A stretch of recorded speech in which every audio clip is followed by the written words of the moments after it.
shining in the dark.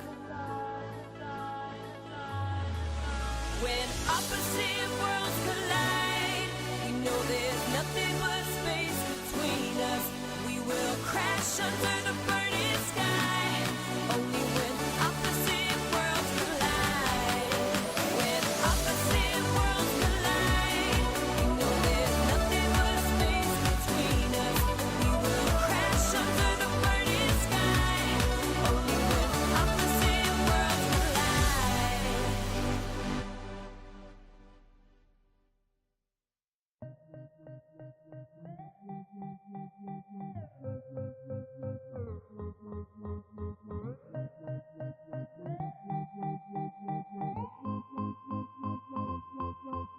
You give me a fever and make a believer out of me.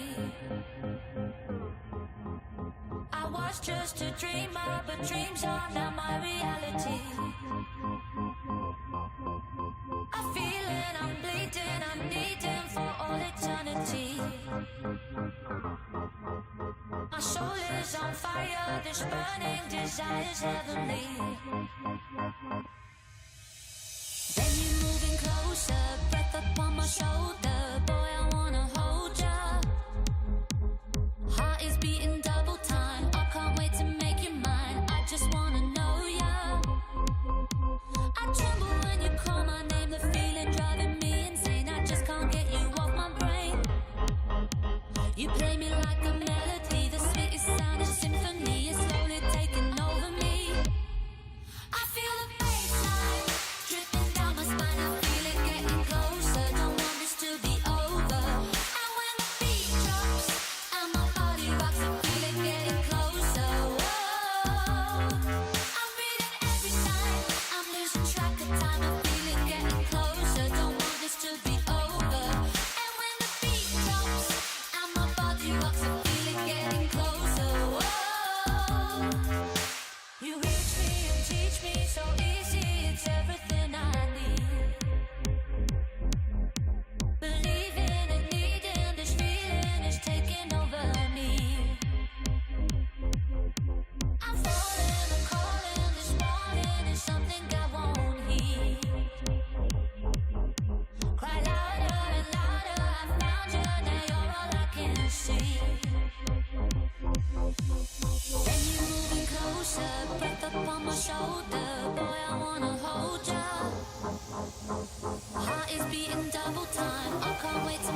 turn the sunshine into love, and I can keep on dreaming. Something like a spaceship from above, and you give me that feeling, yeah. I feel, I'm so excited. I feel so good, yeah. I can't describe it. I feel, I know the music will keep me dancing, you keep me moving. I'm gonna tell you something just for free.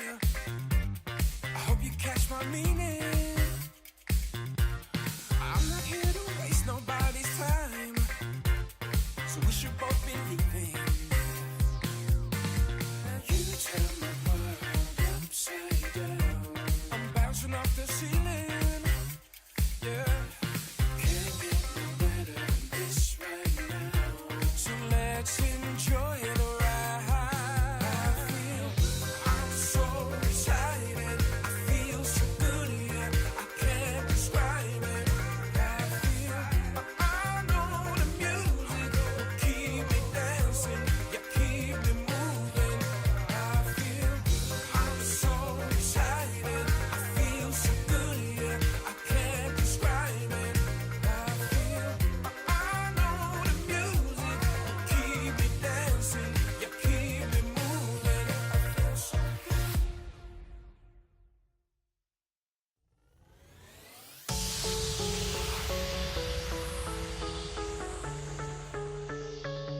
Welcome to Brawlhalla.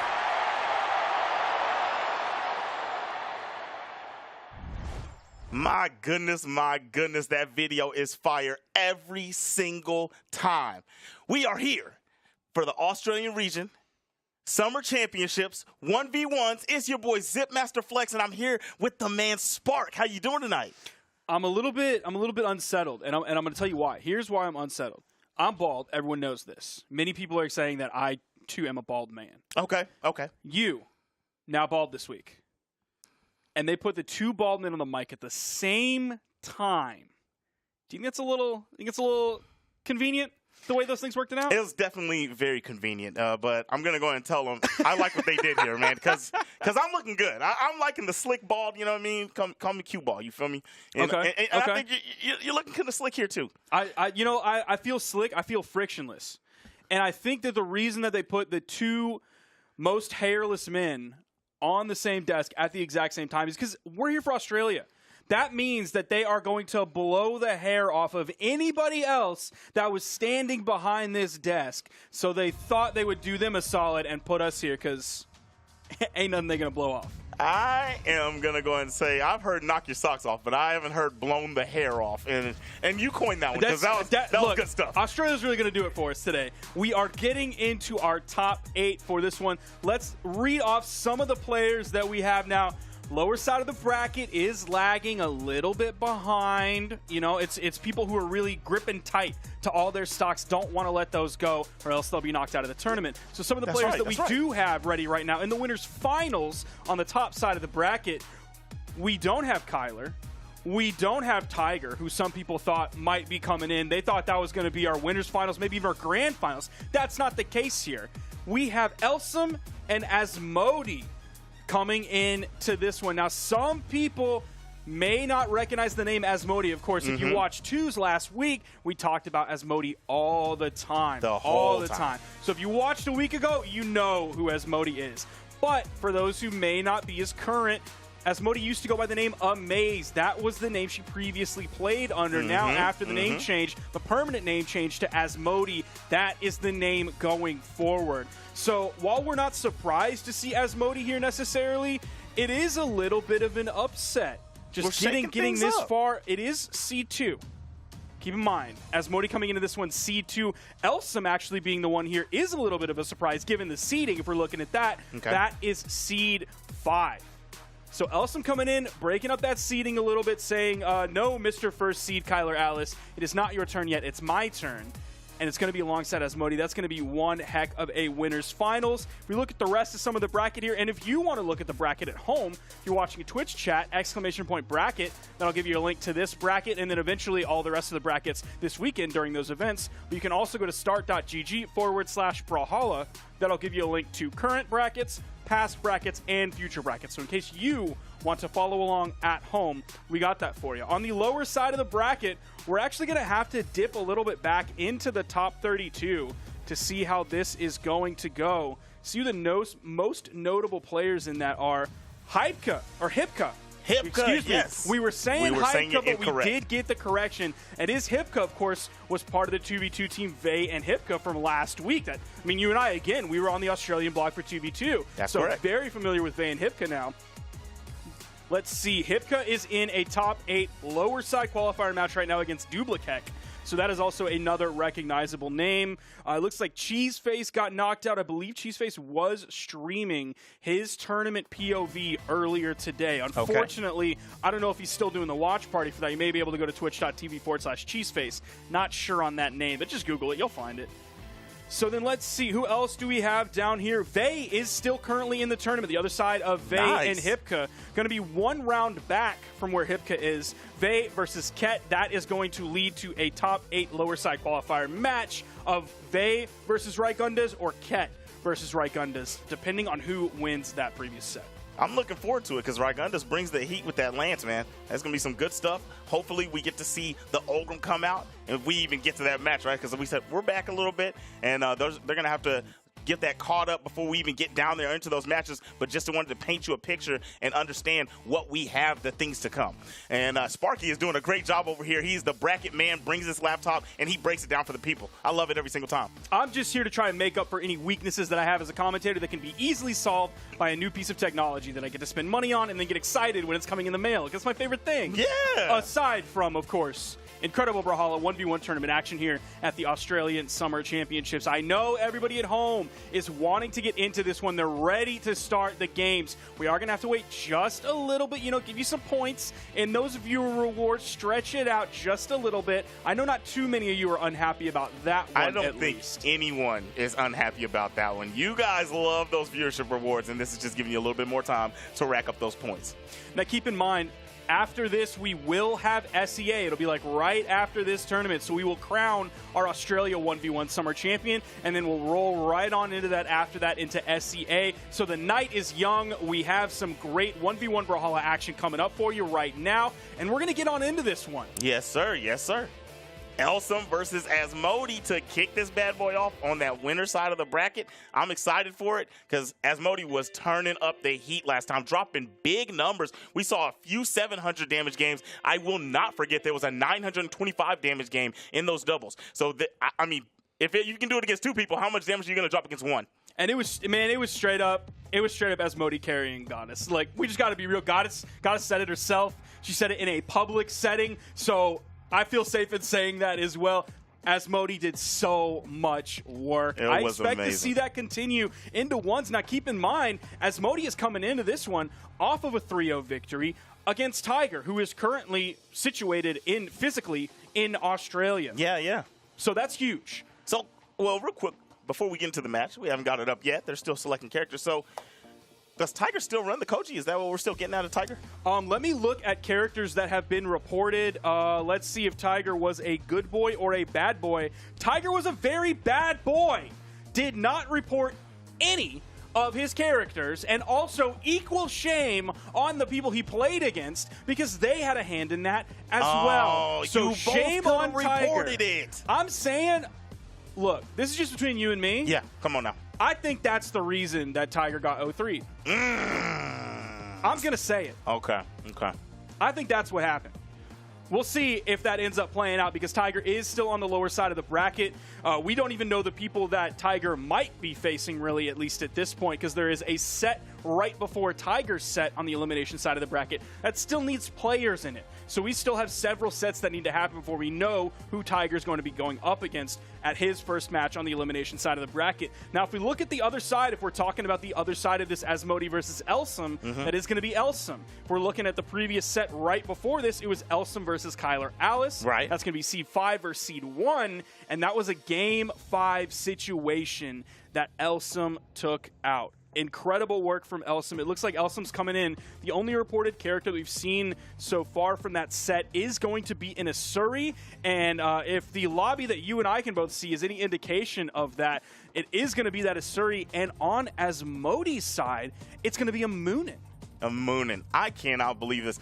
I actually think that this character is quite insane, to be real. The Sig kit is really, really good, kind of specific on some of them, but it's still a very, very good kit. And the two weapons, you cannot say that you don't want to see a bow controlling neutral and a scythe taking out stocks. That's a really good kit, man, and I'm ready to see it. I'm ready to see it. So it looks like we're getting on into this one. We are going to start out on the Demon Island. Look, if I'm Elsam here, and I'm playing the Asuri, I might look at those tiny sidewalls. That's dunk territory. But also, if I'm on the other side and I'm Asmodi, I'm looking at dunk territory as well. I'm looking at everything Scythe can do on the edge. Just complete control of that tiny sidewall. I expect the offstage to maybe be a point of contention between these two players, or depending on which way it goes, they might just completely stay away from it if it's too dangerous. Yeah, I would assume you stay away from it, but I mean, like you said, both characters have the tools to take off on the side. Look at that, trying to throw out that neutral signature. Elsam almost got it, but way over the top. Asmodi with a nice dodge. Neutral sig right back at you. Throws you back onto the stage. Yeah, this is why I like the scythe. It gets jiggy on you. It gets to dancing. And you saw that Sig that Asmodi just gravity canceled. Like, think about that if it was moved over a little bit left towards the actual wall. You cover basically that entire wall. Nice ground pound, no signature necessary, but we do see the insig coming out right after that. A little bit of celebration coming out in this one from Asmodi. About a minute into the game, still only in the orange. So it's going to be difficult for Elsam if he wants to find a KO here. Throwing out the neutral light, tried to get the turnaround neutral light, but no, just one hit. Asmodi's going to find 4. Man, if that dunk would have hit, you would have been in some dangerous territory, but still in a scary situation. Elsam cannot get anything started. The bow is controlling neutral, exactly like I was saying, but a very good pickup from Elsam to finally get that stock off. You have eaten a lot of damage here, and you're going to opt for the Katars. Quick rack up on damage, probably switch back to the sword for the KO. Seeing as this one starts off, this second stock from Asmodi comes in, immediately able to grab the weapon.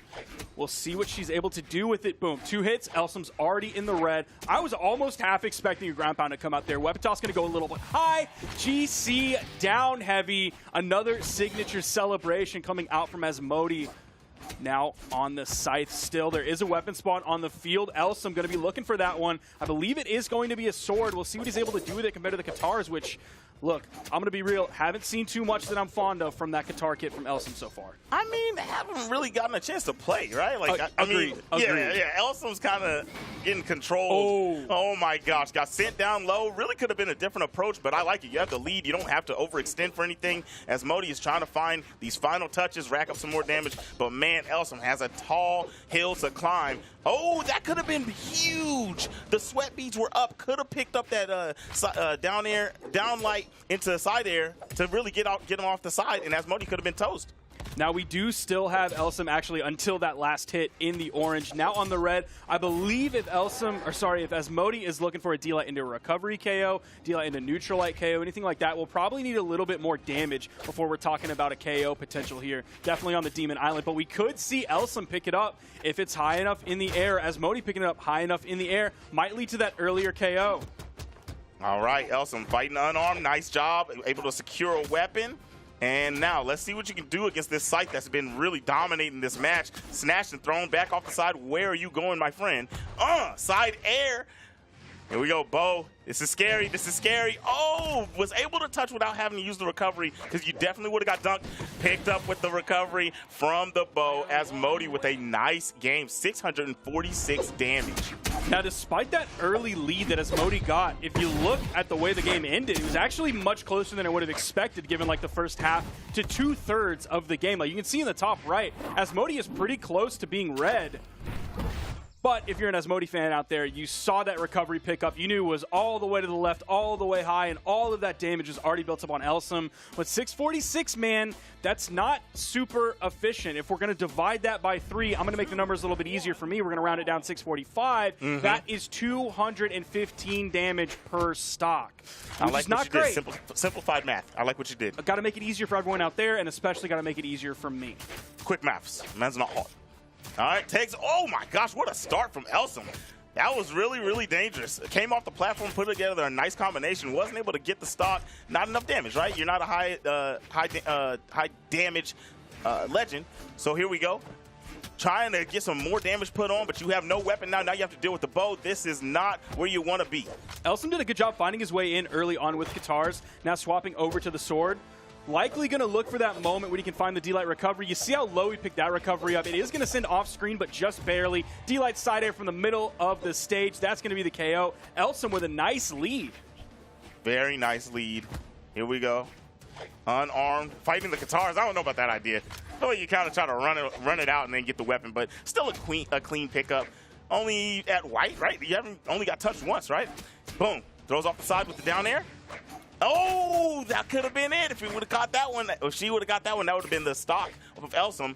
But still fighting to get this first stock off. Not eating any damage. Great job. Nice. Neutral air. Still not enough. Ooh. Recovery will do it. Great pickup there. Asmodi only in the yellow. Elsam is going to still have 50 to 60 damage lead as he spawns back in this one. Going to be looking for that weapon spawn soon. It comes basically right on top of Asmodi. Elsam is able to get to it. You're seeing those grounded neutral lights coming out from Asmodi. If Elsam was aerial, which he was, that 45-degree angle, that's going to be really tough to punish any of those neutral lights from if you're without a weapon.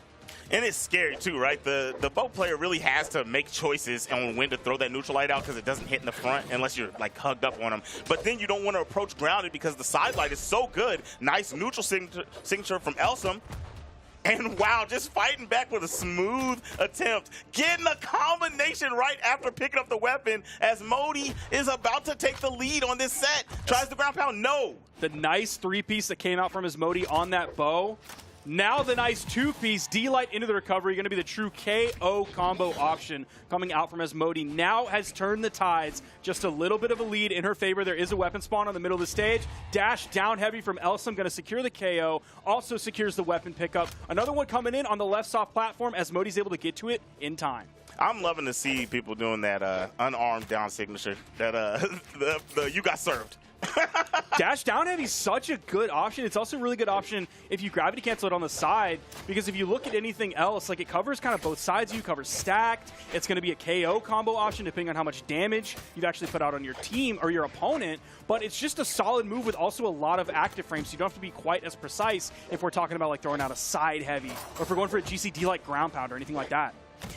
I'm going to tell you right now, Spark, this is what you wanted to see. The Qatars are doing big-time work here on this last stock. Not going to be enough right there. Throws the weapon away and going to go for one of those KO confirmed combos with the sword to close the game out. And I don't want to say that that's a bad idea. And there it goes. Game for Elsam.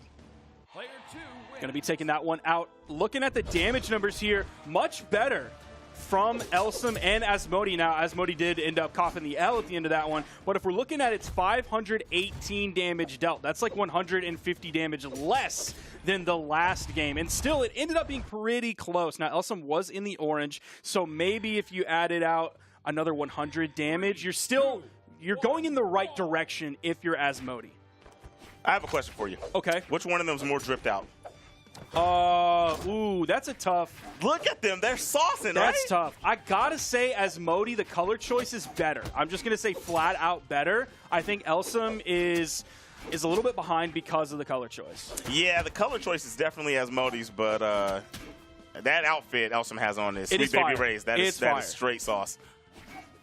That's one of the ones that, like, I feel like way back in the day, Noel was one of the few people using that one because it wasn't like Predator Suri, it wasn't Mecha Suri. So that was like a classic. Now, I don't know about the entire setup, but still a classic skin setup and a classic stock taken from Asmodi. Less than 50 damage on this stock, maybe around 50. I'll be a little bit more generous. Around 50 damage on this stock. Beautiful down air to end that edge guard situation. I love true combos into a weapon toss to cover space and to pick up another weapon and close out. That is so clean. It's fluent movement, and it's something you want to see from a player. Asmodi is showing why she's here on this winner side. Elsam trying to do the thing and make sure they stay on the winner side, but I don't know, man. Asmodi is looking crisp. Asmodi just like playing pretty defensive in a lot of ways and using the range that she has with both of her weapons over what Elsam is able to do with his weapon of choice, which seems to be Qatars. Are we going to get a full stock lead here? Choice of weapons, trying to cover low both sides in case Elsam recovered over the corner quickly. That side air, sending Elsam off stage. Nice ground pound from Elsam. Going to take the first stock from Asmodi, but he is significantly behind there. It's not going to take too much from the fall here on Brawlhaven. Yeah, big time down. Look how far the neutral air sent, right? Like, that is not a very powerful strike. And if you're going that far, the next blow from a KO move is going to get you. Ooh, if that recovery touched, but the movement was too good from Elsam. Elsam is staying alive, but not able to get any hits. Seeing Asmodi, knowing she has this in almost a full stock lead here. She's going to be yellow as Elsam is going to spawn in with a fresh, crisp white tee. Picked that one up today, ain't even washed it a single time. Ain't had to wash it not once. Ain't got any stains on it. Nice. Okay. Oh, I like that. Fight back. Fight back. Don't let him just let her come up there and abuse you like that. Ooh, Make the Elsam right went options. for it. Here we go. Elsam went for the big play with that GC neutral signature. Unfortunately, if you're an Elsam head out there, didn't quite find the connection.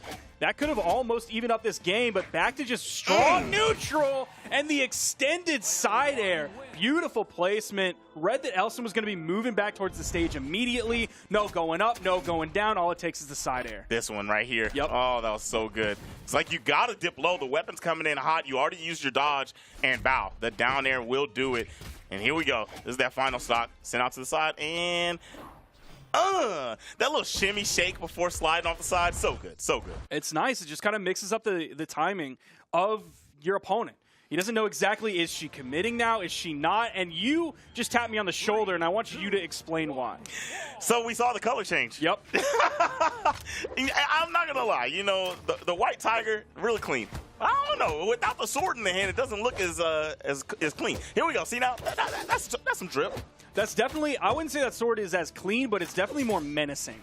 It's yeah, more yeah. menacing. It's evil looking. It's red. That's scary. That's a Sith sword. That's true. Wow. Now, Elsam getting pieced up like some of the Sith Well, at that's the end of what I Star was Wars. Man. saying. Why'd you go red, man? You gotta go green. Oh my gosh. The Force is not with you right now. Oh my gosh. Slid off the side with the down signature, just trying to get rid of that first stock. And now, here we go. That one little mistake is allowing Elsam to rack up a little bit of damage here. Even if you get KO'd, you're still not down too bad because you were able to get some touches. This time the down signature is good. Stun on him a little bit with a couple of neutral signatures. I love when people do that. It's like I know you feel me. That's what you're showing them as they're coming back to life. It's like I know you feel me. I know you like what I did right there. There's definitely like a different mental level to it than a taunt, because a taunt is like, okay, dude, what? Come on, man, chill out a little bit. But a sig celebration, we do love to see that. Oh, Asmodi tried to grab the neutral signature off of the neutral light. And the up-down motion of that neutral signature was hard to punish for Elsam. Couldn't really get one. Nice, fighting back good here with the sword, but can't find a big blow. Can't really send Asmodi flying like needed. Boom, boom, bam. And still not enough to get the KO. But you got the damage you need. You got to stop getting scythed. You got to stop getting picked up and thrown around. And that is not going to be what you want to see if you're an Elsam fan. Down airing into the wall to touch. There is a weapon spawn on the field. Elsam going and grabbing it. There was a weapon spawn on the field that Asmodi had time to get over to, but didn't swap out the weapons. Asmodi going to take the fall there, come back into this one. Elsam, nice weapon starve. It was a little quick one. Didn't delay the weapon spawn too long with any juggling or whatsoever, but just a nice pickup back over to the Qatars. All right, and you're going to have to show me something else. Elsam's going to have to show me you can really deal with this scythe, because the scythe has been way too much to handle. Nice. Thrown out the side. Okay. The recovery and the dodge were expended. Man, we needed an approach. Asmodi really could have got something big there, but it doesn't matter. The down signature is big enough, ain't it? I can't believe that ended up getting the KO. Because that was from the left side of that, but it was on the actual right side of the stage. Right. Sending all the way to the left. Asmodi still found the KO, still finds herself in the lead. Yo, there's some commitment off stage, and that's why we didn't see it before. Zip. Yes. That side air from Elsam takes away the stock. We have a much more even game. Much more even game. This is doable for Elsam. It's actually turning into a lead for Elsam. Nice with these neutral airs coming out from the Qatars. All right, and here you go. Now, we haven't seen the bow really going crazy like that since the first game, but, I mean, it's a neutral monster's weapon. We're going to see what we can do here. Asmodi really trying to find those moments, playing defensive like you were talking. Nice. You saw her back up at the perfect time to get away from the sidelight from Elsam, then kind of reset that initiation before going for yet another sidelight. She did take a signature, but she's able to get back on the main platform, not put in too much of an, I guess, anti-power or unpowerful position.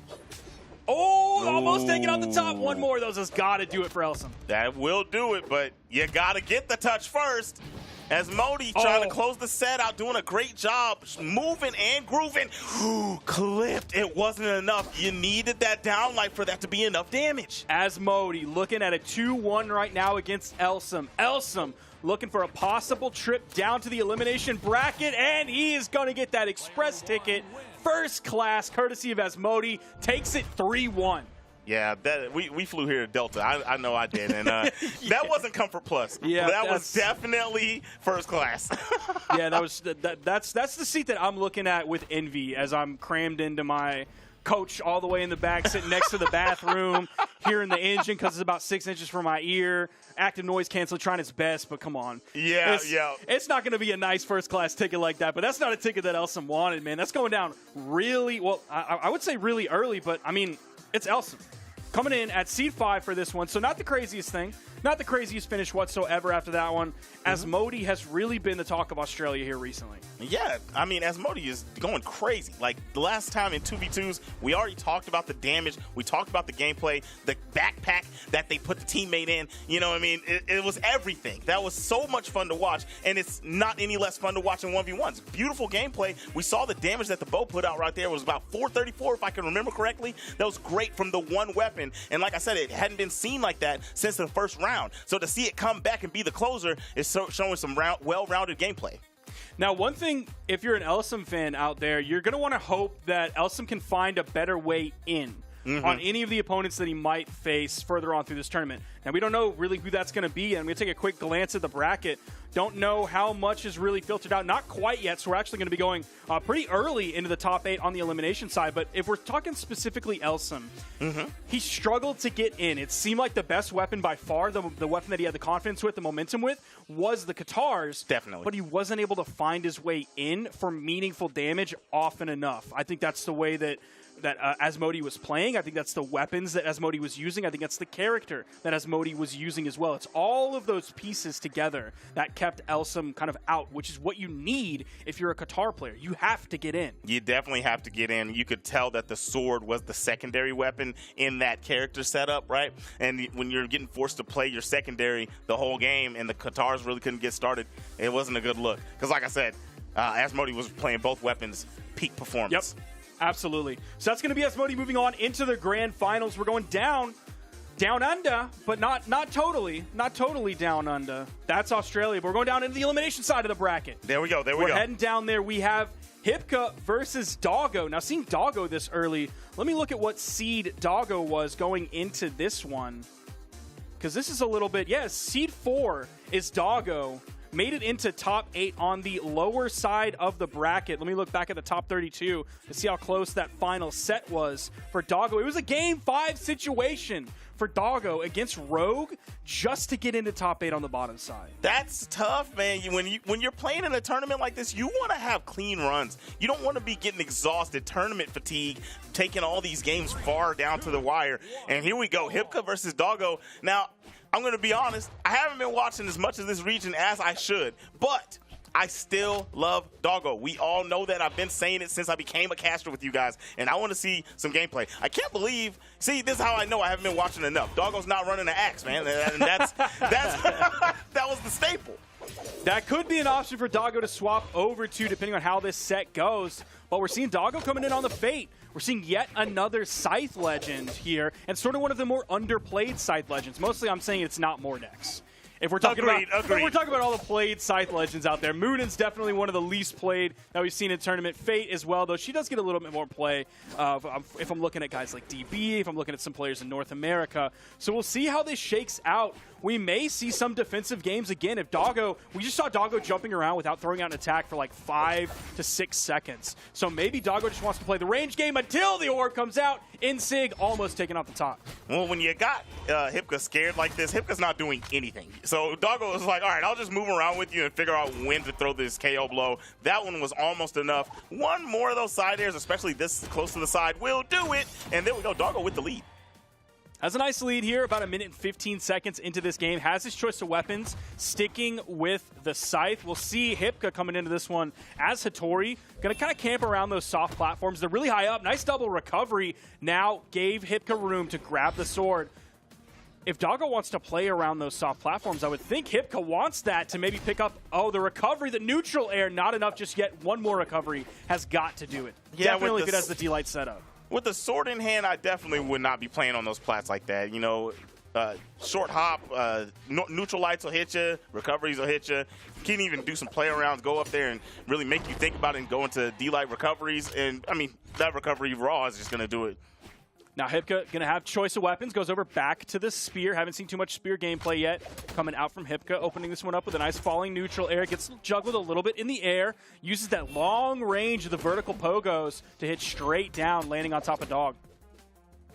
All right, and here we go. Now, this is a weapon that I've been talking about a lot, especially when we were watching 2v2s last time. Spear is that hard work weapon, but the hard work pays off. It's a really good weapon, but I don't know. So that's another weapon that I talk about is the orb. Very slept on. I think it could be considered one of the tops, but I don't think people use it enough. I think that might change once we get Ezio out here, legal in tournament, which, of course, Ezio is not currently legal in tournament, just released on Wednesday, needs a balance pass or 2 before he's going to be legal in tournament. D-Light Recovery, I think we could see an orb resurgence with Ezio because it's going to be partnered with the sword, which is like everybody's weapon. It's definitely everybody's weapon. Well, I can't remember what the stat was, but that's the most tournament-winning weapon of all time, right? It would not surprise me. I'm pretty sure. I can't remember who made that video, but it doesn't matter. that weapon has won many a tournament. I think the only other weapon that was rivaling that was the Scythe, and that was because of Sandstorm. Sandstorm, Yeah, exactly. straight up. He is somehow single-handedly messing up these stats for everybody. Ooh, nice recovery. He saved it, and then he put it exactly where he needed to, right in the middle of that ground pound, that vertical down helicopter that came out from Hipka. So wonderful punish on that one. This game is long, Zip. I'm going to be very honest with you. This game is long. I think a lot of damage is being built up on these players, and it seems like they're struggling to find these KO options. Well, I mean, honestly, Doggo almost lost that stock, but that was just really good to put that right in the middle of the ground pound of the spear, because if you go left or right of that, you're just getting that recovery snatched, and you are recovery-less trying to get back on the stage. Ooh, went for the double side light there as the option. Maybe misinputted the jump. I'm not sure. Maybe thought there was going to be a down dodge, could pick up the second side light into the side air true combo. KO comes out from Hipka. Going to have choice of weapons going over to the sword. All right, the sword versus unarmed. Nice pickup and got the scythe. I mean, honestly, I don't really know what this matchup is. I feel like this is pretty even, right? Sword versus scythe. I don't see where one would have just a super advantage versus the other one right now. Doggo doing great with the scythe versus this sword of Hipka. Hipka can't really get anything started. There is a weapon spawn on the field, depending if either player wants to move over to and swap to their other weapon. Nice little dare setting up for the edge guard situation. Rip the ground pound. Hipka stayed too deep in the push-off column, didn't fall for it. Oh, no. Went the wrong way with the neutral light. Doggo going to get a little bit of damage racked up onto... Oh! Neutral signature almost was enough. Look at that. It just came down pink and saved the day, honestly. I think it wasn't going to be a KO, but I think Hipka was going to get something started. There's a nice side air from Doggo. Doggo maintaining center stage position, staying far away from the edge, doesn't want to get caught. Oh, no recovery follow-up or anything after that. Just a nice little neutral air. I thought it was going to be the recovery and no neutral air, no follow-up needed. Yeah, I thought it would have been too. Maybe Maybe some of these tournament nerves getting a little bit to Doggo here. He knows he is on the lower side of the bracket. There's the recovery off the top. That was a 5-minute and 20-second game. That's something these players are going to have to deal with. You mentioned it earlier about the slog through these long, extended tournament games. Like, one 5-minute game is long. You've played ranked. You know how that can go. Oh, but yeah. having to do a set of 5-minute games, followed by another set of games, and another set of games, and another set of games, that can really grind on a player who doesn't have a lot of experience in those situations, and therefore a lot of tournament endurance. There we go. We're back at TK's hometown. You see his emblem down there in the bottom. I've been doing this for 7 years, and they ain't putting none of my logos in the game. 7 years, man. That is a long time, my boy. Man, I just want some love out here. I just want some love. But I do feel the love from Zip, and of course we feel the love from Australia out here as we're bringing this. We're now in game 2 here of Hipka versus Doggo. Hipka versus Doggo, nice weapon toss, but not able to recover the scythe after the throw. Nice keep away from Hipka and trying to keep the weapon starved and rack up some damage. Not really going for anything. Wow, that was a free pickup. Offered that on a silver platter. Moving and grooving, both of them playing really chill right now. Don't Doggo's really doing want to like overextend. nothing. They're both just jumping and fast falling. Both players are playing extremely defensive, and that I don't know. Is that just how Australia's playing 1v1s now? I think it may This be is new. It may be how a lot of regions are playing 1v1s right now. We haven't seen some 1v1 competition in a minute. And we see this one definitely. A lot of these players, they're so worried about getting punished, put in a bad situation.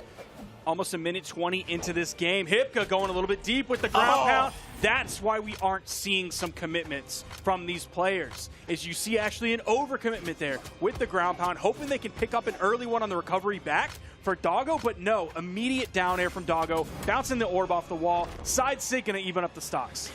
Doggo went for like some little cheeky stuff, threw the weapon down twice, and then dashed up for a signature that honestly wasn't gonna do anything. Look at the damage on Hipka. That was definitely unnecessary. That signature pushes out to the side and creates a situation, though. I'll give you that. Here we go. Oh no, just whiffing and whiffing, and finally Hipka pressing some buttons, trying to get some damage. Doggo finding some connections. 3-4 hits. Using the weapon tosses to sort of extend his pressure just a little bit. Not going to do a ton of damage whatsoever. Nice neutral light. Going to send Hipka over to the right side. Oh, there's a little bit of a recovery high. Even use the spear recovery to find a hit on a Doggo who is right on that corner. Yeah, very good job using the coverage of that to create space for yourself and make the recovery safe. Now you're out on the side. Weapon toss. Wow, that was good from Doggo. Not enough, but it was a good option. Doggo getting hit just a little bit, not committing too much. You saw the side light. Wants to find the side light side air. It's just going to be the side air. Doesn't even need that side light setup. After he saw where Hipka was, has his choice of weapon, going over to the orb, trying to juggle a little bit, gets right on top of that weapon spawn, but side sigs away from it.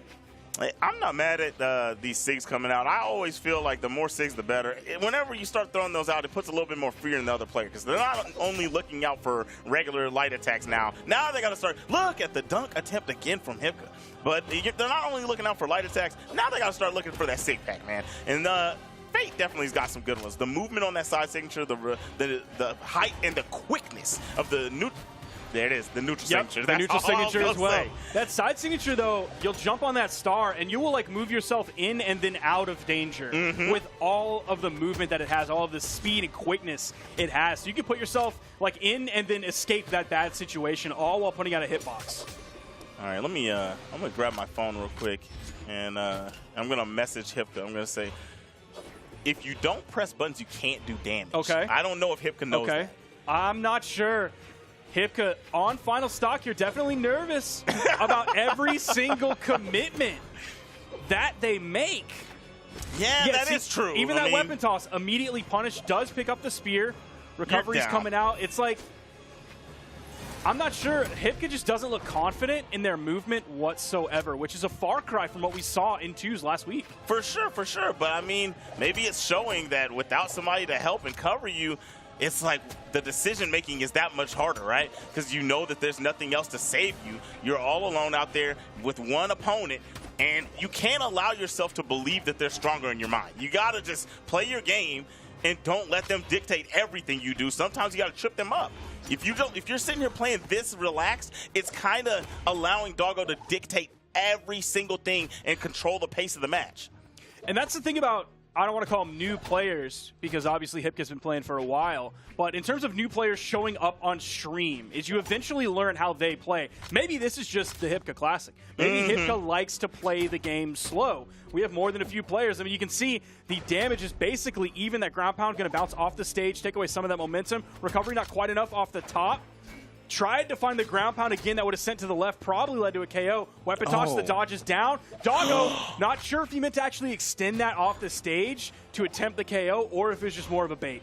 That was, man, I think the ground pound was a real attempt, just a little shy on the placement, but the side air is going to do it. Hipka going to go down 0-2 in this set. A couple of those ground pounds were really the issue with that match, but other than that, the match was really, really even by the end, even with those. Now, keep in mind, this is pretty early on the lower side top 8, so that endurance is really going to come into play, definitely if we're talking about the lower side. Like we just saw Elsam versus Asmodi. Elsam losing that one means Elsam goes into the elimination finals. That means he just gets to wait. So potentially the max number of sets Elsam will play is the elimination finals, a grand finals, and then a possible grand finals reset. That's max 3. If we're talking about Hipka and Doggo, the winner of that moves on to face Tiger. The winner of that is in the elimination semifinals. The winner of that goes up against Elsam, who then has to play that set, the grand finals set, and the grand finals reset. So endurance on the elimination side of the bracket is so huge. So huge because actually in a moment we're gonna start getting to the sets where when you win, you stay on. Yep. And you've got to run that all the way if you decide you want to make it to grand finals. And that is really, really tough. But we're back for game 3 in this set. Doggo versus Hipka, and the Qatars have been chosen. Yeah, we are seeing this swap to a Surrey. scary for Hipka. We've now seen 2 Asuris in Australia. In 2v2s, it was like Lance was one of their like main regional unique identifiers for that weekend that we didn't see quite as much of in any of the other regions. Now we've seen 2 Asuris in 1v1. Now Katars have gotten some love in recent patch notes, so we'll see if this is maybe just a Australian thing. Oh, nice spot dodge there from Doggo to get through that one. Definitely nice, because that could have been your stock. That thing slaps. When that SIG hits, you go flying tough. And it seems like, as TK says, he's always talking about how some SIGs do a little bit more force than they're actually supposed to. That one is the one. All right, Scythe trying to dance on the side of the stage. Now we see Doggo, the one that doesn't really want to approach, because that was a great start from Hipka. Nice control on the weapon that helped rack up his damage. Don't lose the stock here. You don't lost lose it. Happened again, stock. man. It happened again, man. Last time it was with the Hattori sword ground pound on the corner. Doggo with the down air bounce off the wall. Hipka even knows. You saw that taunt come out. After that punish, man, you just can't go for that anymore, Hipka. Yeah, that was definitely that. Yeah. That's what that taunt was. Like, come on, all right, let's get it. I know what I did. Now you're off the side of the stage. You have the Katars. The Scythe tried to leak over and just sneak that ground pound in, but you are exposed, and the recovery is going to do it for Hipka. Still really, really close, even after, I want to say, throwing away that stock. Yeah. Doggo going to have the Scythe in hand. Again, Hipka being very careful here. You see Hipka like dash jumping, moving in, and then backing up. Now we're seeing essentially what we saw before in the previous set of Asmodi versus Elsam. Hipka's not able to find a way in. Elsam, another Asuri player, was not able to find his way in. The zoning game from the Scythe is too much. Nice down air from Doggo to confirm that edge guard. A full stock lead for Doggo when he's already up 2-0. That edge guard was beautiful. I loved every second of it. Every decision was so key. And the weapon toss off the side almost saved the day for Hipka, but then still got snatched up and thrown down. Here we go. We got the Katars. You are down a full stock, and I'm not talking damage deficits or anything like that. A full-on stock. You have got to win neutral right here. They're trading 1-for-1 hit, and actually now Doggo is finding more hits in his favor, which is not good. Even if they're trading 1-for-1, that's favoring Doggo every time. The damage per hit on Scythe and on Orb is going to be more than what Hipka is grabbing per hit on Katars. Almost grabbing that neutral signature. Hipka threw out a neutral signature of their own. Maybe hoping for the dunk there, hoping for a big play, which they needed at this point. It was definitely necessary, and Doggo saw it coming, right? It had to happen. Doggo went really high on the recovery. Said, nah, you know what? I'm not going near you. I know what this character can do. Doggo out on the side, trying to deal with the cat. Asuri tried to go out and get another dunk, but no, you're going to go up into the heavens from the neutral signature. Doggo is going to move forwards after a really, really dominant performance. That is going to be a 3-0 from Doggo onto Hipka. Congratulations to Hipka for making it into top 8. Keep in mind, Hipka's seed going into this, I believe, was seed 9. So outplacing seed is always impressive. No matter who you are, no matter if your seed was 1 millionth and you place 999,999, better than what you are projected to, always a good thing to be celebrated. Hipka going to come out with the placement inside of top 8, but we have Doggo, your boy, moving on.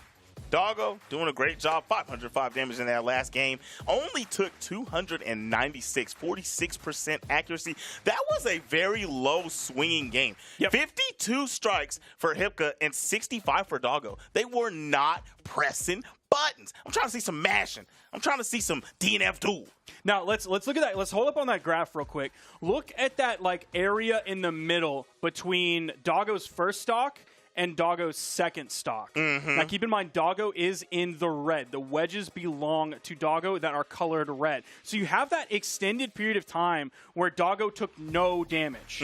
Now, part of that is Doggo playing well, but also part of that, like you said, that's Hipka not pressing buttons. Exactly. If you don't press buttons, you can't find a single piece of damage. And that's what happened in that extended period of time. That's way longer than any respawn timer or anything like that. It's the same concept of you miss every shot that you don't take. Wait, that's not how you say it. How you say it? No, that's right. You miss 100% shots you don't take. There it is. I didn't had put the 100%. That's why it sounded wrong. Numbers, All right. who cares about numbers? That's for nerds. Men lie, women lie, numbers don't. That's true. All right, that was a really good set. I liked it a lot, especially to see Doggo really perform very well, especially with that scythe. The scythe is looking really dominant tonight in general. We've only seen 2 sets, and both sets, that weapon was really controlling ground space, and then when you get put out in the air, you really have to make good decisions and be careful where you spin that dodge.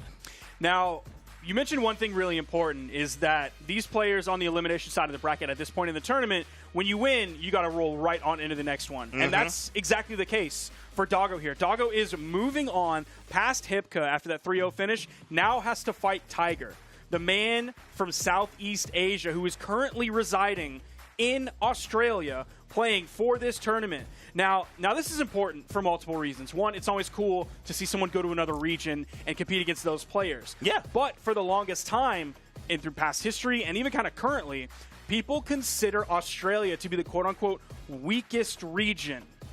Okay. So this is a little bit of a tester for that. Tiger, one of the best players in Southeast Asia, not necessarily the undisputed best player When did that in happen? Southeast Asia as much anymore. Like we've seen Vortex come up, take some of those away from Tiger. Okay, yeah, true, He's no longer the 100% undisputed. I'll give you that. I don't want to say he's not in the conversation, but he's no longer the 100% undisputed. So we'll see what Australia, the quote-unquote weaker region, can do here to stop Tiger. That was sort of the Twitter thread that was going on, is Tiger saying, I'm coming to Australia and I'm going to win that tournament. And everyone's saying, like, no, Asmodi's going to stop you. No, Ket's going to stop you. No, Rygundus is going to stop you. No, Kyler's going to stop you. We're going to do all these different players. So Tiger's still in it at this point, but Doggo is going to be the next chance for an Australian player to take out Tiger. You got to love that camaraderie, right? The region said, who do you think you are stepping on our territory? Yeah, exactly. And you're going to tell us. You're going to tell us Exactly. that you're about to dub it up? Nah, we going to shut it up. Well, I want to see this game. This is going to be fun to watch, especially knowing the lore that Sparky just put out there. Now, the first person that did it was Asmodi. Asmodi sent Tiger down 3-0. That is huge. Yeah. That's not like 3-0 on the first game that Tiger played of the day and maybe wasn't warmed up or anything like that. That was in the winners semi-finals. That was in top 6 territory that Asmodi found this victory. So that's huge. That's got to be a little bit of a shaker for Tiger to then go down and be like, okay, I'm on the elimination side of the bracket. That's a little bit of a rare occurrence. Not unheard of, but a little bit of a rare occurrence for a player like Tiger. So we'll see how he responds to that in a region that he doesn't necessarily have the most experience with. That's a big deal. And playing against. That is a very big deal. But with all that, I mean, we're going to have them up here shortly. Looks like they're all character selected up. And Sparky just put a target on you back, Tiger. You better step up to the plate, and you better not strike out. Because, I mean, you know what? That's perfect, too, because if you take 3 L's, that's a strikeout. Yeah. That's, wow. Come on, man. I'm putting those together, and I'm verifying it. Man, you just came with that on the spot. I had to think about it. You know what I'm saying? I'm a little bit slow, but you're on it. You're on it for Australia today. Have you ever noticed that sometimes I'm spitting bars, and then I realize that I spit a bar after I spit it? Like, I don't even know what I'm doing sometimes, and it just happens. That's because you have that, like, natural bar potential. Yeah. Is you don't even recognize it as bars until you said it. Exactly. I'm just talking, and then all of a sudden I'm like, bars. That's bars. That's bars, baby. I love it. Funkmaster Flex. Yes, sir. I couldn't say one of the words in there that he says for that quote. Oh, you still got it nonetheless. That's why they put us together You know for that's this where vlog. my name's from, right? No way? Zipmaster Flex, yeah. Yeah, Somebody named me makes that. I sense. used to be Zip Star, Okay. and then they named me Zipmaster Flex I because like that I was too. doing bars while I was commentating one time. great. Yeah. Now, you were wondering earlier whether or not Tiger was playing the coaching. This answers that question for us. Even though shame on Tiger, he did not report his characters, he's bringing it here, and he's bringing it against Doggo, and this is some clean gameplay. You know, I get it now. That's why Tiger didn't report it. He looked at that and said, you know who I am. You know who I'm playing. I don't need to talk to y'all. Here we go. Sword, trying to deal with the scythe, doing a really good job. Well, the bow was doing amazing at the beginning. So hopefully the sword can keep up that pace. But off on the side, the down there. Oh my gosh, that coverage could have been better. If you would have thrown that weapon straight at the side and let it do that little soft drop off and came up over the top, could have been the stock. Did it that time and catches the neutral sig. Nice KO from Tiger.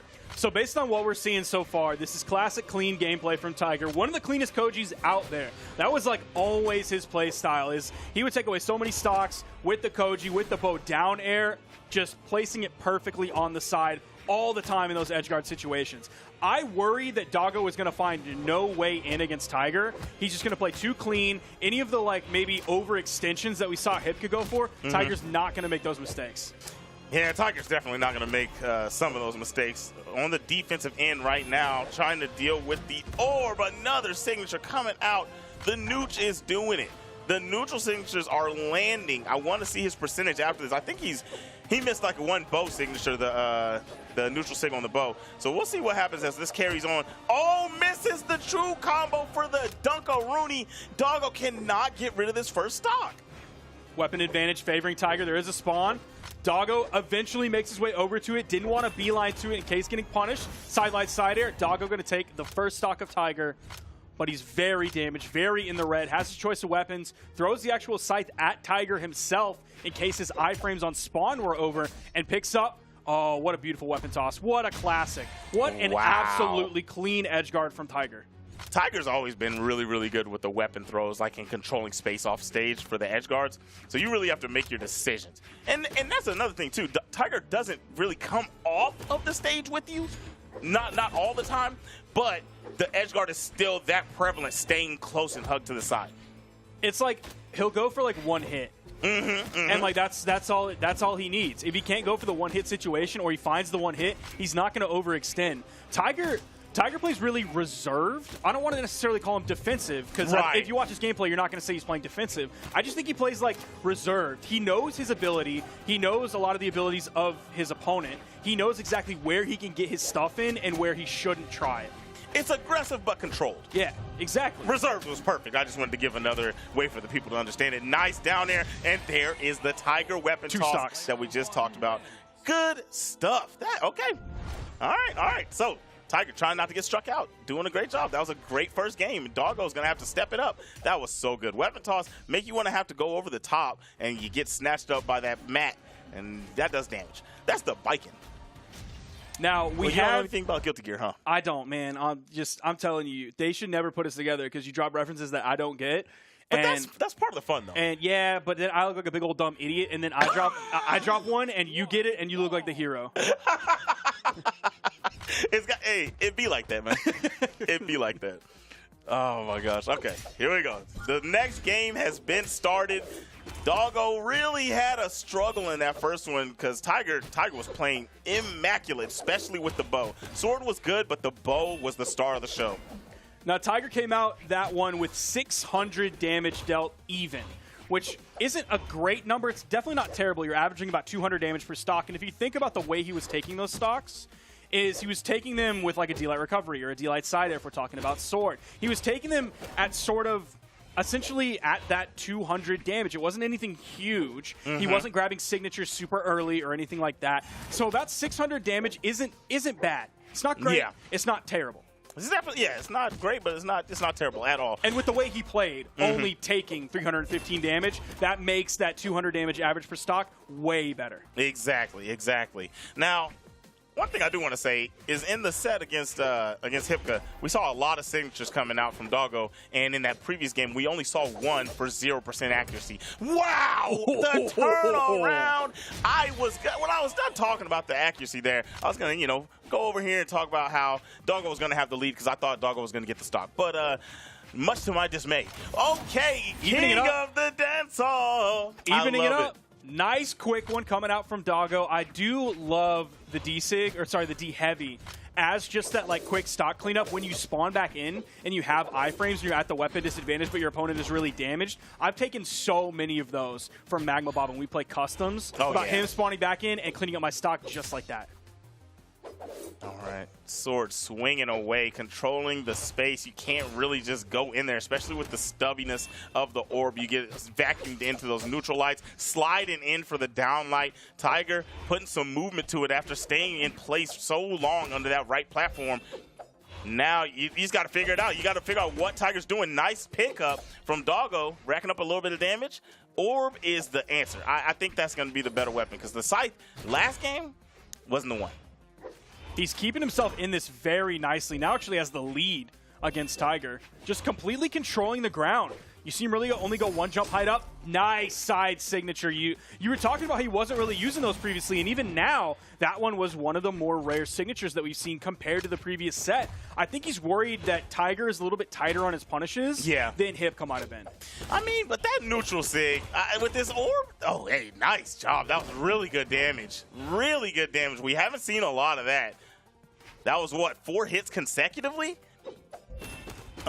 Nice. True combo. Get some good damage. Center stage. Doggo is just glued to it. I love it. Tiger will be playing around on those soft platforms. Doggo is middle of the stage. Gets through that one! And the ground pound, the almost point blank ground pound, the frame 1 GG from Doggo at the end of that one.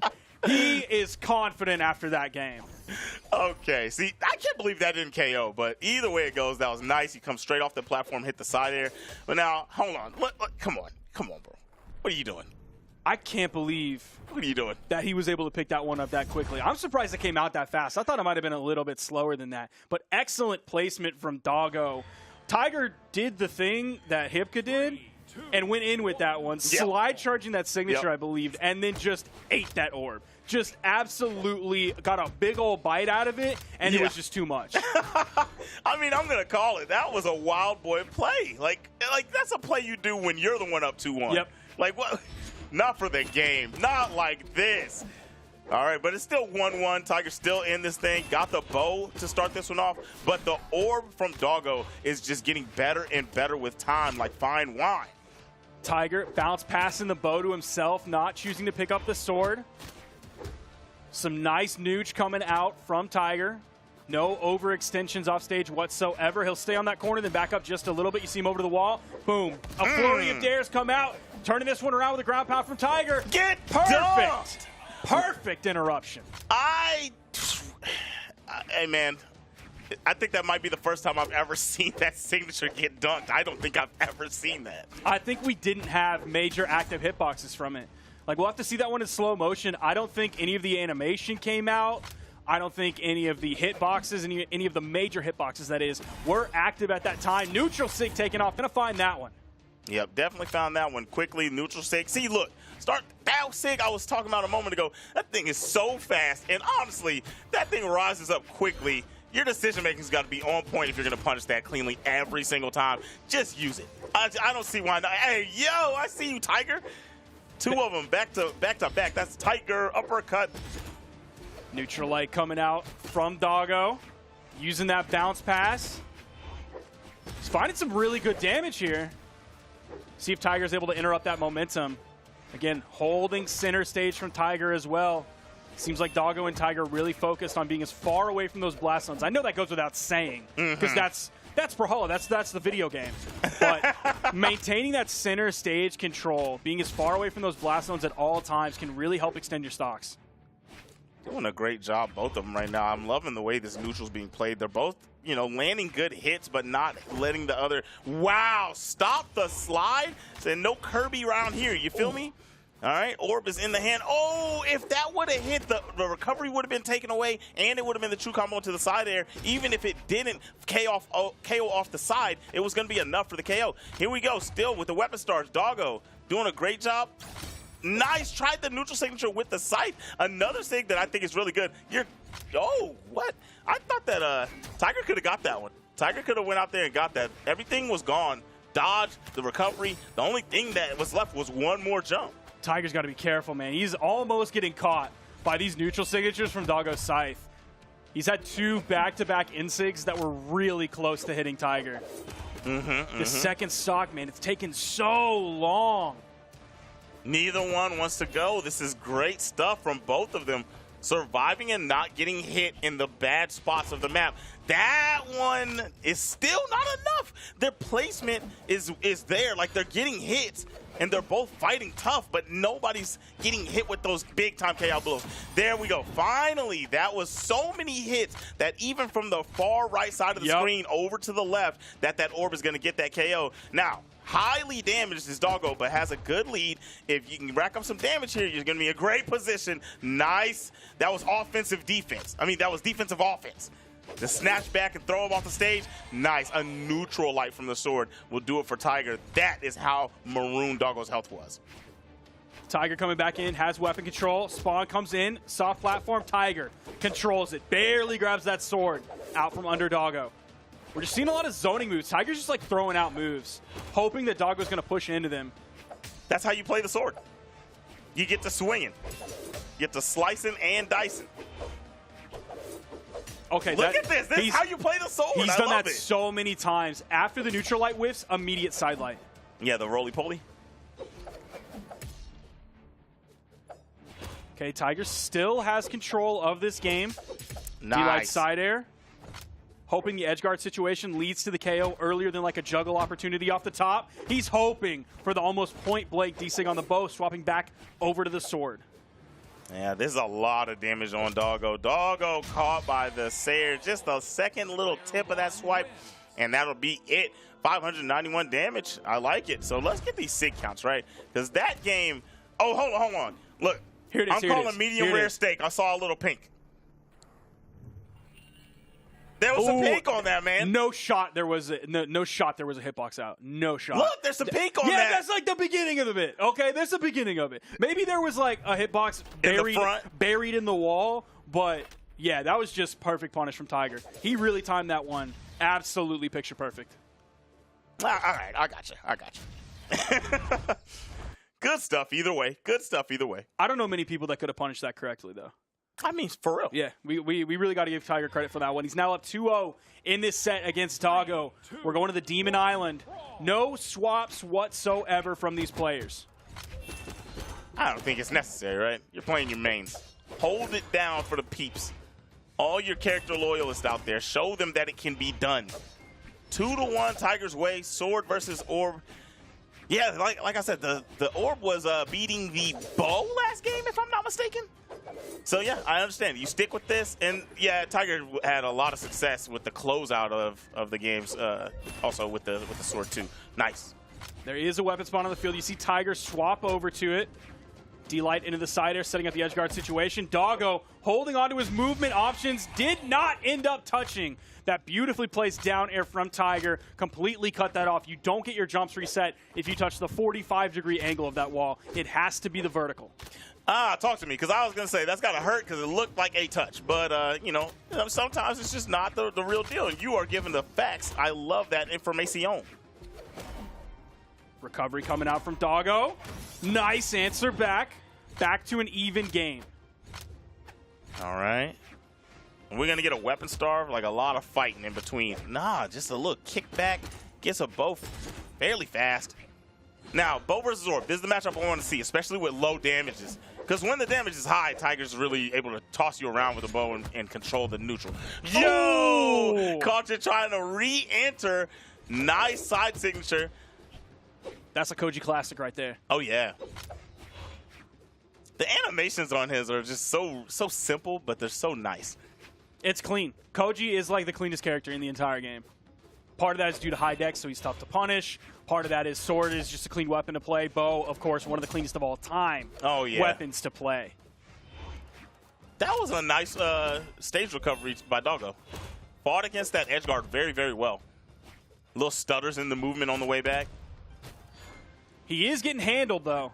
Yeah, I mean, that's straight facts. Safely lands back, sidelight side air, sets up the offstage engagement. Nothing more than a down air over the corner. Man, even that unarmed neutral air sent Doggo flying. Neutral light. Okay, I thought Tiger was going to throw a neutral light. He's really chilling. This is in the slice and dice sword we saw a moment ago. Wow, Doggo. Are you going to be able to get this? That's going to be the stock.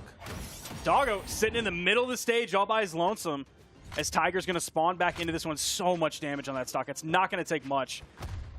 Even Nice. the unarmed side air, not quite enough just yet.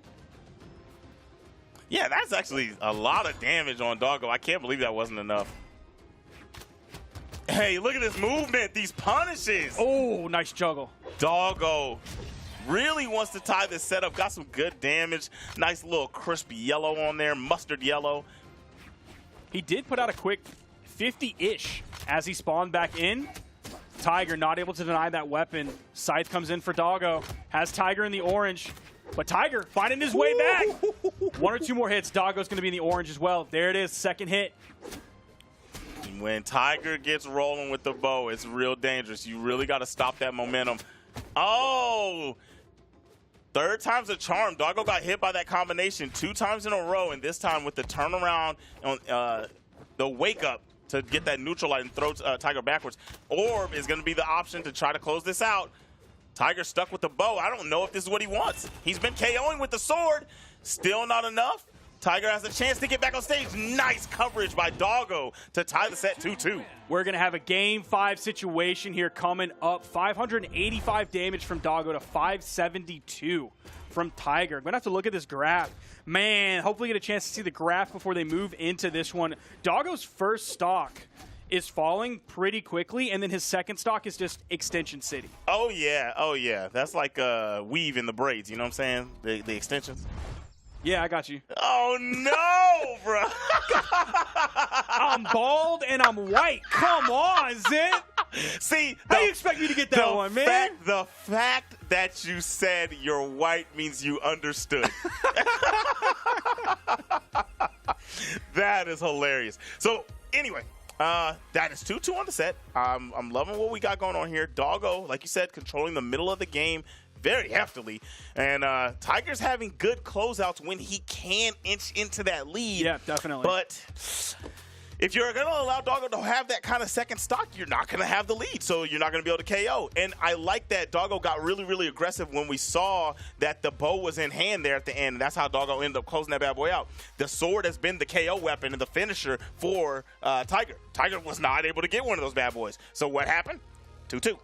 Definitely. That's where we find ourselves now after that game. Will things change here? Will we see Tiger kind of find his way back in with the bow? Is he going to find that momentum, that classic Tiger momentum? He had moments of it, but it was really like when you get to the end stages of popping your popcorn in the microwave and it's starting to slow down and you know that you're about to burn it. Yeah. So hopefully Tiger can get back to that beginning of the bag of popcorn where everything's going crazy, everything's popping off, he's finding hits all over the place. I don't know if that's going to be what we actually find here on Fortress Alliance. Doggo coming in with this Fate pick, one of the rare Fates we still have in tournament brackets. Definitely out here with the Fate, definitely chucking these SIGs a lot more than game 1, and it has been doing justice. It's got you back into the set. Doggo, boom, nice combination. This orb is just, I don't think Tiger can deal with it. The orb versus the bow, Tiger's been really getting pieced up.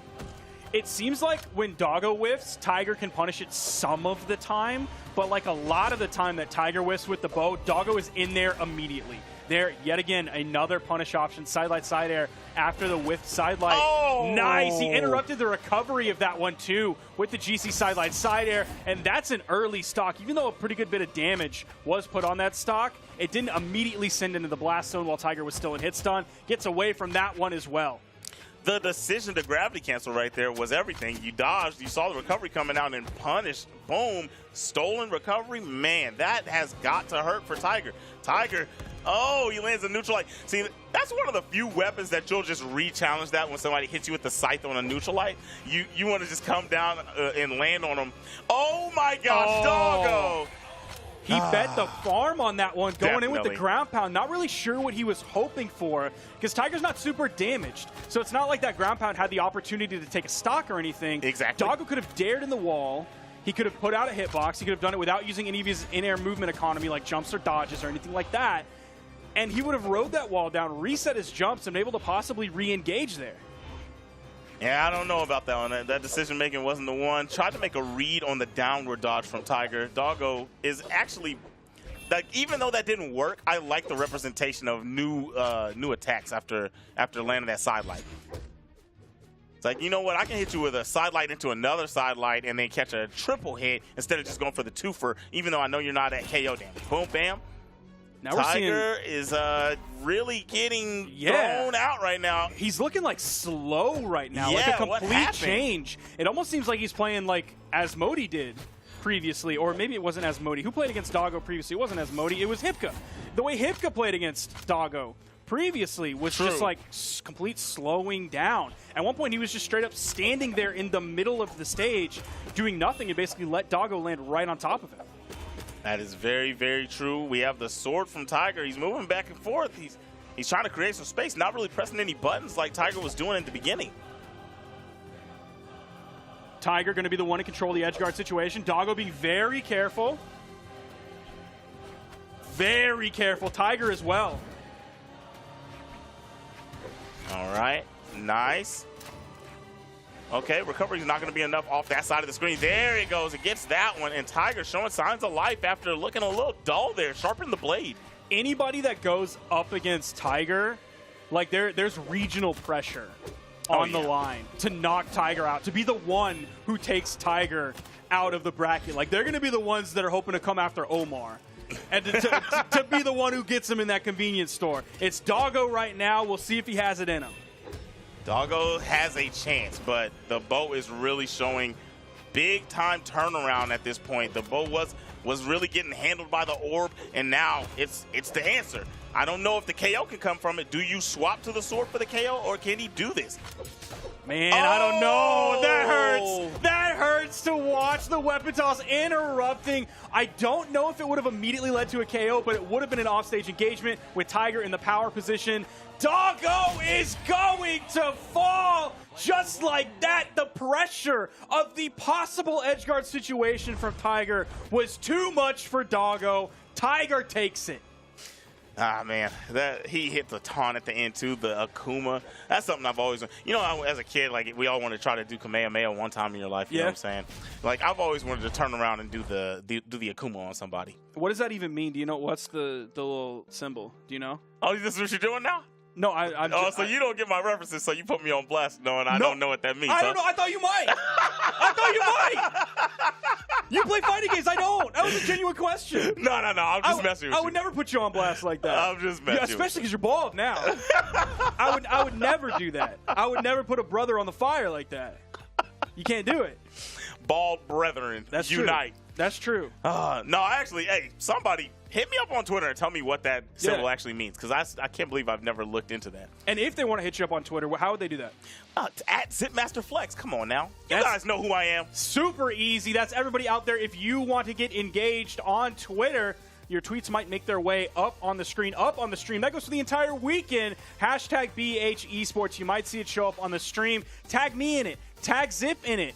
I don't know if I like it. If it's funny, I will. If it's not, I'll probably ignore it and never look at it again. But that's okay. If you want to follow along with the bracket for the Australian region and you're on Twitch, !bracket. If you are not on Twitch, you can go to start.gg/Brawlhalla. That will let you follow along, see which matches are streamed on this stream, twitch.tv/Brawlhalla. Also, what matches will be streamed on the side stream, twitch.tv/Pro Brawlhalla. That's important information for this weekend. We're going to be taking a quick break before we get into the rest of the Australian 1v1 Summer Championship.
Like a classic. Now I don't know about the entire setup, but still a classic skin setup against Elsam. Elsam looking for a possible trip down to the elimination bracket. Maybe some of these tournament nerves getting a little bit of Doggo here. He knows he's watching. That was a great start from Hipka. Nice control on the weapon that helped rack up those damage. Don't lose the stock. Yeah, Don't lose. They have it again. No one would have immediately led to a KO, but it would have been an off-stage engagement with Tiger in the power position. Doggo is. Welcome back, everybody. Did you go and get you some snacks while we had that break? I hope you did, because we're entering the top 4 for the Australia Summer Championships here in 2022, man. I'm ready to get this thing started. It's your boy Zipmaster Flex, and if you haven't been with us, this is my other bald brethren, Mr. Spark. We're both bald now. I feel like there's more representation here. I feel like I'm among my people. And we are also among the Australians here. They're bringing it in for us today for the 1v1 Summer Championship, kicking off the 1v1 Summer Championship weekend. Keep in mind, right after this will be SEA, and then tomorrow will be the regular schedule that we run of Europe, followed by South America, and then Sunday ending that one up with North America. If you have any questions about when events are happening, including dev streams, make sure you go to brawlhalla.com/schedule. Not only will that tell you when things are happening, but it will tell you when things are happening in your time zone so you know what's going on. That saves you a step. Now, we are here. We're not worried about the future. We're not worried about the past. We're worried about the present. That's why it is Australia's gift to the world. This top 4 here. We have Asmodi waiting in the grand finals to see what happens in the elimination bracket. Let's go down into the elimination bracket. Let's go down into the elimination bracket. Here's where we are. We have Tiger. What? Tiger? That's an SEA player. You're right. You guessed it. You nailed it. He is an SEA player, but he is currently in Australia playing from a PC cafe with one of the most scuffed keyboards in all of Brawlhalla. What a story that was. There was a little moment there in the match where he started playing a little weird. We couldn't understand what was going on. We go on break, and I'm looking at Twitter, and Tiger says that literally one of his buttons messed up, and he had to swap it out mid-set. That's why he was moving weird. And that signs of an amazing player, because guess who moved forward in that set? Tiger. Tiger did it. And that's where he finds himself right now. Tiger versus Rygundus. Of course, Rygundus coming off of a 3-1 victory against Kyler Alice right before this on the elimination side of the bracket. So that's where we are. And of course, Elsam is waiting in our elimination finals for the victor of Tiger versus Rygundus. We're going to be getting into that one right now. They are already banning stages. So we're ready to get on into this one. Tiger versus Rygundus, Australia Summer Championship Top 4. Man, you know what you were talking about earlier when we first started this bad boy off? Mr. Spark said we saw a lot of Lance in Australia last time for 2v2s. And you know what Rygundus normally plays? Lance. And we're getting the Hattori. No Lance. Interesting character pick coming out from Rygundus. If we're looking at some of the characters that Rygundus has reported this year, it's been some Bodvar, it's been some Asuri, and it's been one single Vrax. Haven't seen too much of this Hattori. I'm going to see if there is any history. We don't even have a core holo on Rygundus, so sorry, I will not give you that information. I'm going to hold it to myself. You know, I might be getting that information from a while back with the Ogrim pick, but I mean, either way, I'm still surprised, especially with how strong the weapon is right now. This is a game 5 possible situation here, so we could see Rygundus go the distance with the Hattori. We also could see that swap over to the Lance. I mean, maybe not if it keeps going the way it is now. Rygundus opening this one up with a nice lead against, not Kyler, Tiger, and grabbing the first stock. 45 seconds into the game, not even orange zip. Tiger Alice, as Sparky was about to say, over here down in the set. The spear has been the answer. Rygundus is looking really, really good with that weapon. Wow, caught you re-entering. That's the Tiger special, right? We want to say that that's the Koji special. That is the Tiger special. He will catch you with something, know you want to re-enter with the dodge inward and think he's going to chase, and no, he goes for a sig and catches you slipping. Nice damage racked up, but you're still down. You can't get rid of the stock. Rygundus has not landed a blow in a while. Finally, a side air, weapon toss up, dodge the signature perfectly, and getting some touches. Tiger is looking for these KO moves, and he's finding none of them. He'll hit a side light, but you have no true option KO combo follow-up right after that. So he can hardly even put Rygundus in the offstage initiation where he can then turn that around from the power position and turn that into a stock. So it took Tiger some time to get that first stock away from Rygundus. And in the meantime, Tiger's now orange. Tiger is definitely orange, almost as red as that mask.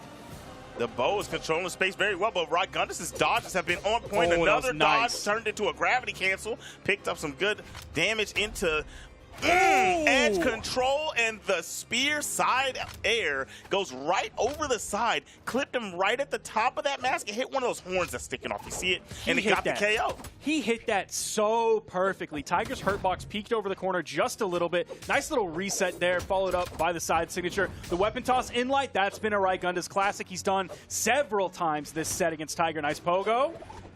Oh my gosh, this is scary. This is scary for Rygundus. Almost lost that stock, and therefore you would have lost your lead. Tiger trying to get rid of this bad boy so he can even the game.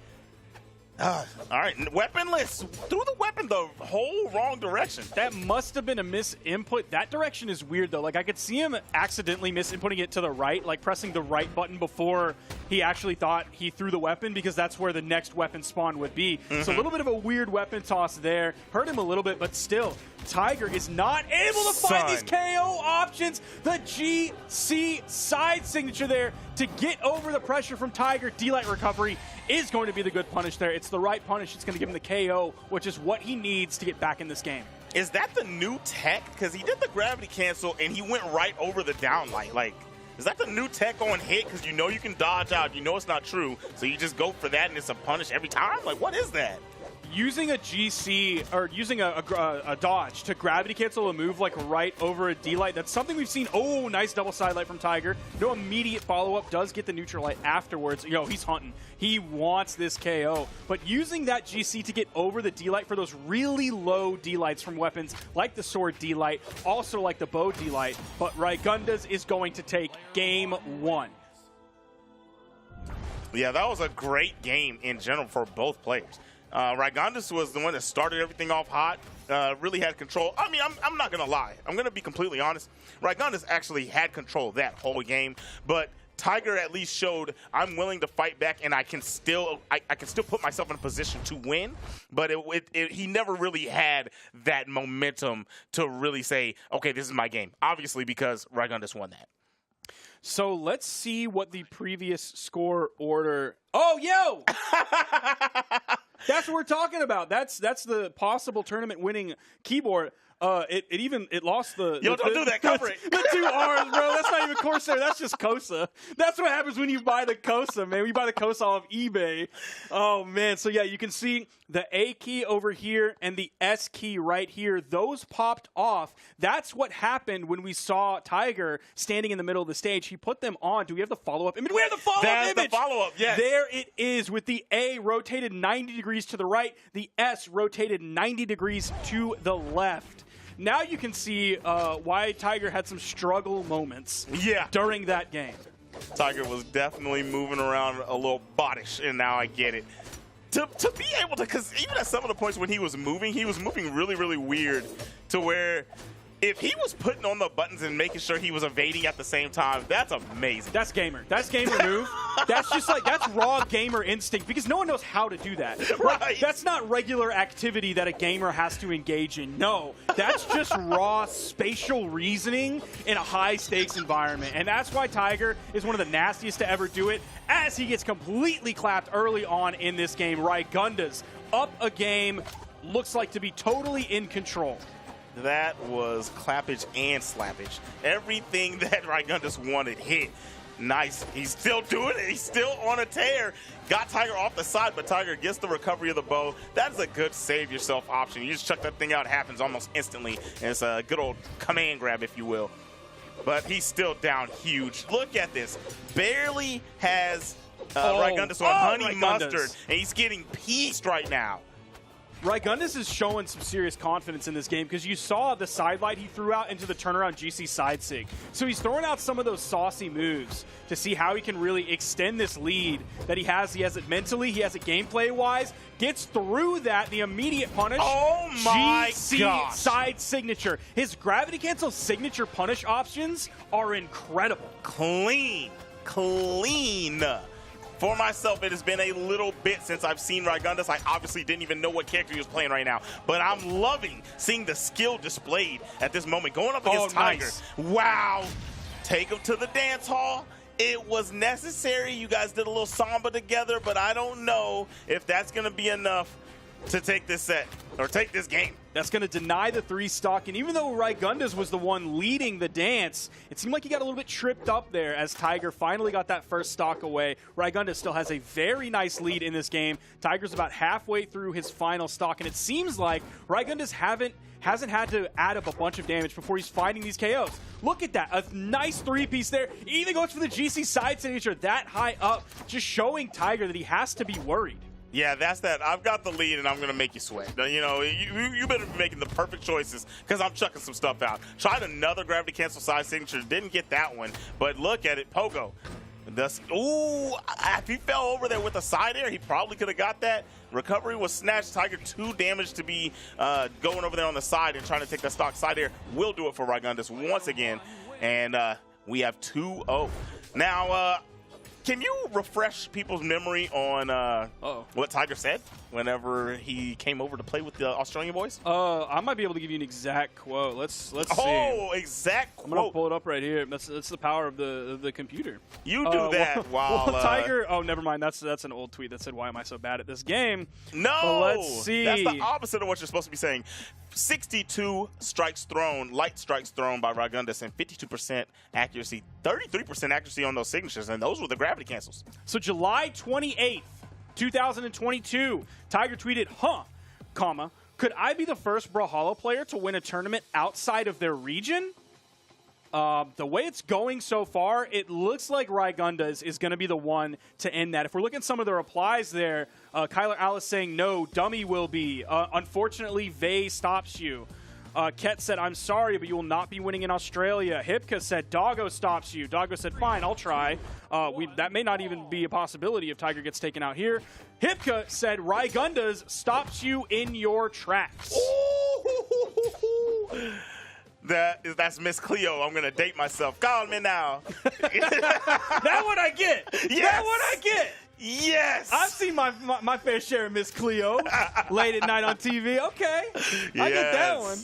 Yeah, see, now that one was specifically for you and me, right? Like, Yeah. I'm sure that there's a lot of people in the crowd like, what is that guy talking about? Is that someone on TikTok? I don't think I've seen her. I don't think I've seen Miss Cleo on my For You page. I don't know who that is.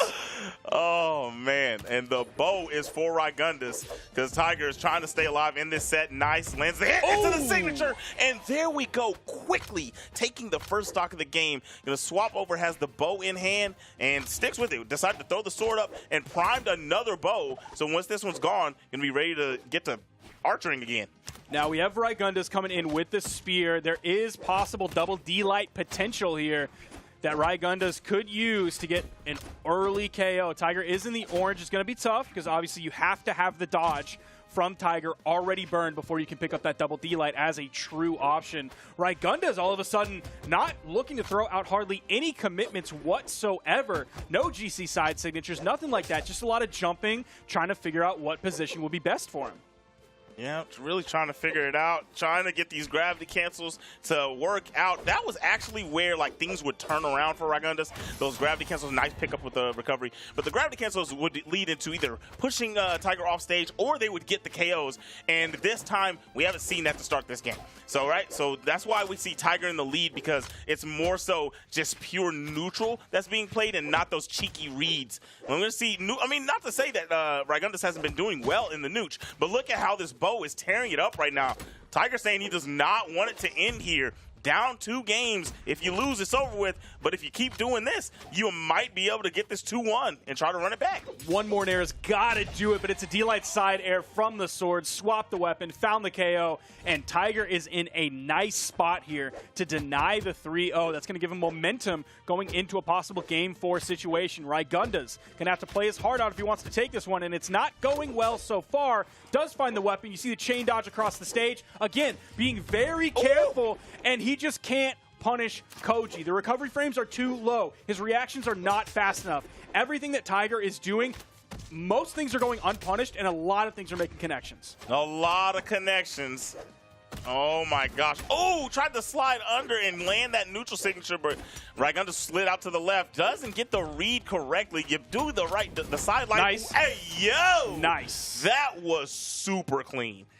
Was that true off that weapon toss? That was probably true off that weapon toss. Son. He definitely had that like in his toolkit. That's not the first time he's hit that whatsoever. He's been hitting those GC signatures for several games now that we've seen from Rygundus. And let's be real, he has not spent very much time on the stream, and he's hit them many times. Many times. And, like you said, it's in the toolkit, it's in the bag, and that game is in the bag for Tiger. Look, I just knew it was over too. Lands the combination and gravity cancels down signatures back away just to put some stunt on that freeze frame. You know what I'm saying? Wow, that was so nice. I wonder if we get that one side sig. It didn't KO, but it was so nice. All right, so we got that one. Okay, so we're going to go back. Boom, boom, that one more time. But there was one over there on the left side of the stage that was really clean. 4 count thrown out of signatures for Tiger and 2 hit. One was the one that KO'd. The other one is the one that we did not show. 599 damage, only took 420. And that's what Rygundus put out. Good game. Rygundus was still really accurate in that game and had, I won't say had a chance because that one was really dominant by Tiger. That was definitely Tiger's game, 100%. Yeah. If you're looking at their PRs, not a huge lick of difference between these two. Tiger coming in PR2, Rygundus coming in at PR number 6. If we take a little look at the seeds for this one, Rygundus coming in at seed 7, Tiger coming in at seed 3. So there is a little bit of a difference there between these two. Not huge, though. Yeah, not that bad. Like, when you're talking about that close of PR and then you're talking about this high in the tournament, Well, actually, I'm curious. So, I'm going to put you on the spot here and ask. Okay. You can say no if you don't know. But how does the transfer of PR work? So PR is significantly less volatile. You get essentially PR points based on where you place in an event. different events are giving like different weights. So like BCX is huge, huge weight to that. A lot of PR points there, as Tiger almost picked up that first stock with a neutral signature. But the way seeding works, seeding is much more volatile because it's more based on like what happened recently. Okay, So got it. your PR will not fall off like your seed will if you place poorly in an event. Well, specifically Tiger coming into this region. Tiger, honestly, I don't know the answer to that question. There it is. But I know a lot of that was taken into effect because to put Tiger in the right spot, rather than being like, okay, well, he's Tiger, he doesn't play in this region. Do we put him at the front? Do we put him at the back? So a lot of thought went into that. Oh, man. Rygundus, back-to-back blows, getting that stock off. We have 2 stocks to 2 stocks, but 2-1 on the game count. Rygundus staying really, really close in this game with Tiger, but Tiger is showing that this could possibly go to a 2-2 situation. Now, so spear versus sword, this is going to be a tough one. It's been really rough for Tiger. Every time we've seen this matchup on board, one more good read. He went for the neutral light. It wasn't the answer. One more good read. If he even jumped up and did a nair, that could have been, like, kept that sequence going. Now, that was a really good dodge after that weapon toss came through, because not only did Tiger see the weapon toss coming, which Rygundus has done several times, but if that would have hit, Rygundus would have gone into likely the spear neutral light that he's done several times. So by Tiger spot dodging that, he knew the weapon toss was going to miss, and then he knew he would have the weapon advantage. And so covering that initial push that Rygundus was doing to pick up the weapon that would have hit otherwise, stopping that with a sword neutral light as your defensive option as Rygundus pushes forward. So even though that was like a small punish, it was Tiger recognizing something, learning how to deal with it, get him out of danger in that moment, and then turn that into a power position. Nice. That was good. I cannot believe that didn't KO. Rygundus might have needed to go for the Sair right there, but the Sair on the other side of the stage will do it. Rygundus with the lead. Here we go. Now, this is where you're going to have to see what Tiger's made of. The tournament life is on the line. Nice Sair. Coming outside. Oh, and fighting back. Rygundus with the nair and the chase dodge to get out of dodge. Wow, you ain't dodging that one. And here we go. 1 stock to 1 stock. Tiger on the brink of being sent out of this tournament. Gonna have to show us everything he's got, because Rygundus is not playing around right now. Not only does Rygundus want to win and continue his route through this tournament bracket, but obviously for Australia, he wants to be the one to end Tiger's run. He wants to send Tiger packing back to Southeast Asia to help kind of bring Australia more into that conversation of who is the better region between SEA and Australia. So a lot riding on this. It could begin here. Nice neutral sig from Rygundus. That was scary. It could have been it. Oh, got it on the side. Pogo's there. Rygundus, Sair is there. And that is it. Rygundus is going to be the one to make Tiger fall. Can you refresh my memory? Who said Rygundus was going to do it? Hipka. Come on now, Hipka. The intelligent. Wait, did Hipka say multiple? I feel like I saw Hipka on there twice. Yeah, Hipka also said Doggo stops you. Hipka said Rygundus stops you. I don't know if Hipka just like ran down the entire list of like, hey, Kyler stops you. Hey, Gata stops you. Hey, Asmodi stops you. Yeah, Hipka just jumped on the feed and was just like, hey, low-key, like, you're not messing with us. That's what Hipka did. If I put my chips all over the roulette board, I'm bound to win, right? Yeah. Don't do that. That is a good way to lose a lot of money. Do not do that. That will not win you money at roulette. Do not gamble, kids. Do not get it twisted. Do not gamble. I'm going to give you all of this. This is education time. You can't. Uh-oh. Never mind. Yeah, I can't do that. What am I doing? All right, never mind. Not going to do that. Okay, so that was definitely a really good set. Interesting stuff to see Tiger come into this region. For me, it was my first time watching him play. Was this his first time playing in this region? Tigers? Yeah. Yes. All right. Now I know back in the day, because the connection isn't the worst between the two, like Tiger has had experience playing Australian players and vice versa over the internet, because the connection isn't the worst. I can't remember when servers actually got rolled in, whether they were added in at the same time for SEA and AUS. I don't know the exact history on that. But still, these players will have some experience playing against Tiger, just not really in any official events, and definitely not like this, where it would actually be all within the same country, even though it's online. All right. Well, either way it goes, it's still a good showing. Oh, yeah, Even if you don't win, that was still a really, really good showing. And given the keyboard issues and whatever other issues might have happened because you're playing at a PC cafe. Congratulations to Tiger coming in 4th place here. Congratulations to Rygundus putting the Australian flag on his back, repping the region here to take out the SEA Invader. And moving on, we now have Elsam versus Rygundus. Elsam versus Rygundus. We're at that part. We're at the part that we were talking about earlier where you have to just keep playing and playing and playing. Yep. And Rygundus is going to get no break. But you know who just came off of a super long break? You know what? Okay, he's saucing again. Elsam. Elsam is the one that came off that break.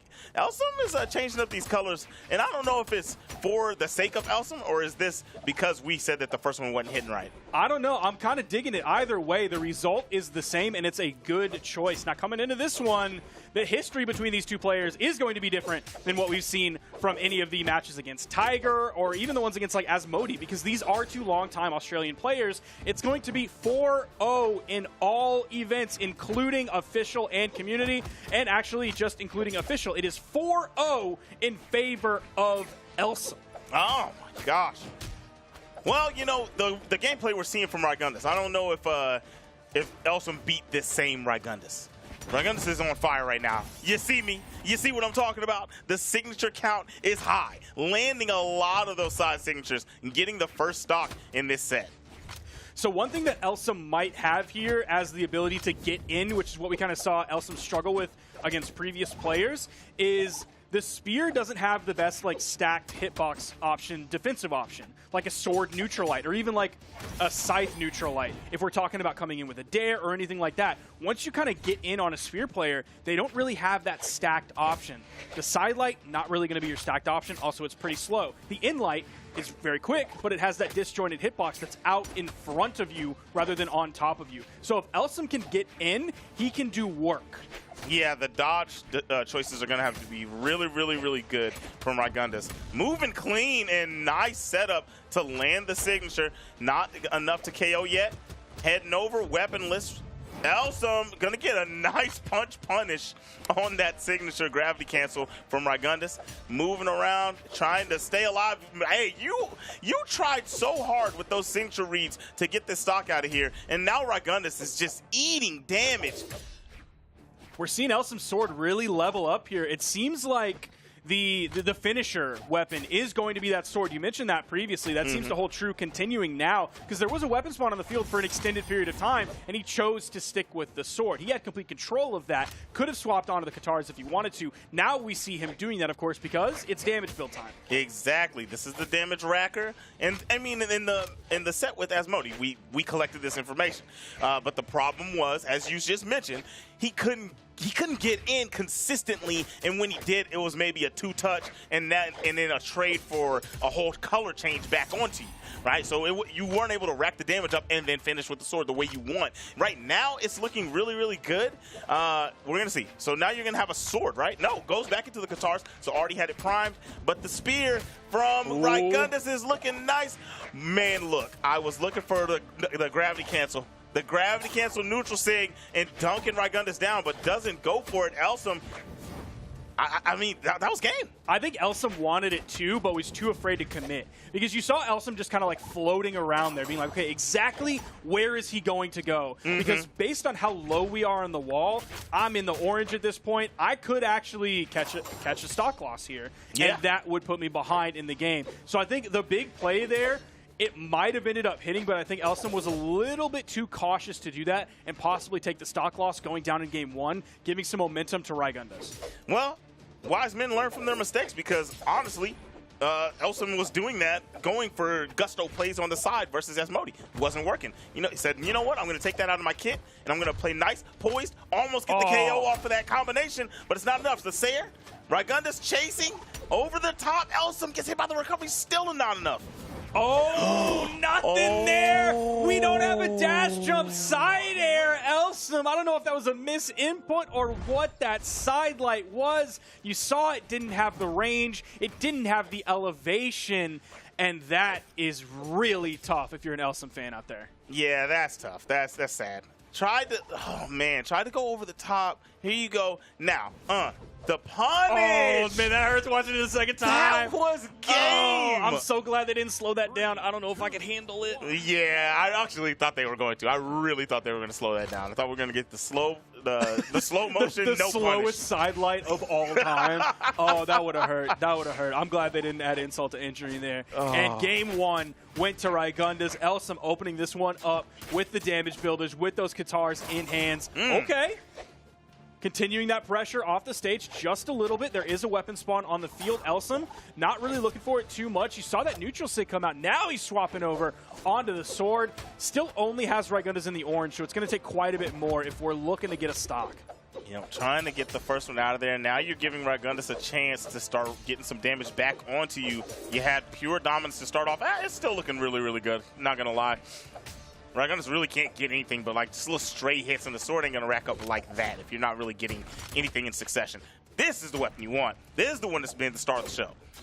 Oh, nice. This could be good. Oh, didn't have quite enough damage to take off the top. Picking up a D-Light into the recovery on that soft platform, that is a Spear player's dream. You can find those KOs so much earlier than if you picked it up on a grounded opponent. Man, the idea after landing that into the Sayer and then tossing it, nice. I like that. Rygundus, man, those side signatures are really, really hidden. But back to it. That weapon throw over the side after landing that Sayer tried to cover that side so Elsam couldn't make it back on, but wasn't able to get the weapon throw far enough. That idea was genius. I want to see more of that. Ooh, there's the side light. You know Elsam's looking for this KO. The weapon toss goes right over the corner. Unarmed side air, going to send Rygundus flying. Weapon advantage in Elsam's favor. Nice neutral light right as Rygundus peeked over the corner. Not sure if that was the full attempt to recover back to the main platform or if it was just a little peekaboo coming out there to try and get a lay of the land, see what Elsam was going to throw out. But Elsam did pick up the KO. Sword neutral light. Going to still have control of the weapons. Still has control. Nice. Does a little bit of arm play and throws the spear away instantly. Elsam is going to be able to get some good damage here before this weapon's picked up. You have to deal with the Katars. Nice. It was a little stutter step in the movement, short hop, and then went over there and cleaned up and got the weapon. That was good. Great movement from Rygundus. Now you're getting a little buck wild out here. Yeah, that was definitely feeling himself on that one, feeling very confident, like he was going to catch Elsam in some sort of surprise situation. The build-up on that was a little bit too slow to really do that. Yeah. Saw that one coming from a mile away. The recovery was that was a good punish on the neutral air. Trying to babysit him back to the stage. Oh, just barely misses the D-Light. Oh, picks it up. Bounce pass to himself, hits the side air, scores the basket. Okay. My man Spark talking about some hoops. That's what I want to hear. Yeah, that's me talking about hoops. And he scores the basket. That's about as deep as I can go, man. I love it. But I don't love that, Rygundus. All right, so the spear signatures, they're landing a lot. These sword ones are not the juice. I need to go ahead and pour that glass out and pour some new juice in there. We need some orange juice. We need some calcium. We need to get the pulp out. That's the problem. Is the first round of juice had pulp in it. Disgusting. Ew, yuck. Everyone hates it. Now we need some juice sans pulp. That's what we need. Hopefully Rygundus is sipping on that as we get into these final stocks for both of these players. All right. Nice. Weapon throw down. Oh, he is in danger. This is really, really scary. Oh, a little close. That was really, really close. Oh, jumped right into the active frames of that Sayer, and you went to him. You just gave it to him. Elsam, you won the game, yes, but you cannot give him that. Oh my gosh, you almost just saved him. That was crazy. I don't know what he's going to do when he got back up there, but I mean, that's still not what you want to do. That's a big mistake when you have the round in hand, right? Slides he knew he had down the there, dodge. and there it is. Throw a weapon. If you need to commit to that, which you didn't, the dodge was already burned. We knew there was no way he was going to get back. Throw the weapon. That's the safest way you can 100% confirm that edge guard. That was. I mean, we already knew he was done, but still, just in case you wanted to throw something in there for good measure, go with the weapon toss. Exactly. I love that. That dude that flies in. That's Vrax's cousin, bro. That's his boy. He's bringing in the ops, and Brax is just like, man, what's going on, man? Why are you helping them out? Nice pogo, but just slightly able to touch the wall. You gotta be praying right now and thanking. That was a really nice weapon toss that came out from Rygundus. Didn't quite hit the mark. It was sent straight down. I'm not sure if the dodge from Elsam got him through it, or if the hitbox just didn't quite extend far right enough, but that was a wonderful weapon toss from Rygundus, even though it didn't quite hit the mark. But one thing I'm worried about, Zip, is last game, Elsam did 662 damage. That is almost 221 damage average per stock. That's not great efficiency. And on a lower defense legend like the Hattori pick. You know what? I like that it sounded like a big number, but you saying that it's not efficiency is, that's the truth. That it really should be KOs quicker than that. And I guess that's what gave Rygundus a chance in that game. I mean, even though Rygundus was still down bad, because Rygundus only did 414 damage in that game, but still, you're giving opportunities when you're not getting those KOs quickly. Tries the Dunkaroonie. When you're the odd man out, you're the one down here in the setting. You're doing stuff like that. That'll work. I like those. Scared him into using the dodge. Wow. Oh my goodness. That was either big brain or the coldest accident of all time. Wow, I didn't think he was going to get the KO off of that one, and all of a sudden I just see Rygundus falling. Man, that gives Elsam some room to get himself back in this game. All right. Trying to get something going here. Elsam is still down, but really not getting any hits is Rygundus. So it's still a good weapon toss into the big coverage, the giant hitbox of the gravity cancel down signature. Here we go. Oh, good dodge. Because that's so active. Like, if you do it a little too early, that still catches you. The neutral light. Wow, the neutral light from the Katars. Sair, double Sair is going to do it for Rygundus on the second stock of Elsam and the lead for the Blue Samurai. I love Elsam going into the air to try to contest Rygundus. Just getting bonked on the head with a spear toss. Okay, all right. That could have been danger. That would have been really tough to find a KO on, but it would have given Rygundus definitely some confidence if he got Elsam into an almost near stock loss situation. I mean, you still already got to be confident with this lead you're holding. I mean, well, if you're doing stuff like that and getting punished that badly, I don't know. I don't know if you stay confident. Nice turnaround. I feel like that was a Sair opportunity. I get the dunk, but the Sair was like the cleanest, for sure hit. Elsam, you see the attempt for the D-Light there. Side air, he's going to hit that one. I guess Rygundus couldn't fade off of the wall in time. Maybe didn't have the reaction time to be able to move away from that one or throw anything upwards to give himself some safety.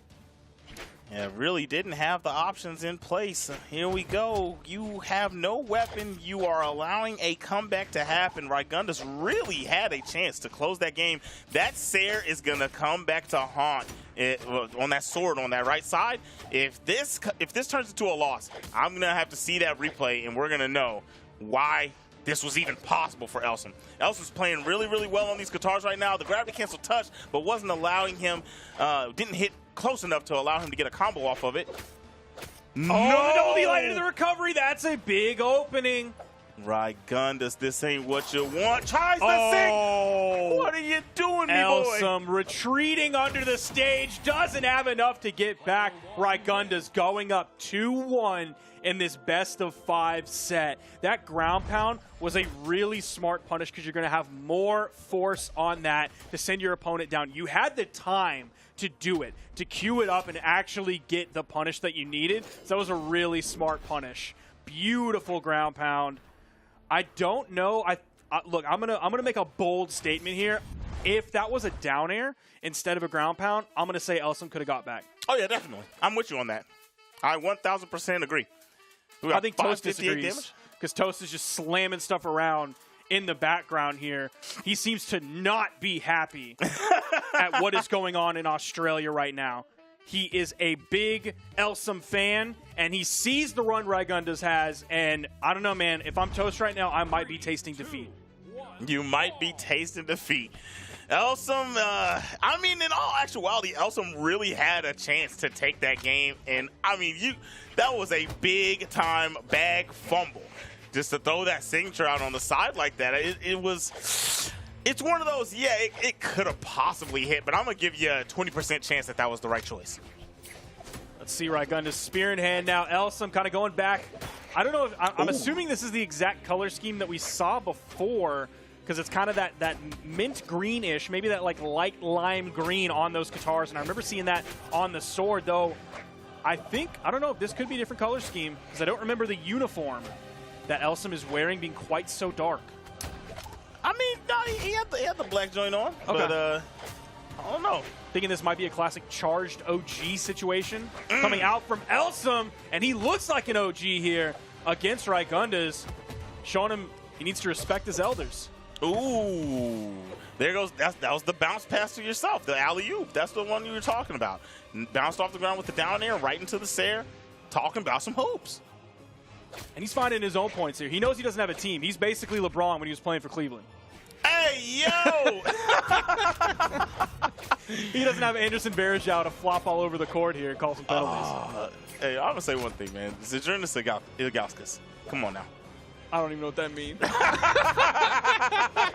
I went too deep. I gave you too much confidence that I knew what I was talking about. I don't. You were doing really, really well. You were doing just about as well as Elsam before getting hit with that recovery. Elsam is in a pretty good state here. We've got the honey gold mustard sitting on Rygundus' health bar. And the spear versus the sword has been a good matchup for Rygundus. Going back at it was racking up a little bit, but it seems like Elsam's finding ways out of these situations that Rygundus has been creating. We now see Rygundus moving into that spicy brown mustard territory. One of my favorites as we get into this orange ground pound. Ends up making contact with the stage. Rygundus got out of it pretty quickly, so I think that was more of a bait. D-Light side air on stage. Elsam in the power position here. Side air, that is going to be the end of that stock. Elsam in a really good spot. I don't know if there's white mustard out there. It sounds interesting if it exists, but that's where Rygundus is now. White mustard, I think they call that bland mustard, which is mayonnaise. That's true. Look, I'm gonna look up white mustard right now because I care about this. I'm telling you right now, Kraft mayo is popping up. I'm telling you right now. Here we go. Rygundus trying to get rid of this stock before eating too much damage. Almost took Elsam off the top, but Elsam said, right back at you, my boy. And this is looking like 2-2 unless Rygundus can get something immaculate to happen. Sword's going to come in. He picks that one up. Elsam isn't the weapon disadvantage, but he grabs the one on the soft platform pretty quickly. Sword v sword. Okay. Second swipe of that side air making contact. The down air making contact. The side air making contact. Can he finish this one up? Rygundus looking for the big play. He might get juggled off the top. Nice gravity cancel. Okay. This is for the set. You don't want to allow it to get tied up. If Rygundus can keep from getting hit by something big. Elsam gave him some quick damage. It wasn't much, but it was a little some. Peppered up that white tee just a little bit. Nice. Okay, next weapon pickup for Elsam is going to be the sword, which means he's going to look for a raw recovery, a D-Light into a recovery, D-Light into the side air. Oh, Rygundus is chasing him into the air so much. No! D-Light recovery. We have a Game 5 situation coming up. Rygundus was doing so good. You heard me yell, oh no, because, man, I really love me a clutch. And that would have been so cool if he was able to bring that back. But Elsam staying alive and bringing us to Game 5. And we're seeing some good damage numbers coming out here. Elsam, the victor of last match, 589 damage dealt. We love to see that. Under 200, big fan of that. Those are healthy numbers. Those are efficient numbers, especially when you're coming out on top. Yep, definitely. PR5 versus PR6 showing us how close in skill they really are. Taking us here to the final one. One of these bad boys are going to make it into grand finals to see what Asmodi is talking about. But the other one is going to have to sit and watch with a third place finish. Elsam was able to grab first two weapons, but wasn't able to do too much. That soft platform there gave Rygundus a little bit of a respite area while that next weapon spawn came in. He grabbed the third one, sword in hand. Oh, almost picked up that D-Light. That would have led to an edge guard situation. Could have been just a D-Light dare. Maybe would have gone for the D-Light side air. to set up that edge guard situation. Now spear in hand for Rygundus. Elsam's win condition is getting on top of Rygundus, and if you're grounded, Rygundus has virtually nothing. If he's in the air, he has the spear neutral air, which seems like he started to use more given the fact that Elsam is on top of him rather than like in front of him with a side air or anything like that. Yo, that was so nice. A lot of damage, but didn't leave an opportune moment to go for a KO. But you're in KO position now. You've got to be able to get the pickup, but we're going to see if Elsam's suffering for what you were talking about earlier. I guess it's not, because you were talking about how earlier that 662 damage game where Elsam couldn't finish the stocks off. That was not the problem there when the recovery from the sword lands. Boom. All right, spear. This is what Rygundus has been wanting this whole time. All right, so the win condition, like you said, that sounds good. But the other one is, don't let Rygundus get started, because when Rygundus gets started, it's game time. Oh my gosh, Elsam's Katars are cooking right now. They're really good. He's finding his way in. He's making like Rygundus push onto him, which, oh man, Rygundus finding the stock there. That's why you can't let him have that spear. If the numbers last game are any indication, he did 67 damage. That is 6 followed by a 7. That's the stock for Rygundus. Oh my gosh. What? Elsam hovered in place on just covering that wall. Gravity cancel neutral light, as I like to call the Hoover vacuum, because you're getting sucked into that bad boy. Yep. You know what I mean? That was so good, the coverage. All right, now, this is tough. This is tough. You were sitting pretty. You had the lead. You honestly had a chance to win last game, and Elsam brings that bad boy back, and now you have to climb out of the trenches here, man. This is tough. There's a 3-piece. Looks like they're trading back blow for blow a little bit, but Elsam heavily in the lead. Tried to get the double neutral light, expecting a dodge down or a fast fall out of that. Okay, nice little 4-piece there. We'll see if Rygundus dodges the same out of the next neutral light that Elsam hits. Last time it was a spot dodge in the air. We'll see if Elsam tries to read that out again, or if he tries to get a little bit more maybe information before deciding the way he wants to move in. Ooh. That was close to getting hit by that down air. Very, very close. I thought that pogo was going to be a go-go. No, I thought he had the down light ready in the bag. He's eating a lot of damage on the stock. Gets the second stock off of Elsam, and here we are. Do or die for both players. The spear is ready to rock, going up against the sword. I've been saying generally the spear was looking good against the sword for Rygundus, but Elsam figured something out. Elsam figured something out, my boy. It's over with. Elsam's going to grand finals. And that one, look at the damage. 502 was all it took from Elsam, and largely that comes from that second stock that he took out so early there. Didn't have to find the D-Light recovery, didn't have to position himself properly on the stage or anything like that. He just had that pressure, caught Rygundus out early enough, and that was the stock. Look at that graph. Look how thin that middle stock is from Rygundus, the one colored in blue. That is a very short amount of the game compared to the first stock and the third stock. Yeah, the game was looking okay in the very beginning. It looked all right. But then all of a sudden, Rygundus just started honestly getting that work.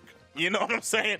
That was a very, very strong performance from Elsam, and that's what you want when you're going into this grand finals going up against Asmodi, because Asmodi has not been playing. We talked about Asmodi from earlier in the set against Elsam, sending Elsam down to the elimination bracket, and then we're talking about Elsam from last week in 2v2s, dropping 925 damage games, a few 800 damage games, and a bountiful 700 damage games. You know what I mean? That was definitely a consistency for Asmodi, kind of on the level that we haven't seen any other one player do that often. Cody Travis, when he needs to in that absolute clutch situation, it's a potentiality. It's possible. We've seen it, but we know that it happens on the reg from Asmodi, and that's what Elsam has to be worried about. Not only that, not only history from last weekend, but also, like you said, the history from earlier today in the winners finals. That was a 3-1. Wasn't a game 5 situation. Wasn't a nail biter all the way down to the end where everyone's last stock red. It was a 3-1. Pretty confidently in Asmodi's favor. Now, you sit and watch as a competitor. You have to watch your opponent, and you have to see if you're ready to. You got to see what they're doing so you can stay ready to play. Because one thing you're not doing is moving those fingers. You're sitting here and you're waiting and you're waiting and you're waiting, and you're finally ready to play after watching the entire top 8 go by. And now it's time to play somebody that's warmed up and just came off of a pretty hot set against Rygundus. Rygundus wasn't playing around. So to be able to overcome that, you really are heated up and you have that competitive fire burning right now. And you have to deal with that. I don't know. Asmodi, you think Asmodi's cleaning up, or is we getting a reset? I think Asmodi's got it. Okay. Even if there is a reset, I think Asmodi has got it. That game 1 of Grand Finals is always really interesting because of what you just laid out. Elsam coming into this one warmed up. Yeah. Ready to go, ready to play. Asmodi's been chilling. Of course, that doesn't mean Asmodi is not also warmed up because you have the potential to scrim people while you're waiting. That is true. To keep yourself warm. It all depends on what Asmodi did. That's why these game 1s and Grand Finals are so interesting. One player's been just sitting. The other player's been grinding and playing. That can mean that they're warmed up. That can mean that they're tired out. That can mean a lot of different things as this one starts off. Now, as we remember the last set, this weapon right here, that bad boy was controlling everything. Controlling the pace, controlling neutral, making it where Elsam really couldn't go where Elsam wanted to go. Doing it one more time, gravity cancel lands, the dunk lands, but doesn't get the weapon toss. That could have been the stock. Now, I almost forgot the other weapon that Moonin has in her kit because I'm just focused on this scythe, exactly like you said. This bow now coming out. We saw some pretty decent signature usage coming out from Asmodi's bow earlier, specifically that down signature to that one right there. Yep. To cover both sides for that exact reason. Depending on where your opponent is, you don't have to quite be as precise as you would normally if you had to really commit to one side or the other. Yeah, oh, wow. Nice job. The sword of Elsam, that's the most warmed up weapon. Even though those guitars are doing really, really good, that sword is getting you out of there. Once you touch that red damage, you're getting out of there. But let's get back to the bow of Asmodi. Asmodi's only using that down 6. Maybe a little bit of up signature, neutral signature. No side signatures from the bow. Now we'll see Asmodi hunting for this stock. Just kind of dipping over on the edge. No real commitments into the edge guard situation. Just a neutral layer off the top. Right as Elsam recovers back to the main platform. Has choice of weapon. Sticking with the bow for the damage build on Elsam's second stock. Meanwhile, Elsam has the sword in hand. The sword was really starting to pop off last game. Even though it was kind of like the guitar show for the damage build. The sword from Elsam was also looking really strong. Yo, what's going on here? Must be lag issues. Oh, look how cute that is. That's very cute. Yeah, this is likely a lag issue from Elsam. The initial taunt shows that there is an issue. Usually the second taunt shows that the issue has been resolved. So we're just going to get some floating around here for a second while Asmodi pets on the little animal. I don't know what it's called. Do you know what its name is? What would you name it? Big Nose. Okay. Well, you're talking to me. I feel like you looked at me and then you looked at the bug and was like, Big Nose. That's kind of messed up, man. That's messed up. Absolutely not what happened. Oh, my gosh.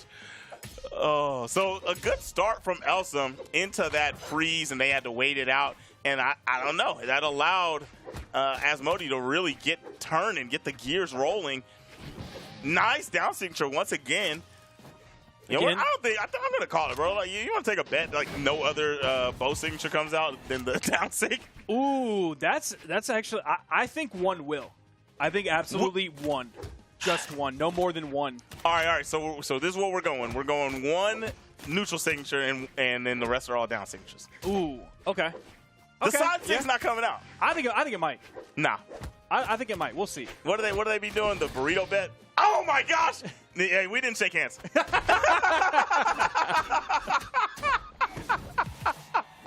And game 1 goes to Asmodi, and the bet victory goes to me.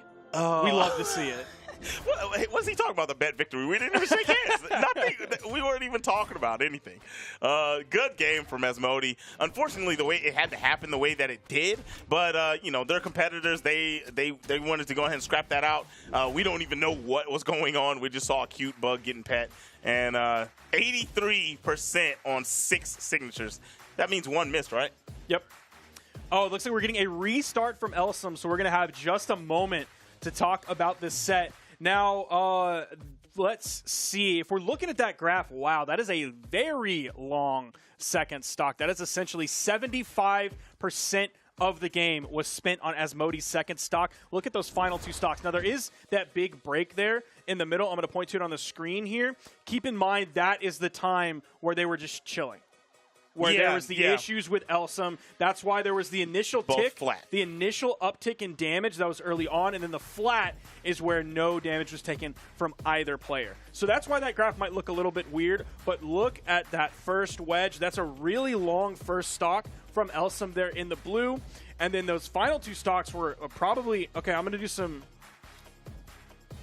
okay, the first stock was longer than the final 2 stocks combined. Together. But also, even if you take this little chunk out right here where they weren't playing, if you scooch this on over, that means that Asmodi's last stock was about just as long as the first stock. Still very long. Yeah. Still just as long as the first stock long as Elsam. From Asmodi. So we're waiting on Elsam to get back into this one. Likely we'll still be seeing the Moonin. It was almost hovered on Vrax. I was about to have a really good time. Yeah. We're going to be seeing the Moonin, which I still enjoy. We don't get to see a lot of Moonin. We enjoy that. And then, of course, we're going to get the Asuri coming out from Elsam. You know what's funny? I think, me and Remy were literally talking about Moonin right before any of this kicked off. Okay. And I don't even remember the last time I saw this character in a tournament, and then, boom, here we go, Asmodi. It was like Boomy once Moonin came off of, like, needing the balance pass. Right. And I remember that now. was like one of the few. I know I'm forgetting a couple other ones, and they're probably going to be like, but what about me? Don't you remember me? No, because my brain is broken. That's not your fault. I'm not being rude. It's just broken up there. It's a mess. If y'all don't know, that's a, oh my gosh, is this going to be the stock? No. Good movement to touch the wall. We ain't over yet. It might be. Okay, okay. Elsam just wants to get back to the main platform. Gosh. He goes high. Asmodi grabs him, sends him low. He goes low. Is he going to get back? No. Oh, Elsam trying to go under the stage yet again, gets caught there. Wow. Asmodi completely opening this one up. Huge scythe work coming through. So you remember how earlier I told you that horror is my favorite genre of movie? Yes. That was a very good horror movie. Okay. Yeah, that scythe killer chasing down Asmodi. That was a really good movie. I feel like that's Resident Evil 7, where you're in the mansion and you're trying to get away from the big scary man, and you think you don't see him anymore, and then all of a sudden, boom, he busts through the wall. And it's like he's still coming. You can't get away from him. Yep, that was it. And Shouts out. Still on the hunt. Asmodi throwing out the signature that I said was not going to come out at all. Almost landed it. Elsam stuck out here on the edge. Dealing with them. Oh, he picked it up. Asmodi. Oh, she picked it up. Asmodi. Incredible. Stop doing that. Making me look real goofy out here. Stop doing that sig. Oh my gosh. Trying to play some nooch. Nice with the recovery to close out the stock. Elsam at a huge deficit here, right? Yeah, this is definitely a very tough spot. Asmodi already up 1 game. Is it the weapon disadvantage, but not for long. Here comes the scythe yet again. Elsam's going to want to stick to the middle of the stage like glue, not go anywhere near those edges, anywhere near those vertical side walls. Even a dunk at this point, I don't think would KO Asmodi unless she got caught with so many of her inner movement options gone. She recovers high. Elsam's just going to throw out a raw neutral signature to punish a landing. Even if that would have hit, it would have hit on stage, not led to a KO, probably just led to a reset of neutral. This scythe is so nice, man. Like, it's like you saw it sliding off the side with that side signature and then just popping up instantly to punish with the side air. It's just, this is perfect play with this scythe. I got to put it like that. You know what? Nothing's perfect. I'll give it 95%. Ooh, the down signature on stage with the bounce. Gonna give that one yet another victory to Asmodi, who is up 2-0 against Elsam. In grand finals, mind you, trying to become the Australian Summer Championship winner. Ah, man, that was so good. The coverage on the side of the stage, throwing out that side signature, and then the down signature, with even though it hits on the sides and it looks like it's a lower hitbox, still, if you touch any of those guitar notes, you will be feeling the music and going up to the top. So let's look at the order of the games that happened in the winner's final set of Elsam versus Asmodi. That one, of course, as we mentioned, ended in a 3-1. The first game went to Asmodi. The second one went to Elsam, and then game 3 and 4 went to Asmodi, giving her the victory over Elsam in the long run. We have now broken past that. Game 1 and Game 2 both went to Asmodi. Do you think she can finish this one up with a clean sweep, a 3-0? The way it's looking, I mean, it's honestly on Elsam to show me different because Asmodi's scythe is untouchable. I don't think that Elsam has shown me that there's even an answer in the bag. So let's go ahead and open up that bag and see if there's a kitchen sink. I would agree with that. I would definitely agree with that. I don't know if there's anything that Elsam can do based on what we've seen so far to change things up. I think it might have to be a character swap. It's something big. I don't think it's stage. I don't think that necessarily matters whatsoever.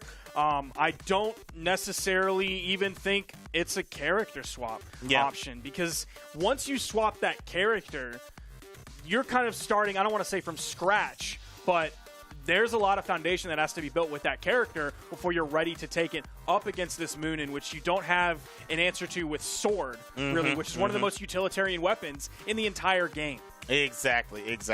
And I mean, and the Katars have been doing really, really well for you. So you already have one of the best weapons in the game, and then your Katars have not been slouching. You're playing very well with them. This is honestly just showing that you might be a little outclassed, and you have to show that you're not. You've got to pull something out of there, pull up a little bit of heart, and try to get this dub. So it looks like they're doing a little check here on the screen before we get into this final game. Well, I said final game. I don't want to put that on you, Elsam, but it is 2-0. It could be the end of this tournament. But I mean, do you think we're going to get a reverse 3-0, Spark? Absolutely not. Yeah, absolutely not. Absolutely not. To get a reset, Spark is calling no reset. None whatsoever. No shot. Okay. But off of that, let's say there is no bracket reset. That means an Asmodi victory here in Grand Finals. That would mean this would be Asmodi's first 1v1 gold medal. This would also be, even at worst, given that this is Grand Finals, if Asmodi ends up losing this, second place, would also be Asmodi's first second place medal as well. So regardless, huge placements today from really both of these players. Yes, but especially from Asmodi, who has, let's see, has 2 bronze medals in 1v1. Okay. Possibly pushing past that second place, jumping right over it into that first place finish at the Australian Summer Championships in 1v1s, which is huge. Oh, yeah, definitely huge. Now, you talked about Asmodi's previous placements. Now, what is the last placement that we had for Elsam? What's the highest placement? Let's see. I can give you that information here. In recent memory, in 2022, the best placement was 5th place. Back in 2021, the best placement was 3rd place. So already breaking past that in 1v1s as well. So we have 2 landmark history-making placements for these players, regardless of what happens. We've got the cute pet back out because I feel like... Big Nose, remember? Oh, yeah, Big Nose. Yeah, you remember Big Nose? I remember Big Nose. Yo, chill, bro. I remember Big Nose in junior high. I remember Big Nose in high school. I remember Big Nose in college. Yeah, I remember Big Nose. I'm never going to forget Big Nose. Yo, chill, bro. I'd never do that, man. I would never do that. Not live in front of all the folks, bro. Never. I'm glad you bring up those placements, though, because the placements are actually somewhat similar to Asmodi, at least if we're looking at golds, silvers, and bronzes. Elsam has 3 bronzes in 1v1, 0 silvers, and 0 golds. Yeah. So either way, whoever ends up winning this one is going to get their first gold or their first silver medal. Okay. So huge work. Huge work. Yeah, I'm with it, man. I'm with it. All right, so the players are still trying to figure out what's going on. They're still trying to figure out what they need to do here to make sure that the connections are good. And we just want to have a good, clean match here in this Grand Finals to see who we have as the victor. Asmodi is the one, man. I'm calling just like Spark. He said there's no reverse 3-0. I don't know if it's possible either, especially if we have the kind of connection issues that we're having at the moment. Hopefully it just cleans up, and then we can see if Elsam has went into that bag and found a new bag of tricks.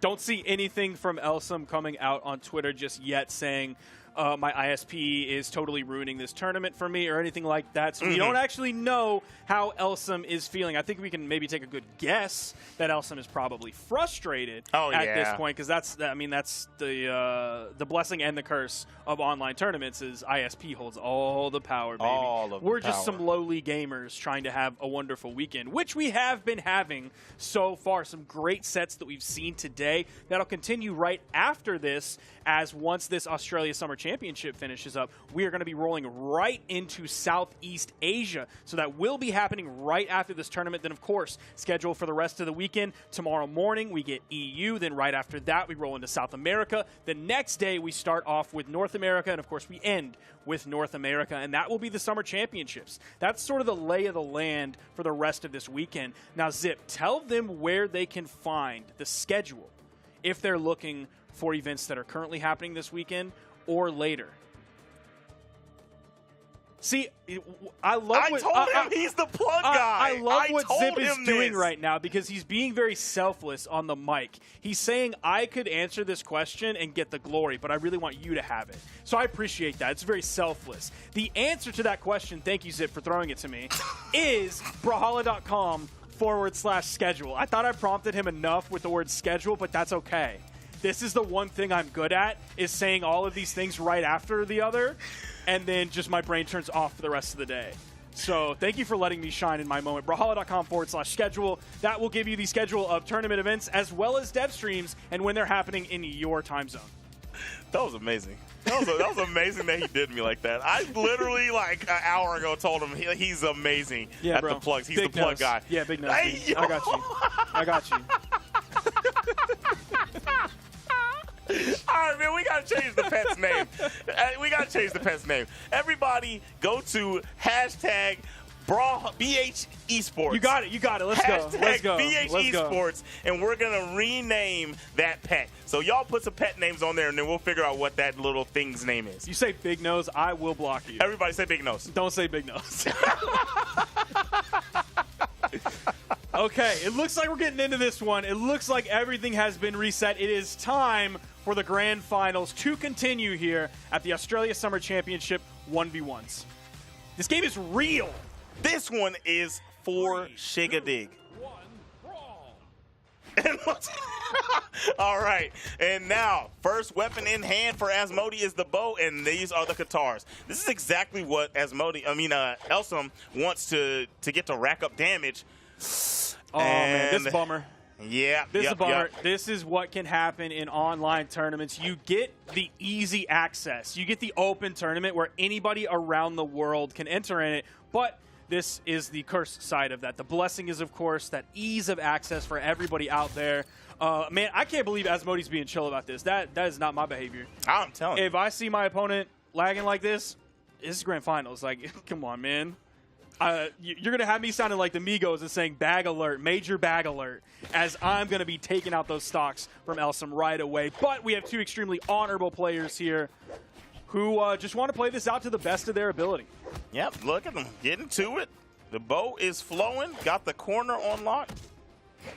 And this game automatically is going to count no matter what. So it doesn't matter what happens here. This will be on the board. Elsam getting a little bit of damage, goes off the wrong direction, trying to get a punish after that neutral light. Wasn't able to confirm. And a little bit of crispy scythe play that we've been seeing throughout this whole, the two sets that we've seen Asmodi play. Neutral Sig coming out, going to be a big whiff on that one. Now bow is in hand, neutral air doesn't even send off screen, so it's going to take a little bit more than that. No spiking option there as Elsam actually went towards the middle of the stage rather than into that signature from Asmodi.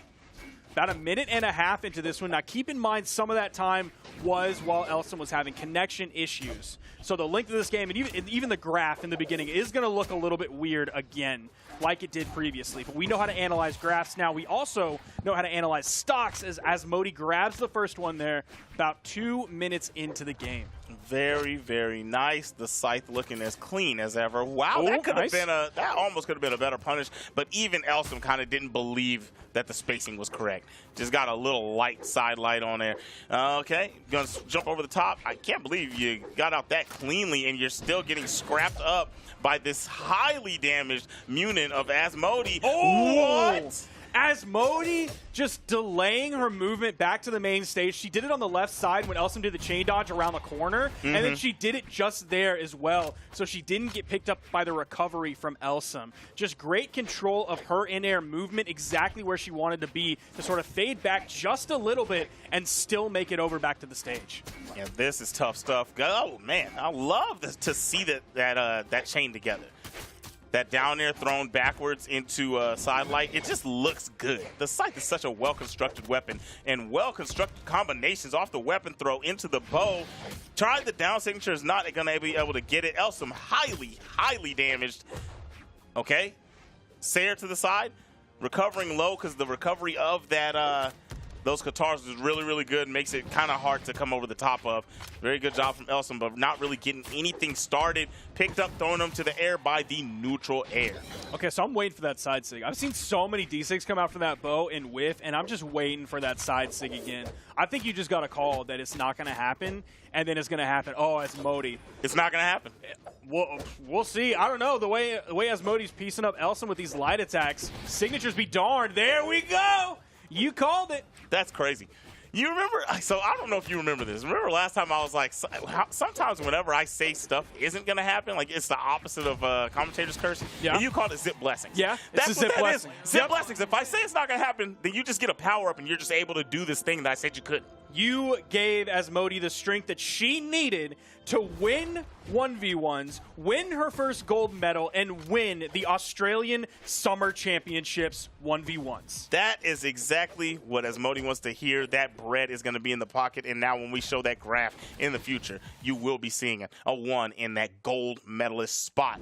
And that's a very, very good look. Here, Australia was really, really good tonight, and we thank everybody that stuck around and had a good time with us, but we're not done yet. We're going to be having a lot more of this Southeast Asia top 8, top 4 going on, and do you have anything you want to say to the people? No, that's all I got. I mean, I'm sure they want to get to the games. I'm sure SEA is ready to play, so we can roll on into this break. Zip, thank you so much for tuning in. Stay tuned, because SEA is coming up right after this. You did just see a schedule over my face. That was actually Australia, so don't be afraid. Everything is going to be okay. Stay tuned, because we're going to be moving right on into the Southeast Asian 1v1 Summer Championships in just a few moments. I don't know about the entire setup, but still a classic skin setup. Right on the next. That could have almost evened up this game, but Zach is strong news. It's Elsam looking for a possible trip down to the elimination round. Doggo here, he knows he is on the Approach. That was a great start from Hipka. Nice control on the weapon that helped rack up this damage. Don't lose this stock here. Yeah, Don't lose. lost They happened us. again. Saw before in the previous set of Asmodi versus Elsam. Hipka's not able to find a way in. Elsam, another asserting player, was not able to find his way in. The zoning game from the side is too much. I love it. Tiger will be playing around on those soft platforms. Doggo is middle of the stage. Gets through that one! No, if it would have immediately led to a KO, but it would have been an offstage engagement with Tiger in the power position. Doggo is going! Recovery was snatched. Tiger just damage going over there on the side and trying to kill Rygundus, because Tiger is trying to stay alive in this set. Nice lens. That was scary. It could have been it. Oh, got it on the side. Doggo's there. Rygundus there is there. And that is it. Rygundus jumped right into the active frames of that Sayer, and you win. Oh, gave it to him. Was looking good against the sword for Rygundus, but Elsam figures something out. Last time I was like, sometimes whenever I say stuff isn't going to happen, like it's the opposite of commentator's curse, Yeah. and you called it zip blessings. Yeah, That's it's a what zip that blessing. is. Zip blessings. If I say it's not going to happen, then you just get a power up and you're just able to do this thing that I said you couldn't. You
All right, guys, and you already know what time it is. We are here in Summer Champs, back from that absolute marathon that was Australia. But it's okay, because sometimes things will take a little longer, sometimes things won't take a little long. But now we're to your favorite region of all time, Southeast Asia. What is going on here? We got a whole line of people coming up front here to place a cake in front of the both of us. Oh, yeah. Because today happens to be my birthday, and yours was 2 days ago. Yep. So, I share a birthday with the inclusion of Ezio from, you know, he took the creed and so did I on July 27th. Anyway. Well, thank you, everybody, for bringing us over for one. That looks fantastic. Here comes Photo. He's way over here. Thank you for, clapping for my first appearance. Yeah. Thanks to my parents for getting together on one special night. Happy birthday to you, TK. Happy birthday to myself, of course. Thank you, everybody here at the BMG family for throwing this together. Yeah. It's been quite a night. But look at that thing. That cake is beautiful. It's fantastic. I'm about to destroy that. Not gonna lie though. Yeah, like, give me that. Just grab a bit. you. So, yeah, man. So they got the birthday boys up here doing some stuff. It's gonna be a great time. Last time I was here, I was 32, and now I'm 33. Wow, time flies, right? Anyway, so time definitely flies. A whole year that whole Australia year. took to finish for that for you. Well, it's going to be a great time, man. You guys know we do have top 4 here. Y'all can start eating it now. Just actually, leave us a slice at least. Like, Let's say, because like, are we just gonna leave this here, bro? Like, it's an ice cream cake. Oh, yeah. No, please take that back to the fridge. Yeah, please take that. Oh, it's not ice cream cake. I'm getting mixed. This is actually just a display cake. Yeah. We don't realize this is actually just plastic. Yeah, when I bite into it, it's going like, to... Yeah. Okay, so, well, all right. The beautiful cake will stay here along with the beautiful I'm island gonna end up picking set. at this like the whole time when we're up here. They leave this here no. the whole time. I'm not going to lie. Yeah. So I can take one strawberry at a time. But, you know, this is here. It's not missing for the picture, but a couple things that are missing for the picture. Of course, Tiger going down to Australia. Not going to be a part of Southeast Asia. Somebody who we usually expect to see in top 4. And went down there saying he was going to take the whole thing, but didn't exactly go that way. I will say, at least he didn't bust her, though. That's true. Because, like, if he said that and then we got, like, 33rd or something, you're like, all right, dude, never talk again. So, yeah, okay? actually, don't talk to me or my son ever again. Never again. But also, another one who's missing for the picture, too, is Keith feeling a little bit down as well, because that's our previous champ for Springs, going down to Sire for 5th. That's first and second going down to at 5th position there. Yeah. Because of the fact that we got Reaper and Sphinx in the winners finals. Well, I mean, things get a little crazy, you know. I mean, like, I think that's the thing, the beauty of this game is that, you know, someone could be on top for a long, long time, and then, you know, eventually the new guard comes up. Think about, like, Sandstorm. You know, Sandstorm was popping off for legitimately years. You can see by his earnings. And then as of late, we haven't really seen too much Sandstorm around lately. So. Yeah, taking a little bit of a break. But, of course, you know, you got people like Luna who've showed up and really just stepped up. Snowy, of course, amongst others who have just really shown everybody exactly what they could do. And even you look over in EU, that was just run by Acno for God knows how long. And then Godly and Cell showed up and decided to say, no, that's my spot. That's my throne. Go ahead, vacate that for me real quick. Well, big shouts to Godly, too. He is one of my favorite players from over there. So, but we're not over there right now. We're not that, well, I won't say that far over. But that is real. We are a little, we're actually way further over than Europe. We're in Southeast Asia. We're going to make it happen as we get into this top 4. I see them on the screen already. Sphinx and Reaper. We're going to get to that winners finals first. And this guy's already on the crossover skin. That's what I love to see. Exactly. Like to see the brand new stuff show up, but also we like to see winners finals. We like to see amazing sets. So we're going to start things off here on Apocalypse for game number 1. All right. Let us get into it. So Sphinx, Reaper. Now, I feel like, obviously, if you are just kind of new and tuned in, yes, we do have the crossover skins for Eivor, who's, you know, part of the Valhalla Creed. But that is going to be over Bryn, who probably would have been part of the Creed as well. If you Actually, to be real, especially in that one, for sure. Oh, yeah. Well, all right, starting things off already. Oh, you're going to get your jump snipe for playing a little bit too much, trying to find that there. Just ground pound. Say, go ahead, sit down. Did you see that KO animation? Or it says the desynchronization. What? Attention to detail on these crossovers? That's amazing. I love it. Yeah, no, he's going to have to get synchronized on this second stock. Does immediately find it. Okay, high weapon toss right there, trying to keep that in play for as long as possible.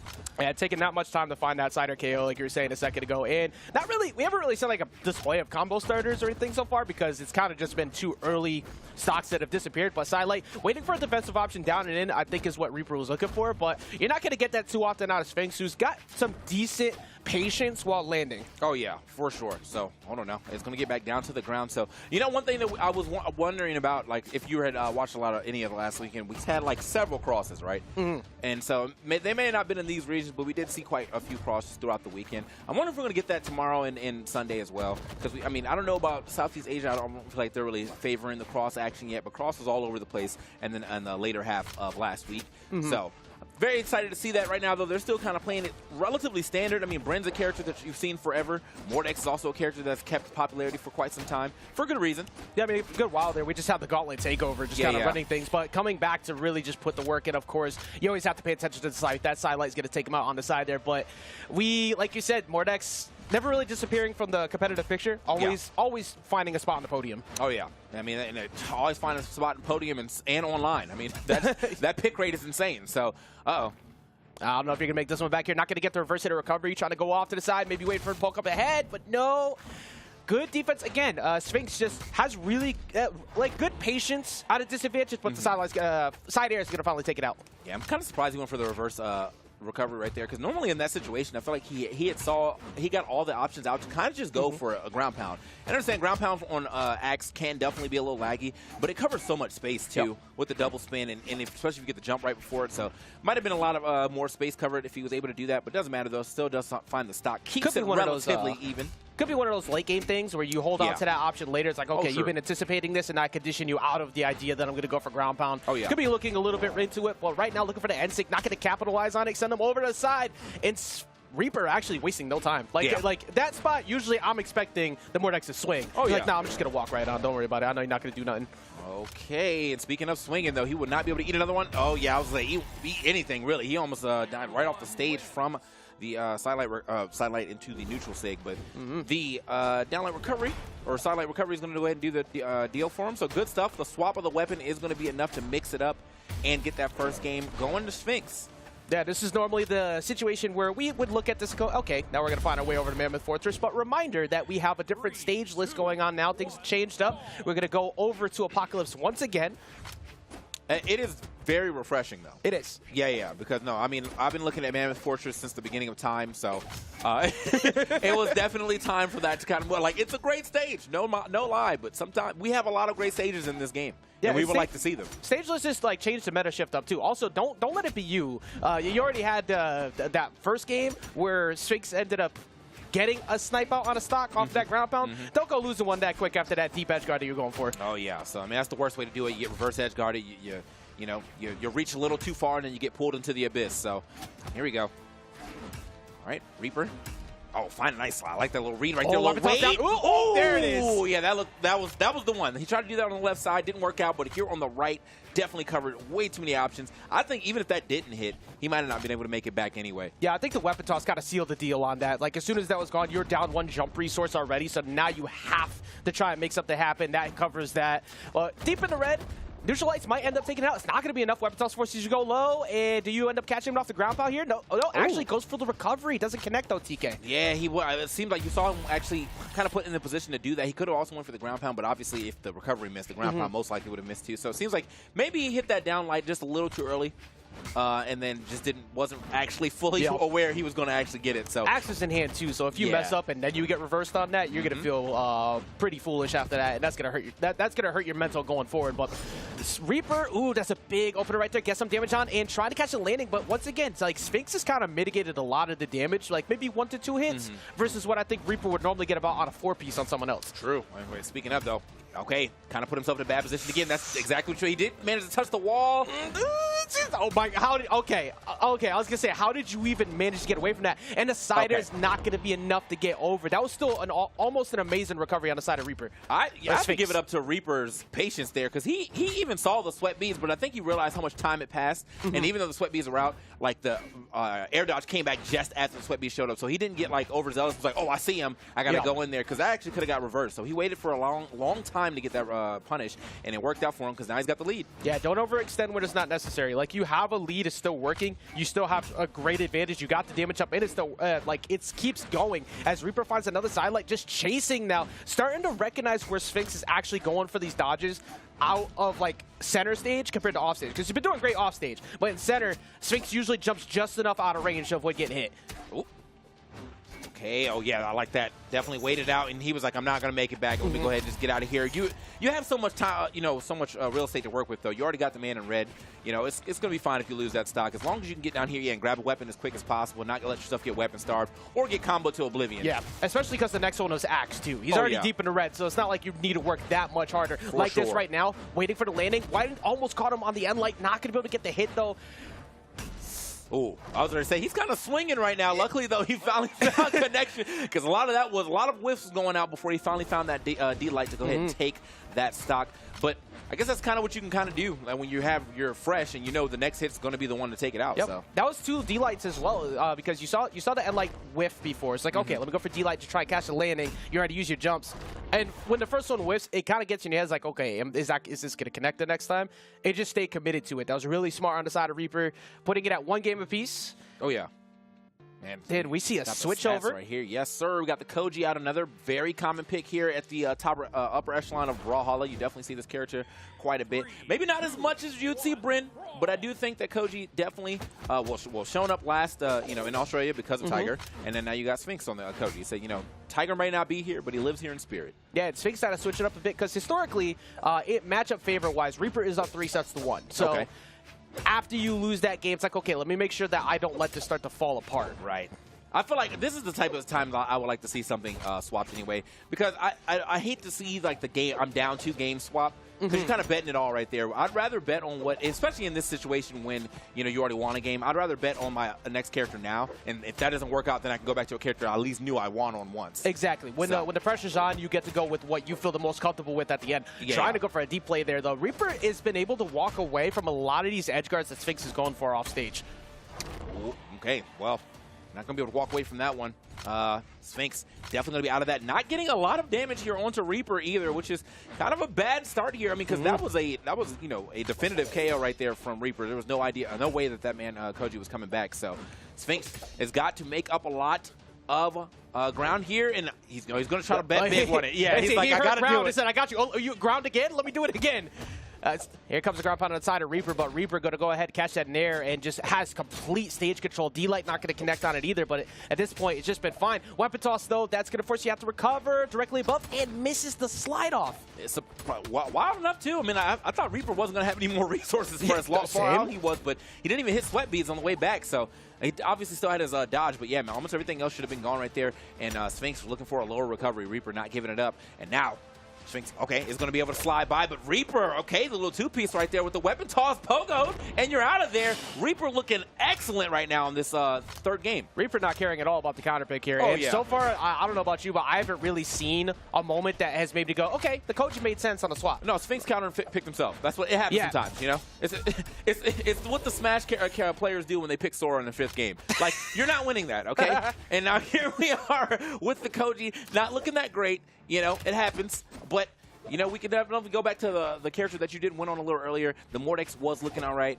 I think Reaper may have caught on a little too much, though, and you're going to have to bring something new to the table. But just not a new character, just a new, I guess, strategy would be the better idea right here. You got to find something to win mid-range, because Reaper's counter just been playing the counter poke game better than Bo with the spear so far. It's like every time that Sphinx is trying to find a D-Light or try to find... Well, now it's just all Sayers because it's almost one of those reaching moments. Reaper's just gotten a side light or the neutral lights like that, once again, just for free. It's kind of wild to say that, too, because of how, like, strong that... Oh, okay, pick up. He's going to go for it all up there, but not going to get too much. Even if he did, it was just going to be a side air, so wasn't going to get him off the top of the screen. But speaking of side airs...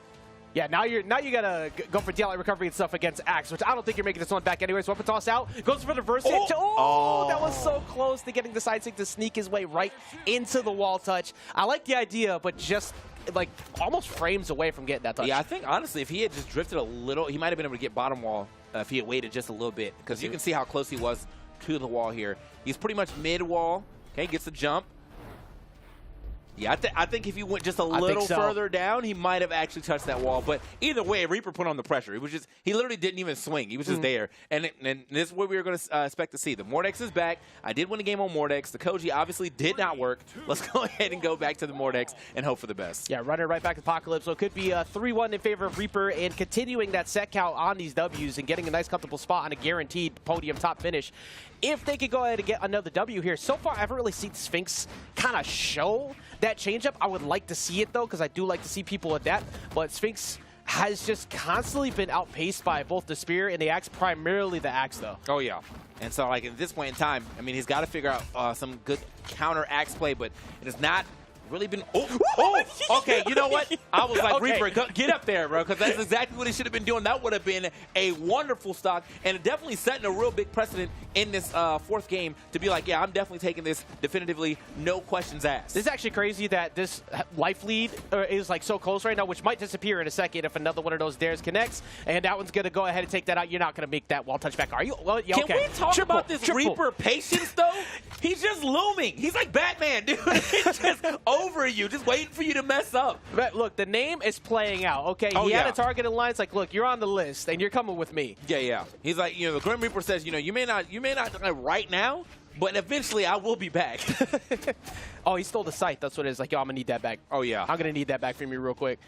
But it was so close for a good bit there. Like, if Sphinx caught a sidelight recovery read, that could have just taken the lead back. But once again, look at that patience on Reaper. Like, he's not getting hit by the weapon tosses. He's playing well. He's not overextending in Nucci. Might go down. Not even going to go down to the end lights. Finally goes down at the end of that at all. But at least Sphinx didn't take any damage. I am very surprised he didn't take any damage after that stock. Yeah, I mean, with the way that these games have been going, like, I've been kind of a little afraid right here for Sphinx, but he's been playing a lot better on the Mordex. I think if you just kind of, like, erase that last game from memory, Sphinx is definitely keeping it close. Yeah. At least on the Mordex. Yeah, definitely way more on the Mordex. And although that's a lot of resources gone, you got to get to the wall touch ASAP.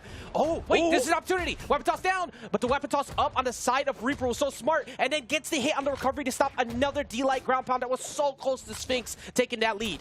What talking about the way that they scrapping out there, though, and Reaper, great recovery, too. Didn't panic and start just mashing that, you know, the recovery, he was like, I think my dodge is back first, so I can grab a little extra distance and actually throw a hitbox up above me, and that got him back to the stage. Good stuff to Reaper, but Sphinx almost turned that around to a great, to a game 5, really. I feel like if he would have got that stock, that was going to take a lot of momentum. Sphinx looking way better right now. Just missed the D-Light command. Oh, wait, weapon toss over? This is a good opportunity right now. The recovery's already been burned. Weapon toss down, though. That was smart. As soon as you saw the wall touch, don't go try to challenge that axe on his way in. Just let him rock. Does not get the read on the recovery, though. That's going to force him to have to land right in front. Reaper, man, again, the patience, is up. He didn't actually go for the right punish there, but he did wait for the dodge. Could have, dropped the Sair there, but instead was probably looking for a jump right after that dodge. Didn't get it. Either way, Sphinx, not too far from taking the stock. Actually gets the reversal Sair. That was so good, Okay. TK. What happened that whole last stock? Triple dares. Every single time Sphinx started to change it up, we talked about Reaper's patience. The fact that Sphinx reversed that gives hope that there could be another game here. Yep, okay, it's going to be able to live that, luckily. So we got Bryn with the kind of middle-of-the-road stats there, so it wasn't enough strength to push this Mordex off of the screen. Will be enough, though, with the Sair of the Spear. Swapping back over, we're going to keep the Spear. All right, we're going to keep the Spear. Now, honestly, I feel like there's no favorite weapon here for Reaper. I think both these weapons have been doing quite well. The impact of an axe when it starts going crazy feels so much like more impactful than a Spear, that's all. The main world where you start getting tilted by Reaper's Spear is when you get double D-lighted or like so. He didn't go for it last time, last time. He went for the D-light into GCT light trying to go for a Sair, but Reaper is just outspacing him, and he's just keeping this gauntlet play kind of irrelevant. Weapon toss down, Reaper's popping off. Okay, yeah, no, Reaper said, my Spear actually is crazy, and it may play like a kind of slower developed game because it's a lot of, single hits or potentially like a two-piece, but for the most part, that would have been godlike. Didn't actually get the full finish. He is beating him down right now. Yo, he's gotten so many combos off of that, but the recovery just misses on the side of Sphinx. Even though Sphinx keeps getting hit a bunch, still keeping his game incredibly close, just missing another recovery, TK. I'm actually very surprised because it felt like Sphinx has really been just getting hit the entire time, but somehow he's got this relatively close. The colors aren't too far from each other, and both these guys are kind of one good hit away. Uh-oh. Speaking of, there it is.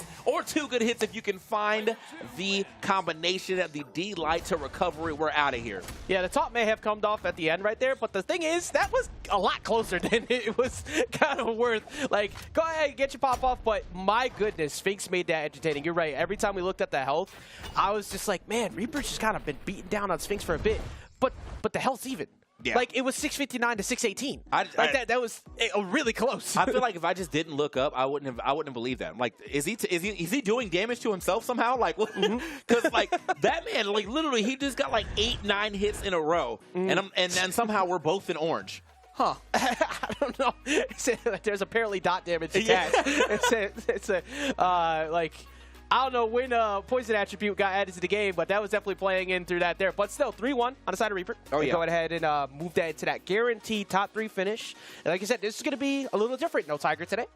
No Keith the Poo-Poo coming in to get that rerun on coming off the W at Springs. But Sire's still in the lower side of bracket. So you always have to watch out for eliminations as Sire starts to climb their way up. Speaking of that match, actually, I didn't get to see who Sire will be playing against. It's going to be Vortex taking a 3-0 over Dot, so that elimination semis is going to be Sire versus Vortex. Kind of, if we were looking at who was remaining, that's kind of what we expect, but you never know with especially this year. Everything has been all over the place. Yeah, I mean, that's just kind of, as I said earlier, the beauty of Brawlhalla. Like, every now and then, things are starting to get changed up with who's at the top. And I love to see it. That's healthy for the game. You always don't want the same guy at the top for like 8 years in a row. You got to have some people that can actually put up a good challenge for him. It makes for great underdog stories, and it just makes for good storylines in general. Yeah, and speaking of this storyline between these two, you got PR1 and PR8 between these two. It's actually only 4-3. 4 in favor of Sire over Vortex. So that PR number actually might not matter here as we go into the elimination semis. I'm actually really looking forward to that. It's going to be pretty entertaining to see who takes it out, considering the fact that Reaper waiting on the top and then Sphinx started to wake up more. Yeah. So whoever gets through this is going to have to deal with, I think, a renewed Sphinx who is kind of starting to understand Reaper at the end of that set. And I'm actually really looking forward to the finals of eliminations now because of that. Yeah, I mean, well, I feel like with a renewed, renewed vigor here from Sphinx. I feel like the thing is, though, like, it took him a little bit, and he did have to throw a game right there with the Koji. It happens. Sometimes I forgot that was even in there. To exactly, be honest. right? We both threw that one away. That wasn't it. I feel like I had to. Like, for his sake, I was like, all right, man, this is probably, we're not even going to talk about it. Either way, by the third game on the Mordex, he was looking pretty good. Yeah. So, like, let's see what he can do. We'll see what he can do against these two competitors or whoever actually gets all the way up there, because he does have to win one more set if he wants to get that that rematch. But before then, we're just gonna wait out and for our competitors to show up. I don't know where they're at. Well, they're in the room. Yeah, they're waiting. I guess while we got time, we can try this cake. Exactly. Yeah. Like everybody else got to have the cake. Let's go ahead. Yeah, they cut us a slice, and then I will never see that cake again. That's what I'm hearing. Delicious. I'm glad that you pointed it out too. It's like, yo, don't forget to cut us a piece. Yeah, cut me a piece, bro. Oh, that is. I know delicious. it's our birthday, but like y'all about to eat all of our cake in a minute. Also, thing of note, against Keith, it was actually Sire used Queen Nai. So not just the same run-of-the-mill where we've been seeing a lot of the Bodvar. We've been seeing a lot of the Rayman, which, I mean, everybody's playing Rayman. That's just a fact. Everybody loves Rayman right now, and for good reason. That's what we call smart financial decisions. Oh, yeah. Because you want to move your way up. But the Queen Knight came out to take out Keith in quarters, so Keith getting at 5th place. I didn't see who Vortex committed to, and actually was not reported, so I can't tell. Don't let Sparky hear that wasn't reported. Shame. Shame to you and your family and everybody who was in that room with you when you were playing and everybody who lives in your house. Anyway, record your people, please. We need that information, okay? It's wonderful for everybody involved. Me, you, the viewer. Yeah, just everybody, okay? Yeah, so we can all keep up to date. Also, I'm going to laugh. I'm just going to open this up real quick, make sure. All right, see, wait. I don't see it. See nothing. Verified, because I saw Tiger responded on Twitter afterwards when he said he was not reporting, and then he showed a screenshot of it reported. So maybe it could be Start GG, just not letting me know. But we'll find out in a second. Of course, like you said, we're just waiting for them to get into the match. We have a couple matches left for Southeast Asia to determine who is our Summer 2022 champion for singles. Last week, doubles was pretty entertaining. If I remember correctly, it was... Actually, I can't remember correctly at all. I have no idea who There's won a lot that. of Brawlhalla being played, so don't put me on the spot. I'm not going to remember either. I know. If I remember correctly, I think Keith's team got second, and I cannot remember who was first. I want to say it was Sire. But still, doubles was amazing last week, and singles is only already started to begin with a great action with the Invader coming in. We don't normally see with the online brackets somebody playing in a different region. Yep. And no Tiger here, if anybody was curious why. A reminder that Tiger actually played in Australia's region today because he was down there and played at an internet cafe, which was pretty interesting. But right now we're seeing them lock in. We do see them finally show up. Okay, so it's going to be Leonardo and Rayman coming up here. Okay. Don't see a lot of Jiro. This is a interesting pick. But it's a pick that I like to see. I feel like I'll actually see a lot of the higher dex characters too often, because usually when you see that much dex, they usually don't have that much force attached to it, and so sometimes it can take a little bit. But here, in singles and with the scythe, that might not matter because the scythe is one of those weapons that will just carry you off to the blast zone anyway. And that's almost what he was doing right there. He's trying to start it up. But you are playing against Rayman. And, I mean, yes, Cross is the flavor of the month right now. But Rayman will never be out of flavor. Okay? That's true. True. That is the strawberry of the Brawlhalla. You will always have that. But notably, amongst this matchup, actually, I believe it was Luna who had a Jiro play that came out. And I think it was against Snowy, if I remember correctly, at Summers. But I do know that the Jiro did show up once. So maybe kind of give it a little bit of refresher. Make people realize, like, hey, look, that combination look kind of nice right now. Oh, yeah. Well, obviously, we want to see if this actually works out for him. I do, first of all, love the crossover. The turtles are sick, and it's also a pretty good color, too. So, gets that first stock relatively easy, getting that recovery. Doesn't have a lot of damage on him, and Jiro does have a little bit more defense than one would. Well, actually, I think he took all out of his defense, so... Nah, he's going to be out of there. Never mind. I forgot. Like, let me show I had you to real look fast. again. And yeah, no, he definitely is not hitting on the defense. It's the speed and the deck. So he's quick, like a ninja would be, I guess. And that's why he's a Ninja Turtle. There you go. Oh, good build-up. It's lore. It's lore time with TK is what we're calling this. But on Small Brawlhaven, too, you're going to be losing stocks pretty quick. So, like, taking it out of defense and going into some more speed makes some more sense in general. But this could cost you, and he's not going to be able to get in range to go for it. He does get the ground pound eventually, but at that point, you go for the weapon. It's not really worth trying to continue to push, even though Sire now facing what could be one himself. Not going to get the D-Light, but the Seer gets him back off stage and finds his way back on TK. I'm surprised he was like, oh, man, I was for sure because of that whiff. Man. How did that whiff? Yeah. That's okay. That's what I originally thought was coming out because of that whiff. Because really, like that Rayman down sig is basically just a better ground pound. So whenever I see, I'm always shook just being anywhere near the edge and then seeing Rayman drop that on me. I'm like, oh, what a reversal off stage! Oh my god! yeah, get desynchronized, okay? Get desynchronized, okay? I can't even say get killed. You get desynchronized. That's what happened to you. Back to main menu, okay? Hey, For you're that right. guy. I really do love that KO animation. That actually looks so good. Say out of the Animus you go, man. All right, so it's gonna everybody's getting desynchronized right now. I love to see it, bro. Little marketing right here for our our newly added character and crossover and all the things that come with it as well. But yeah, an even game right here to see who is going to take this first one, get themselves a little advantage in this set. Yeah, Vortex is kind of boxing right now, but Sire does have the fact that straight hits are going to be an advantage to Rayman, so you have to be careful where you try to commit. His spacing's been fine, but now he's getting anti-aired a lot. Cider finally comes in. Now the Scythe combo game, which worked really good on Stock 1. Let's see if we can find it again. Okay, get off of me. Okay, he was looking for an air dodge up right there. Actually just gets hit on the body. That's the thing about Jiro. He doesn't jump up until it actually hits. Oh, they are scrapping. Oh, that's a good one. And this should be enough. Well, he fights his way back. It doesn't matter, though. What a ground pound timing, because he actually had his own ground pound out, but he hit him as the axe was under him. That's so good. Man, I call that, like, that interaction the spirit of Pavelski. Like, the moment both of them are off stage, Southeast Asia is just finding their inner Pavelski. Just all boxing. All of the, both sets we've seen so far, when they're off, that's it. Like, you're not, one of the two of us ain't making it back.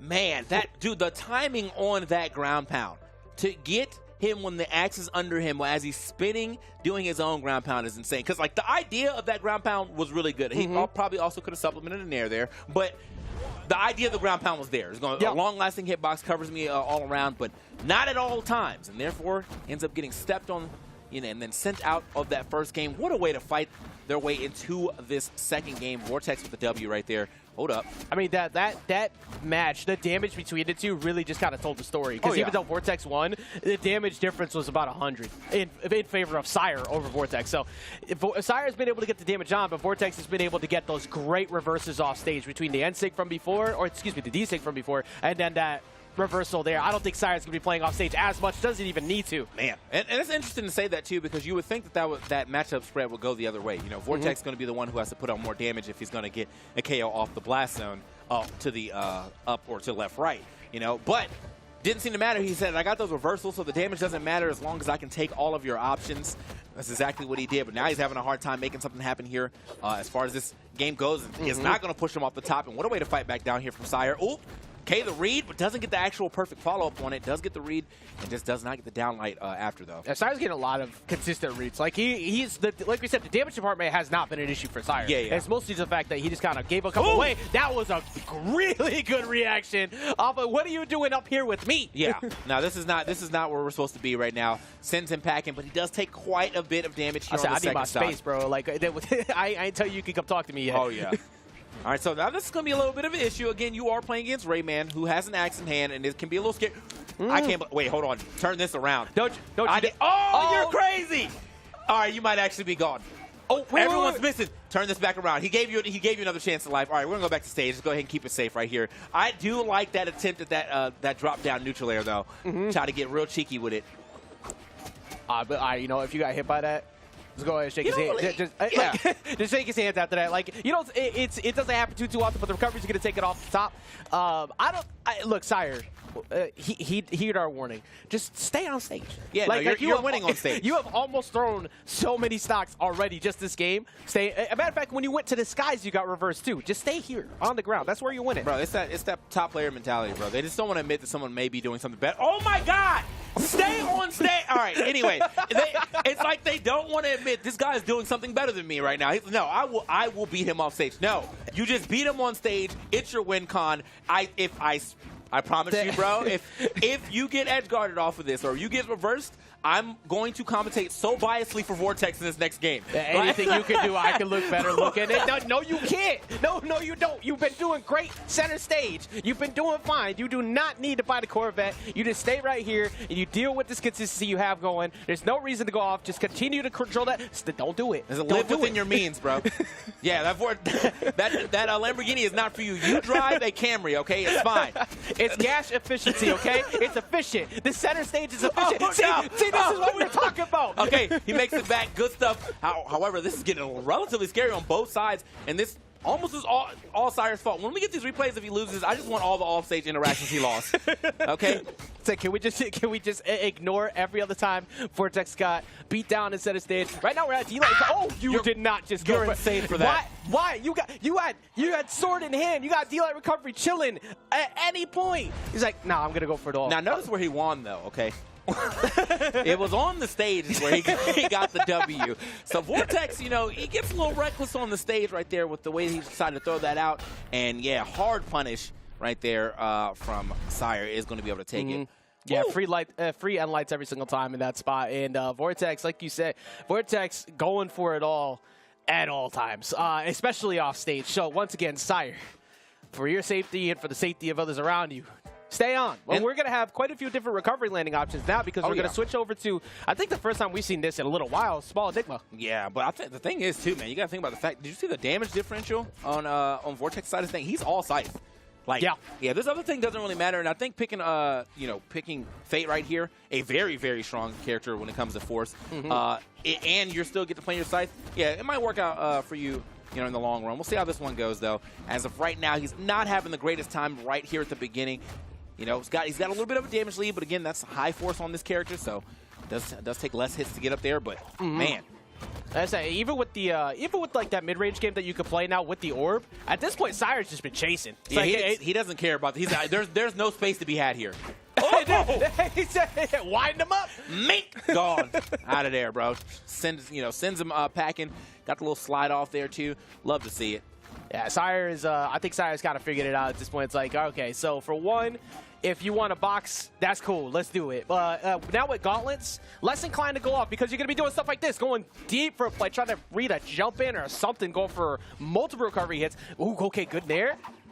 Okay, as a Vortex, you got to get a hit, man. But again, this is where Sire wins. He's on the stage now. He's fighting above the stage, and I'm okay with that. Okay, we're fighting above the stage. That means there's stage under you. But it's when the stage is not under you that I get a little scared because that's exactly what happens. This man off stage goes insane every time. Finds that perfect down air, sends him packing. Does have a lot of damage already though, so he's gonna have to figure out what to do with this orb as far as racking up the damage. I do think Orb's pretty good at racking up damage just because of how quickly you can just always go for side like Sarah at any percentage. So yeah, just the consistency. But the main thing right now is just like these dares have been on point. Actually, that was a good 3-piece right there. Dare to D-Light into recovery, just keeping it going. Like you said, small trades. Oh, well, actually, wait a minute. This orb's kind of putting it work. Yeah, it's kind of maybe you're an orb player. Wait a minute. Orb star. This man just really rode right through. Okay, yeah, that just evened the game up. All right, yeah, that's got to feel good. Gets oh wow at that. Just thought he was probably gonna wait out, but sorry, you know what? I'll give it to you. You got one off stage. Yeah, you got one. That was the message. Now, the message has been sent, so don't resend that message. Yeah, no double texting here, bro. It's never good for you and anybody involved. All right, here we go. All right, now Vortex just got to play it around. Good. That was good patience right there. Side air is not going to be enough yet, but poking his way back on, using the platforms to try and bait Vortex at the idea that he could get a punish by going too high. Okay, hold on now. Sire does find himself a weapon in hand. However, Vortex, yeah, the 2-piece, that's the beauty of the orb. It racks up damage, and it eventually will KO. Sidelights there. It does it all. KO, it really does. It's that bread and butters. It's also dessert. Finish the dinner later. But not even just that. These nairs. Whoa, wow. Okay. All right. You deserve to get reversed for that. I respect the play. But Vortex, once again. Can we talk about his spacing? No one ever gets past that. How did you not get hit by that? Oh, wait a minute. I got questions. All right. That was on the Fate hat. But she was like, that's not a hitbox. So, wow. Must have worked out.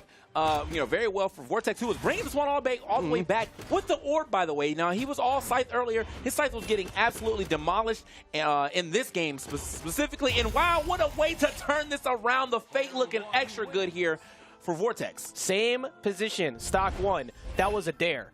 So in your head, it's like, wait, now I got to take the guess because you already caught me with the dare before. You've been really good at catching me on low recoveries, but Vortex that time saying, nope, I'm going high with it. There's the dare right there. Same exact position as the final stock. Closes it out that time with the jump read on the side air. Amazing conditioning on the side of Vortex. They go low? And Not at all. Boom. Yeah. I love to see it. Now, you see the damage is up. Are we going to see? I need to see the damage graph for each weapon because I feel like that orb did a bunch right there. Either way, 565 to 416. 418 on the orb compared to the 122 on the scythe. Man. Yeah.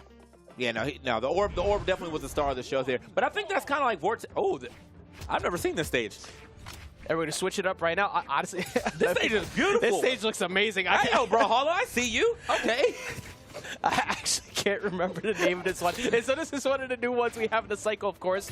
We have Lions, of course, for one. Like Zip called earlier, the home of TK. Yeah. Actually, that's our home right now. That's the home of the Leo. Yeah, That's it's all I'm all the saying. Leos, bro. Yeah, the Lions have the house is up, bro. Yeah, but this looks amazing. Also, a really good thing that comes out of the stage 2, the platform layout-wise, is that you can easily start getting more mix-ups on both sides for the orb, for one, off of those nair plays, but two, for Sire. Actually, it just took me till now to realize the Queen Nai had showed up. Excuse me, not the Queen Nai, the Val showed up. Oh, yeah. But that's, you have plenty of gauntlet mix-ups you could do off of that platform as well. Yeah, I mean, there's definitely a lot that you can get going. I feel like platforms in this game sometimes, it depends on what your SIG kit is, because if you're not reaching that platform, it doesn't benefit you as much. But sometimes people think that's like a safe area, and then you just have that SIG hit through the whole platform. It's like, nah, like right there. Yeah, don't land there. That's Thank you all for covered. perfectly executing exactly what TK was building up to. I was like, that is all covered now. Goodbye, though. You're getting thrown out, and the weapon toss for good measure. Yes, the Fate is in, and the Fate is doing it up. The Fate is the correct choice right now on the side of Vortex. Just going with it, and now up 2-1 in the lead. And here we go again, just right back to the orb. Honestly, if it ain't broke, don't fix it. Like, keep it going. Delight Recovery is going to eliminate that orb really quick, though. I think that he still had orb cycled out, so he should be starting with it on the next one. But either which way, Yep, he was. Okay, all right. Good play on Vortex, making sure he had that for when that knockout was eventually going to come. Yeah, no, because the orb is definitely doing it for him right now. Not to say that it's Scythe. He got the KO with the Scythe a second ago, but, in that last game, that was all orb, so hopefully he's keeping that momentum going up. I don't think Sire has fully got the, the answer just yet. Oh, getting wrapped up and sent out. Happy birthday to us once again. We got the gifts here, so all right. Got the gift of amazing gameplay right now. Sire, I get this. I get the idea behind the switch because you want two quicker options to be able to get in. I think that you're struggling a little bit too much with the axe as it went on throughout the match. That's why we saw pretty much only Gauntlet. Granted, that Gauntlet was putting in work that very first stock, but now we've seen pretty much only Sword from Sire throughout the entirety of this match. Okay, send him packing. So you see Sire. Yeah, he actually really has been on Sword pretty much the I don't think entire I've seen time. Gauntlet like one time. I guess he's really just been, discouraged in using that right there. Does immediately find the chase off that one. I like to see stuff like that, though, when you know someone's going to dodge back, so you just kind of overextend super hard. Speaking of, just barely living that, though. Fate, a lot of power on those punches, but not enough to get past that blast zone just yet. Yeah, one mistake right now. Just start hunting for it at this point. You get one connection, that's going to take it out, but actually going up. Bit reckless with the SIG plays, and now the end light's going for slide cancel, but that's going to take it.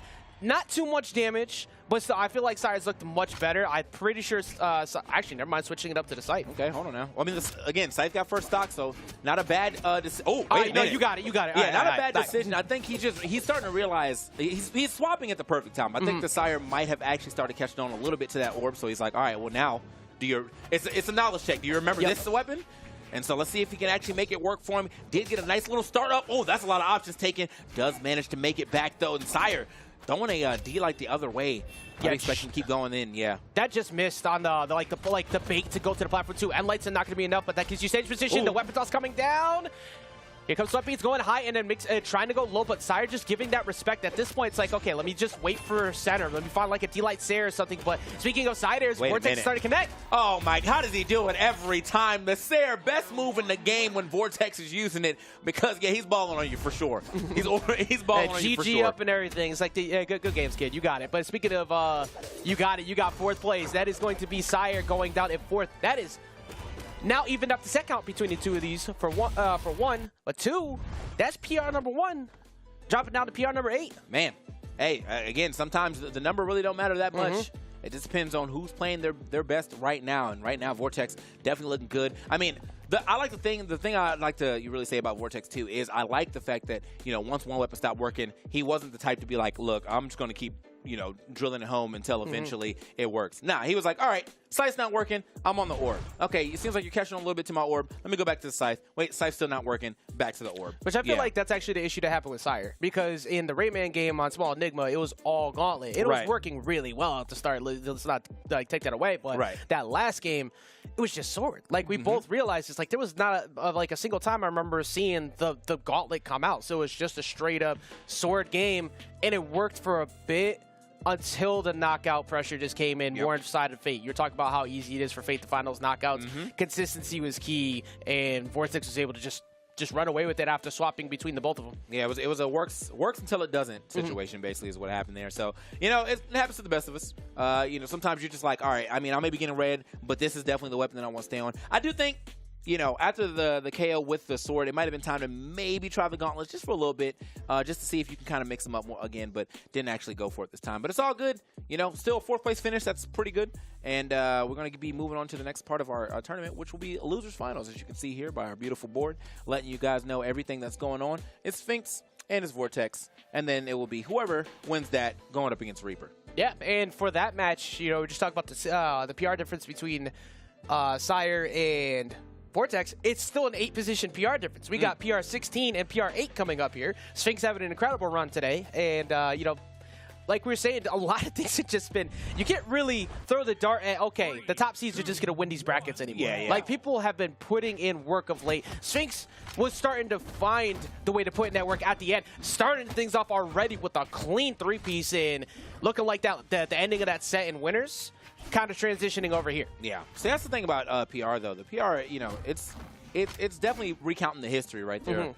But you can never fully tell the future, right? Yeah. And so, yeah, you could be PR1, but that doesn't mean you're going to win everything that ever happens there. It just means that, you know, if people are going to bet, as a betting man, they most likely will bet on you.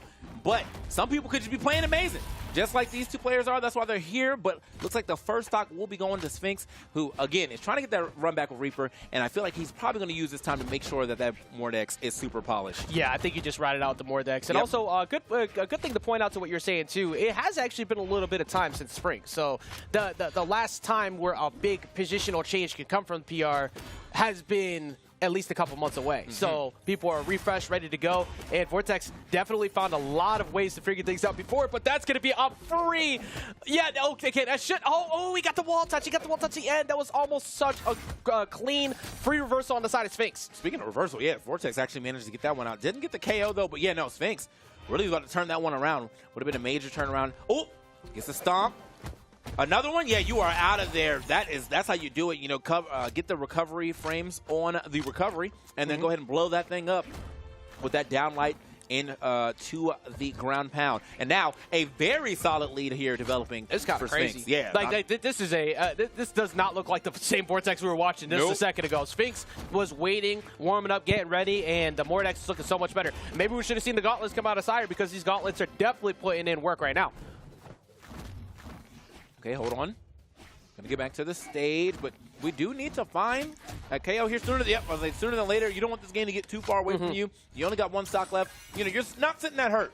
You could definitely ShamWow this stock, but it's gonna be it's still gonna be an uphill battle the whole time. Yeah, I mean, actually, you're right. It is Scythe. Like that stock could disappear right now off a couple good reads on the side of Vortex, which is, I think, is what Vortex is trying to do. See how Vortex is slowly walking over to the side. He got the position he wanted. Actually, this is working out very well up until that point. Vortex. Oh wait, actually, Vortex might still get it. Vortex looking to walk Sphinx over to the corner, and Sphinx gladly just walked with. Yeah, he's like, yeah, I'll go with you. I mean.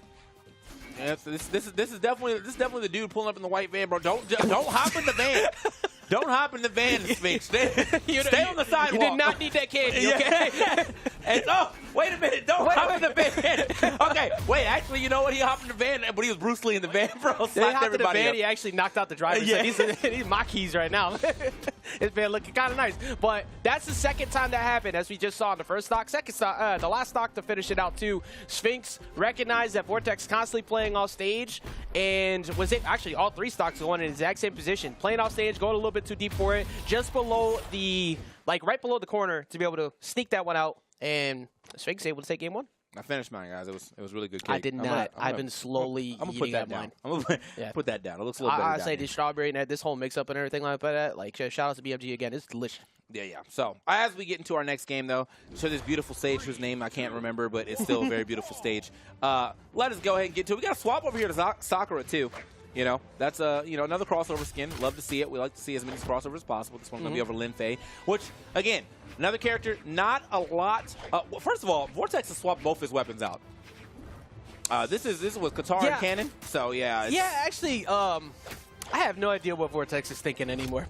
Okay. Yeah. You know, I normally this is the analyst moment where I start trying to like reach deep and pull out the eternal optimism. At this point, I think it's just like, all right, I want to go for a big play. Like if I hit you once, you lose your stock.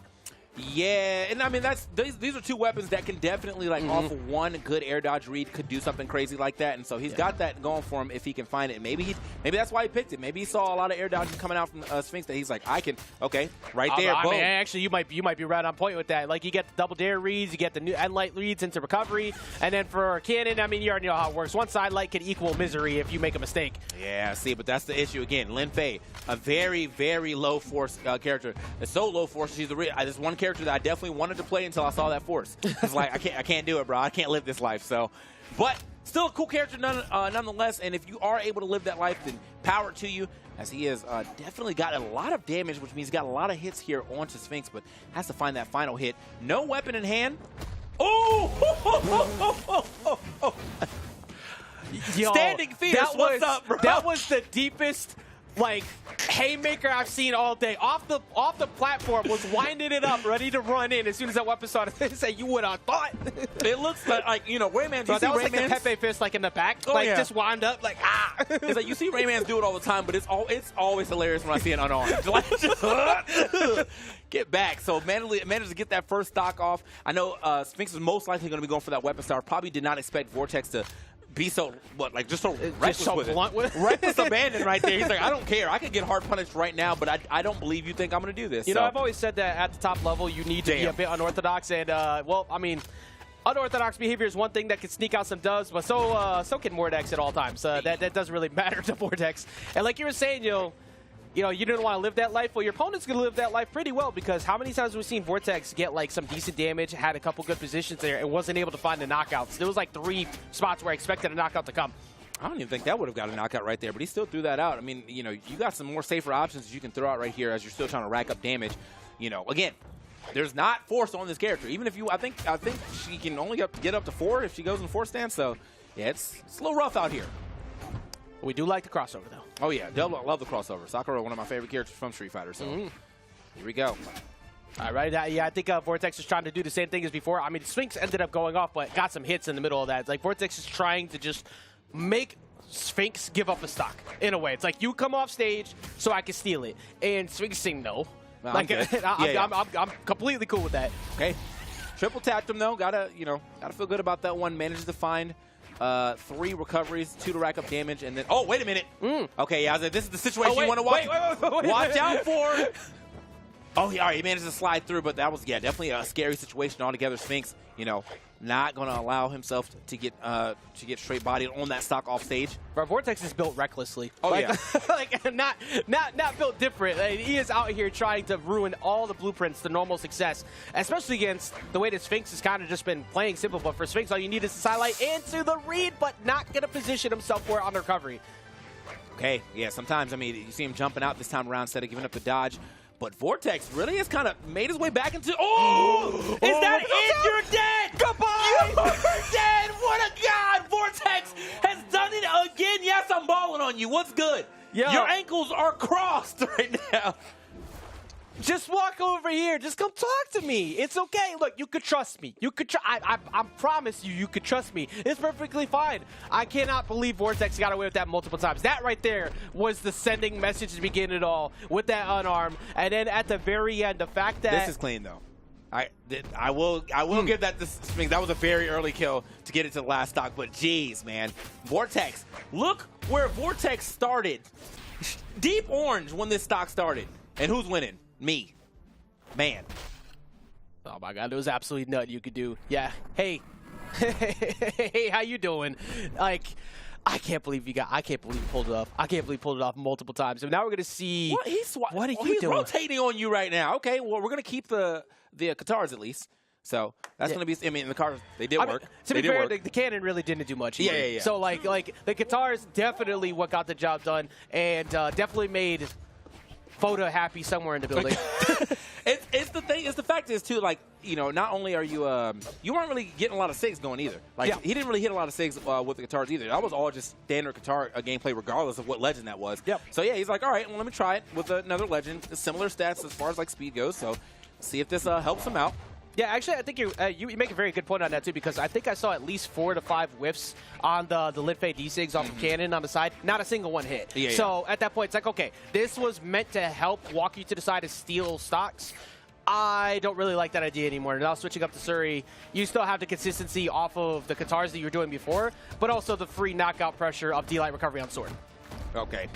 Everybody gets hit by at least once, bro. At least once. You get hit by the side light. You're immediately shook because you're like, that recovery's coming. And they're like, actually, it was a gravity cancel. What's up? I'm here. So goodbye. That's going to be a stock off of Vortex, which is going to put Sphinx pretty far up. He doesn't have a lot of damage on him at all, but I think that's, when it comes to Vortex gameplay, the damage doesn't really seem to matter too much. He does find some earlier stocks if he can kind of get you off the stage. So. I was actually about to say that too. It's like all of this combo damage, right? Oh, actually, never mind. It almost mattered. That time it almost mattered. Almost dying to the recovery off the top, but okay. Hey, scooped.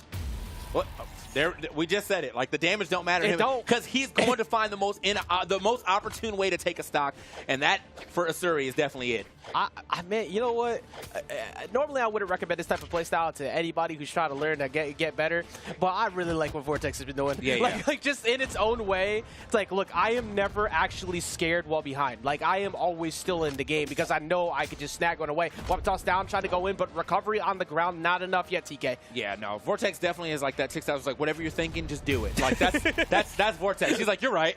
Like, I think this is going to hit. I'm just going to do it. And if There's it doesn't no work angel out, on the shoulders. Well, Angel's giving the same advice the devil is. Like, yo, go off stage. Yeah, you should do that. Yeah. It's like, man, they hand shook for this one. So we'll see how this one goes, though, as he is on his last stock. And again, another situation where he does not have a lot of damage on the Sphinx, but he really didn't have a lot of damage on Sphinx when he took that first stock. Just managed to find a really good neutral sig over the edge to go ahead and take that. Sphinx, I don't even know if he actually just, like, died or if he was like, I'm not going to expend any energy trying to get back to the stage. I think at that point it's kind of like, all right, this one's written off, but like Sphinx has been able to get damage on consistently, getting the nair, looking for a potential dare off the side, but just wait. Oh, that was so perfect. That was so perfect. All those resources got burned off by the side of Vortex, and I don't think that Vortex can make that one safely yet. Vortex tried so hard to just snag that bottom corner and slip away from the ground pound, but not in position.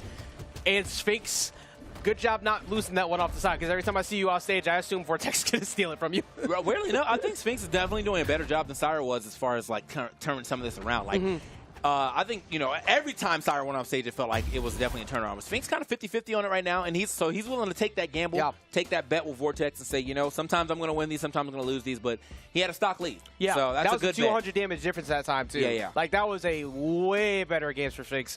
We're going to see one potential final switch come out here, and it's going to be the Moonin. All right.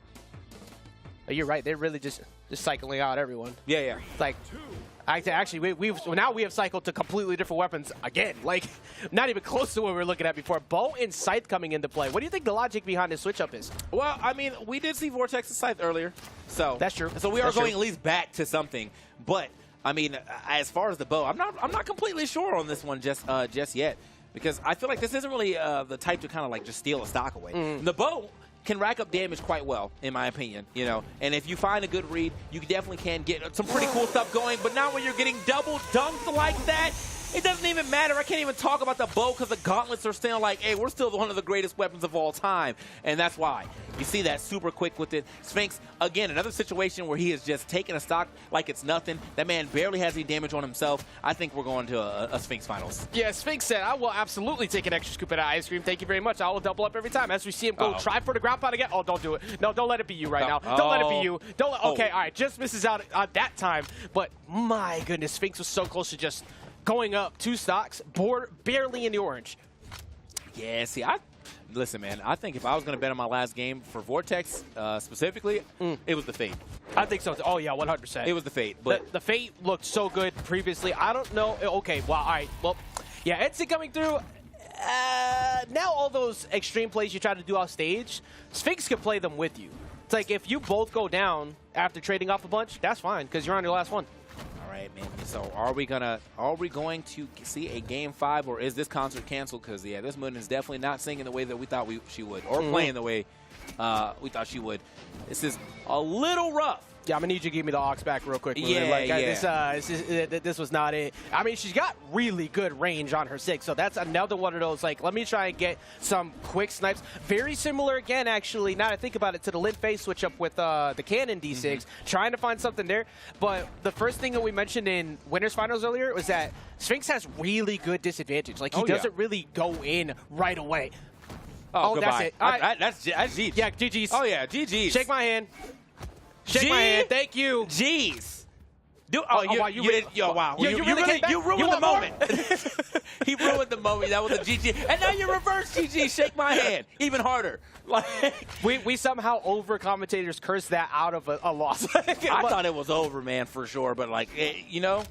Now, here's the big story. Turnaround. Does Vortex somehow bring it all the way back? That'd be the hardest commentator curse of all time. Okay, it'd be a Hall of Fame Guinness Book of World Records. Like, all right, not gonna happen here. Grabpound finally seals the deal on what seemed like was gonna be it on the last one, but Sphinx playing so much better. Pretty much another 200 damage difference game, and just amazing play, particularly all off the start right here. The double. That was beautiful. Like, you weren't ready for that. I didn't even notice the way that he got it, man.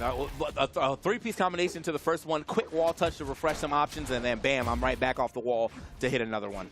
Amazing job. Absolutely amazing job right there by Sphinx, who's going to get that run back up against Reaper. I had to think about that for a second. Like, wait, who's in winner's side again? But if he could play like that, man, we could be seeing a second set. But yeah, I don't want to forget how Reaper did play in that with the his spear. If the Bryn absolutely went crazy. We may end up getting to see him go crazy again, but it's going to be right on the other side of this. Our competitors get into the room, get everything going. Yeah, the mid-range game on the side of Reaper was just insane. Like, you couldn't outpoke him. No. Whether it be the spear or the switch up to the axe, the damage and the fear that the axe established. You talked about how he missed that recovery reverse hit on the very first time. It's like, don't worry, it's coming later. Like, he always he conditioned Sphinx so well. But Sphinx looked so much better at the end. I think that was the thing that made me feel more comfortable about Sphinx maybe going into it if they got back. But they got a lot of work to do. All right, they ain't wasting no time. We're going right into grand finals of Summer Championships for Southeast Asia.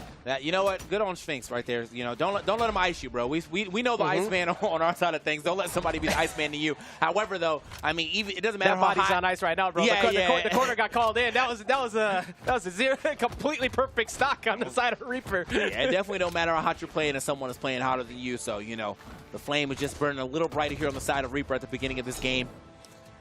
So, gave him the Viking goodbye right there when put him in the ship and then fire the arrow. Yeah, you're getting burned on that one. Bro, Mandalorian's the same as Vikings. Like, I could bring him in warm, or I could bring you in cold. Oh, Listen, man. You coming in real cold right now. Actually, great answer from Sphinx. Wait a minute. About it. Like, we're talking about stock for stock right now. Like, pressure on trying to get back down. Actually, it's still going. That's like 3 or 4 recoveries in a row. Look, where were these gauntlets in winners? That's what we were looking at. These gauntlets have been popping off, TK. Oh, yeah. It's definitely looking Wall Street with these stocks, man.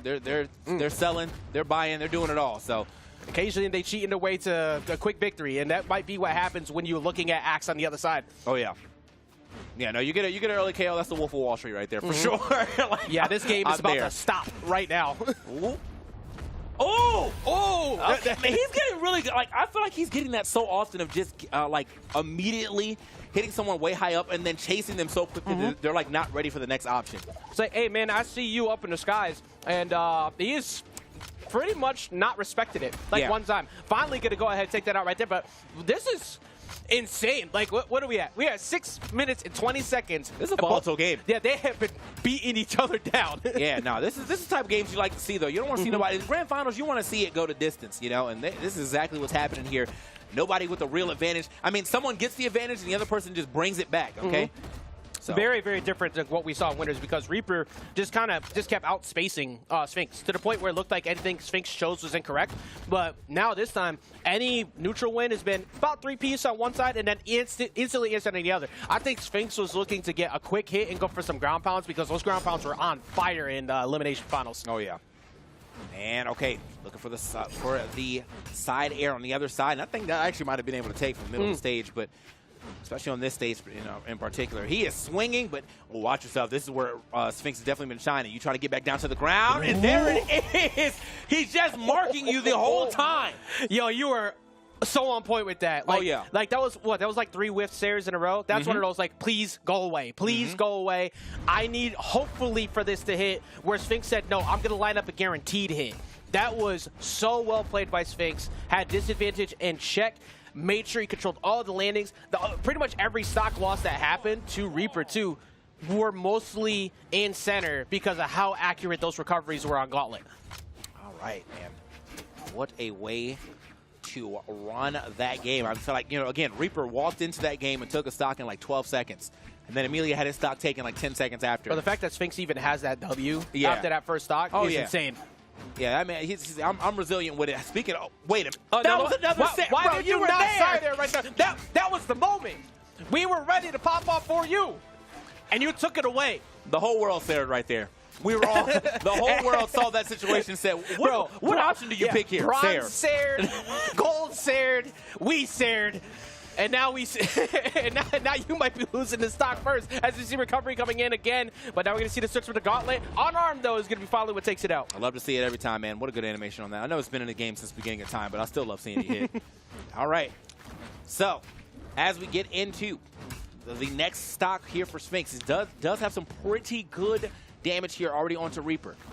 Yeah, let's see if we can keep that lead up because that lead was not very long for time in that last game by comparison to the early one. I think this mid-range game, I know I complimented it a whole bunch before, it's not been as strong, mostly because look at the way that Sphinx is instantly dodging in to try and get in between the gap of where Spear likes you, and it worked again. These side lights are not connecting on the Spear anymore. Yeah, I mean, like the Sphinx movement when he's under you is pretty insane, bro. Yeah.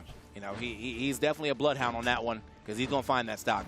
And it's looking real nice, but unfortunately, though, he doesn't have those in his hand or he's at the disadvantage. It'll be a little hard for him to get back. Wait a minute. Oh, I thought he was going to drop a neutral air on him just because, but I like actually how he switched up instead of going for dare because remember in that winter set, a lot of dares were connecting. Yeah. So I think he was just anticipating that he was going to get a free side air off of Sphinx, but Sphinx didn't move. Side air eventually came in from the axe, though.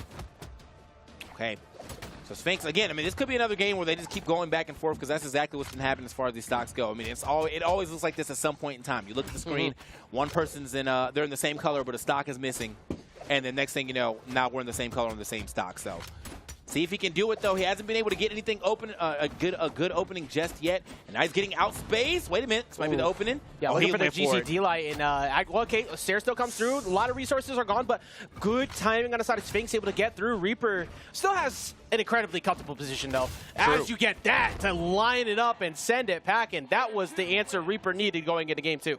I was a little surprised here on the right side. Sphinx, he recovered, and then he still threw a Sarah backwards while he was in sweat beads. I was like, you play like that. Yeah, Reaper's about that like that. Reaper's about that left. He wants all the smoke at all times. And that's actually such a scary playstyle to go against. Oh, wow, okay. We're going to continue to see the Gauntlet run, but I'm happy about this one because getting to see Ryu pop up, of course, is always a good time. I know that there are quite a few options for Petra to be able to run, but this one is my favorite. All right. Let us get into it, man, as we get into our third game. Reaper was able to take that one, and actually a pretty dominant game there at the end. You got to worry about how these games go because they definitely go a little back and forth, but this time around he was able to kind of just seal the deal on that. And this makes a lot of sense, too, because the Gauntlets were popping off just fine in the previous games, and now you get that damage consistency of Orb, and hopefully it works out because Reaper's kind of going in, but like you're playing pretty much the same range at Spear with the Orb, too, so all you got to do is just kind of outplace neutral. That could have been a punishment. Bro, you just went for 2 in a row? Yeah. Okay, all right, you're right. Reaper really is about it. Like, yeah, he says, I'm doing it right now, man. So, but yeah, no, to your point, not only do you have the KO power and just the damage racking power, just the power of the Orb in general, but you also have the power of Petra, who has a good toss right there. Beamed him in the head off the Heezy. Goodbye. So, but I was going to say, yeah, no, he, obviously Petra is a very, very high Force Legend, too, so it's going to work out. Yeah, you're not really losing anything out on this here, and try to catch a dodge down with the falling there, but even so, okay, now Reaper, I I don't really like. I get what you're doing, but also you have the ability to find D-Lights here, or just straight up recovery. Like a couple of those signatures in center are giving up a lot of free damage. Yeah, man. So Sphinx, hold up. Okay, catching him right there. I like that. We'll try to put for the big short you right there. Going for another read. See. There, I'm telling that's the Sphinx special, bro. He hits one sidelight, and then he's just up there with you regardless. It doesn't even have to be a sidelight because he's been doing it off of ground recovery, too. Yep. Like, he'll recovery and then just jump up and do another recovery super quickly. So that has been getting him quite a bit of stocks and also got him the lead here, okay? That Shoryu, by the way, definitely helped force that jump. Oh, Because, yeah. like, that scared you off of potential For dodge. sure. Oh, okay, the dodge read on that, too, keeping it going. Just misses out on a side air and still keeps the pressure up. This orb is looking significantly better. Reaper's, I don't know, like, TK, like, the spear is starting to disappear quite a bit. Oh, yeah. Okay, actually, never mind. That worked a lot before. If he gets those weapon tosses, maybe he can get something going. He's going to have to figure it out in game number 3, though. Excuse me, game number 4. That was... Caught me in the chest on that one. caught me in the chest on that. I'm Sagat now, bro. I got the scar across my chest on that one. Good. What a good Shoryuken right there. But yeah, as you said, you know, obviously he didn't want to dodge out because he saw the looming threat of the Shoryuken the first time. So good conditioning there from Sphinx. And then, boom, the slow-mo on it and everything. Bro, you could have convinced me that Bryn is a part of Shalu with that, man. Like, there was something to be said behind that one right there. But the Shoryu coming through, so much damage on the gauntlet, and actually I'm kind of surprised. Let's talk about how the spear was kind of not lackluster, but like lacking a bit as the match went on, and it made some sense. But even so, like the switch up now off of Bryn has finally showed up. Yeah, this is now we're on the Lucian. Okay, Lucian, very fast character, and does not have a lot of force though, unfortunately. So we'll have to see how this one works out. But again, I feel like when you're at the higher level, I feel like that doesn't matter as much. It's more so your playstyle and Reaper, and may just want to like try to go off stage and make some craziness happen. Hey, you're right. Also, Okay. I mean, everybody, like, all the Katars have been popping off pretty well today. Like, Yeah. the Katars have been looking very good. Everybody's decided to pull them out. But the problem is, Sphinx's gauntlets have been looking amazing. You're forcing yourself to have to go box with Sphinx. And, Oh, yeah. I don't know if that's the right idea right now. Now this is going to be kind of an interesting take. What are these blasters doing? Okay, because like we haven't seen anything even resembling some blasters coming in from Reaper. So it's been spear and it's been axe, and he's traded out both of those. You know, so we'll have to see how this one goes. The blasters were there to be thrown. That's Yeah. what they were. It wasn't the bullets that were the problem. You had to watch out for the guns themselves. Like, Actu- actually just coming in and just smacking you in the face. Now I think about it, I'm pretty sure he got like maybe one hit with those blasters. So yeah, you're probably right on that one. Yeah, so. put them in the trash real quick. Nice. That has been very accurate, though. Finding multiple hits and consistently connecting on the Ziggs is very important. But the fact that he's been able to do that and outpace Sphinx, amazing job. And the blaster's still not connecting. Yeah. Like, I don't think I've seen a single blaster shot actually connect so far. I think I like the usage of that. Okay, there there it we is. go. Hold on. Oh, wait, double. okay. Okay, we're out of there. I do like the usage of the way he's using that neutral stick, though. It does cover a lot of space for Lucian for like a long time. So All right, now all he Okay. had to do is he just needed dares. That's Yeah, all bro. he needed. It's like dare to believe. He's gotten like, okay, that's like the 6th or 7th or 8th one. Now the side is decided to connect. Now these are looking way better so far, TK. okay, yeah. No, he's definitely went Daniel Radcliffe with it, bro. That boy's guns akimbo right now. Let me see it. And well, now he's done with them. He's done with them. That's a reference none of y'all will get, but it's fine. Okay, watch some movies. Anyway, anyway, he's in more than just Harry Potter. All right. So moving on. We actually have a straight. Like, this is a wild turnaround because again, this is a man who took both his weapons, threw them away for something totally different, and now look what's going on here. I mean, it's just one of those, like, you won't see this coming type plays, and that's pretty much been all of Southeast Asia so far. Not going to see that sidelight side air coming in, of course. That's definitely one of the main bread and butters that you can see out of orbs, but I don't think that you remain extremely comfortable here if you're Reaper. We've seen Sphinx get quite a few multiple recovery reads and just take stocks very quick, and that can start right now. But the speed of Qatar is actually kind of looking pretty good as a countermeasure. Yeah, I mean, it's working out for sure. I've always kind of liked this matchup too because it's it's the two close range weapons, or the ones that are directly on top of your hands going at it. And well, didn't matter, man, because you got the hands delivered to you from Reaper on that one. Lucian taking that game, putting them ahead. Man, was not expecting that. Now- This felt like a desperation pick for the sole fact that you traded out both your weapons, but there was no desperation on that at all. That was calculated. Yeah, no, actually that looked amazing. At first the blasters did not seem smart, but the main thing was just spacing just wasn't there yet. And then the dares started coming through, everything started lining up, and now we're going to see Koji show up. This is definitely one of those picks that people pull out to try and find that last second clutch as we are in game number 5. Southeast Asia Grand Finals. Did we get the reset, or do we see Reaper get crowned the W right now? That switch up looking like it could happen as he chased them all the way to the skies with the recoveries. All right. This. Now, hold on now. Now, we saw this. And I didn't agree with the last time, but I'm going to wait. Okay, give me a different pitch. I'm Shark Tanking it right now. Oh, yeah, that's give me a different pitch, and maybe, maybe I'll buy into your company this time around. I'm definitely over on the side. Like, look, I invested in this before. I did not get return on the investment. I'm out. Oh, man. To the point where I actually forgot the Koji was here before. But Sphinx pulling the Koji back out now, maybe some renewed faith. I mean, D-Light recovery, connecting, the Nairs connecting, disadvantage has been a real struggle for Reaper so far. Well, yeah, Reaper has actually been stuck around here. Now he's weaponless. Okay, does get himself a punish. Another one right there. Finds himself a weapon. Probably the weapon that he wanted to be on too. Oh, that could have been a hard punish, but I don't think Sphinx was ready for that one yet.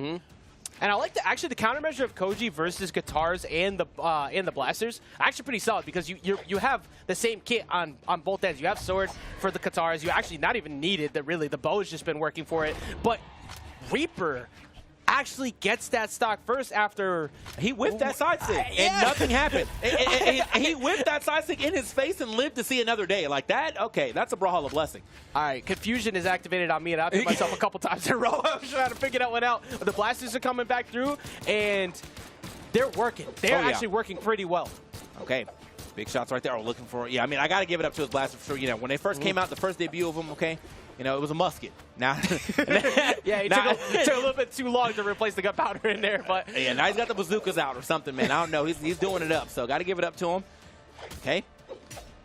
All right, but the knives coming in. Oh, missing out the dare. That's going to be a free punish for Sphinx, but Sphinx is just kind of, I think Sphinx is just playing whiff punish game right now. It's just waiting for Reaper to make that commitment, but Reaper is kind of just, he's got the speed on his side. He hasn't really been hit for. Actually, neither one of them have been hit. Both of them whiffed quite a few times. Finally finds a dare. Okay. Yeah, the speed is definitely a little bit on its out. Try to find a little extra on that down light after the down air, but not going to get the timing just yet. Oh, okay. Again, that's the thing you have to watch out for because I feel like Sphinx always too good at watching you as you're trying to get down. Now he has two weapons that are actually pretty good at that. Neutral layer here on the bow will keep popping you back up. Obviously, recovery and the neutral layer. Oh my God. Also from the sword. I can't believe that he didn't get knocked out of that recovery on the top right corner. Like, that's actually insane. Both of them deep in the red. No, are you kidding me? Still staying alive. That one should finally take it. There we go. I was like, there's no way. I was like, I gotta check your system if you live after that one again. Last stock here potentially for Reaper that could force the reset. To be fair, the Illusion does have quite a bit of defense, so I will give that up. But I didn't expect that much defense, but it's definitely enough to keep them alive. Now Reaper got to get this stock. Got to find. I know he's probably looking for another neutral sig read. That's what he's like. The way that he's stopping and lining things up. That's what it feels like he's looking for. Oh. Yeah, you're right. Yeah, you're right. He was playing around. Like, he just kept looking for a jump. Finds it off the side of the stage. So Grappa coming through. Last stock now potentially for Sphinx. All right. Reaper, got to make something happen here. However, Sphinx does have a little bit of lead. No weapon in hand, but does manage to find that bow relatively quickly. Okay, this is a good opportunity. Ooh, Reaper going for the grab pop, but Sphinx now deep on stage. That's not going to get the touch. Maybe he gets the wall touch. Coming back down. Reaper finds it there. Weapon touch down. And Reaper takes Southeast Asia Summer Championships with one of the best plays we have seen all day long. Congratulations. You earned that one with that. Bro, you're so nasty with that. That was so clean. I wasn't for sure. When he got back to the stage with the recovery, now I was like, oh, this might have taken too much time. But he's like, psych, nah. I just wanted to refresh my options. I'm back out here. Check it out. Here we go. Let's get this in full slow-mo. Misses that, but it's cool. He keeps going because he is like, all right, you're probably going to come through next. Boom. Okay, what you doing? Bow, got a side air for you. He is doing it up out here. Gets back on stage, and he comes off back off anyway. Like, actually, I'm still putting in the work. The neutral air, the weapon toss, it's GG's. Amazing option coverage from Reaper. Amazing commitment to it too, because in a final stock situation for the championships or potential reset, you could get stressed there and then you end up throwing it all away. Like you end up giving up position, you go below, and now you get dared by Bo, reset. But not for Reaper. Reaper got back on stage each time, even with the wall touch. It's like, I know where you're going. Yeah. I still got this. And as soon as he saw him go underneath the stage, it was a wrap. Yeah, man, dude, it was like kind of like a visual mix-up too, because he was facing this way and then he down aired that way, and I was like, oh yeah, I got mixed. I thought we were going back to the stage, but no, he pushes the way out there, catches the jump, does it all, and that's going to be a W for Reaper on the Lucian, by the way. You know, the Brandon got him all the way here, and then he was about to get reset, and he said, actually, for some reason, the Lucian's going to hit, and it did. Look, I gave up on trying to figure out what everybody was going to play after we saw Vortex go through the entire character cast, and then Sphinx started to join that too, said Reaper at the final piece, like, nah, I got this as well. Like, just great character death pool from everybody. Qatar showing up very well from a couple people today, but to close it out at the end there after playing so well in winners with the Bryn, and what seemed like almost a lost cause after the Bryn started to get figured out. Yep. The Lucian just coming in at the end and just really kind of putting a nail in the coffin. That was incredible. He did the 50-50 of like, is this a desperation pick or am I actually big brain? And well, this time he was definitely the big brain guy. So with that being said, that is going to be it for tonight's festivities. I know it's a little late for y'all who are, well, at least in America or our side of things, but we got even more action relatively soon. And by relatively soon, I mean like 10-ish hours from now. We're going to be right back here giving you some more action. That action will be coming from EU and South America. We're getting through some more of these summer championships all together here at the studio with the boys of Brawlhalla. So I'm going to go ahead and leave now because I need to go take a nap. I hope you guys take a nap too. We'll see you tomorrow here once again. Don't go anywhere else but twitch.tv/Brawlhalla. We'll see you here tomorrow. Peace! Weapon toss down. There. Speaking of side airs, Yeah, now you gotta go for DLI recovery and stuff against Axe. I don't think you're making this one back anyways. Weapon toss out. Goes for the first. Oh, that was so close. Jesus. it's like he doesn't care about. There's no space to be had here. Oh, getting absolutely demolished in this game. Specifically in WoW, like a D-Light Sair or something. But speaking of side airs, Vortex is starting to connect. Oh my, how does he do it? Turn that one around. He would have made it turn around. Oop. Stomp. Another one? Yeah, you are. And oh, wait a minute. Don't hop the bed. Okay, wait, actually, you know what? He hopped. No weapon in hand. Oh! Man, right there. He's like, I don't care. I can get hard punished right now, but I don't really think I'm going to. You know, I've always said that at the top level, you need to get Vortex really has kind of made his way back into. Oh! You're dead! Come on! He can rack up damage quite well, in my opinion. You know, and if you find a good read, you definitely can get some pretty cool stuff going. But not when you're getting double dunked like that. Okay, maybe a Hall of Fame Guinness Book of World Records. I got work to do. All right, they ain't wasting no time. We're going right into grand finals of Summer Championship for Southeast Asia. You know what? Good on Sphinx right there. You know, don't let him ice you, bro. We know the Iceman on our side of things. Don't let somebody be an Iceman to you. Never mind. That worked a lot before. If he gets those weapon tosses, maybe he can get something going. He's going to have to figure it out. Directly top of your hand, going at it, and well, find that bow relatively quickly. Okay, this is a good opportunity. Ooh, Reaper going for the grab down, but Sphinx now deep on stage. Multiple. Oh, he's not going to get the touch. Maybe he gets the wall touch. Coming back down. Reaper fights in there. Weapon toss down, and Reaper takes Southeast Asia Summer Championships with one of the best plays we have seen all day long. Congratulations, you earned that one with that.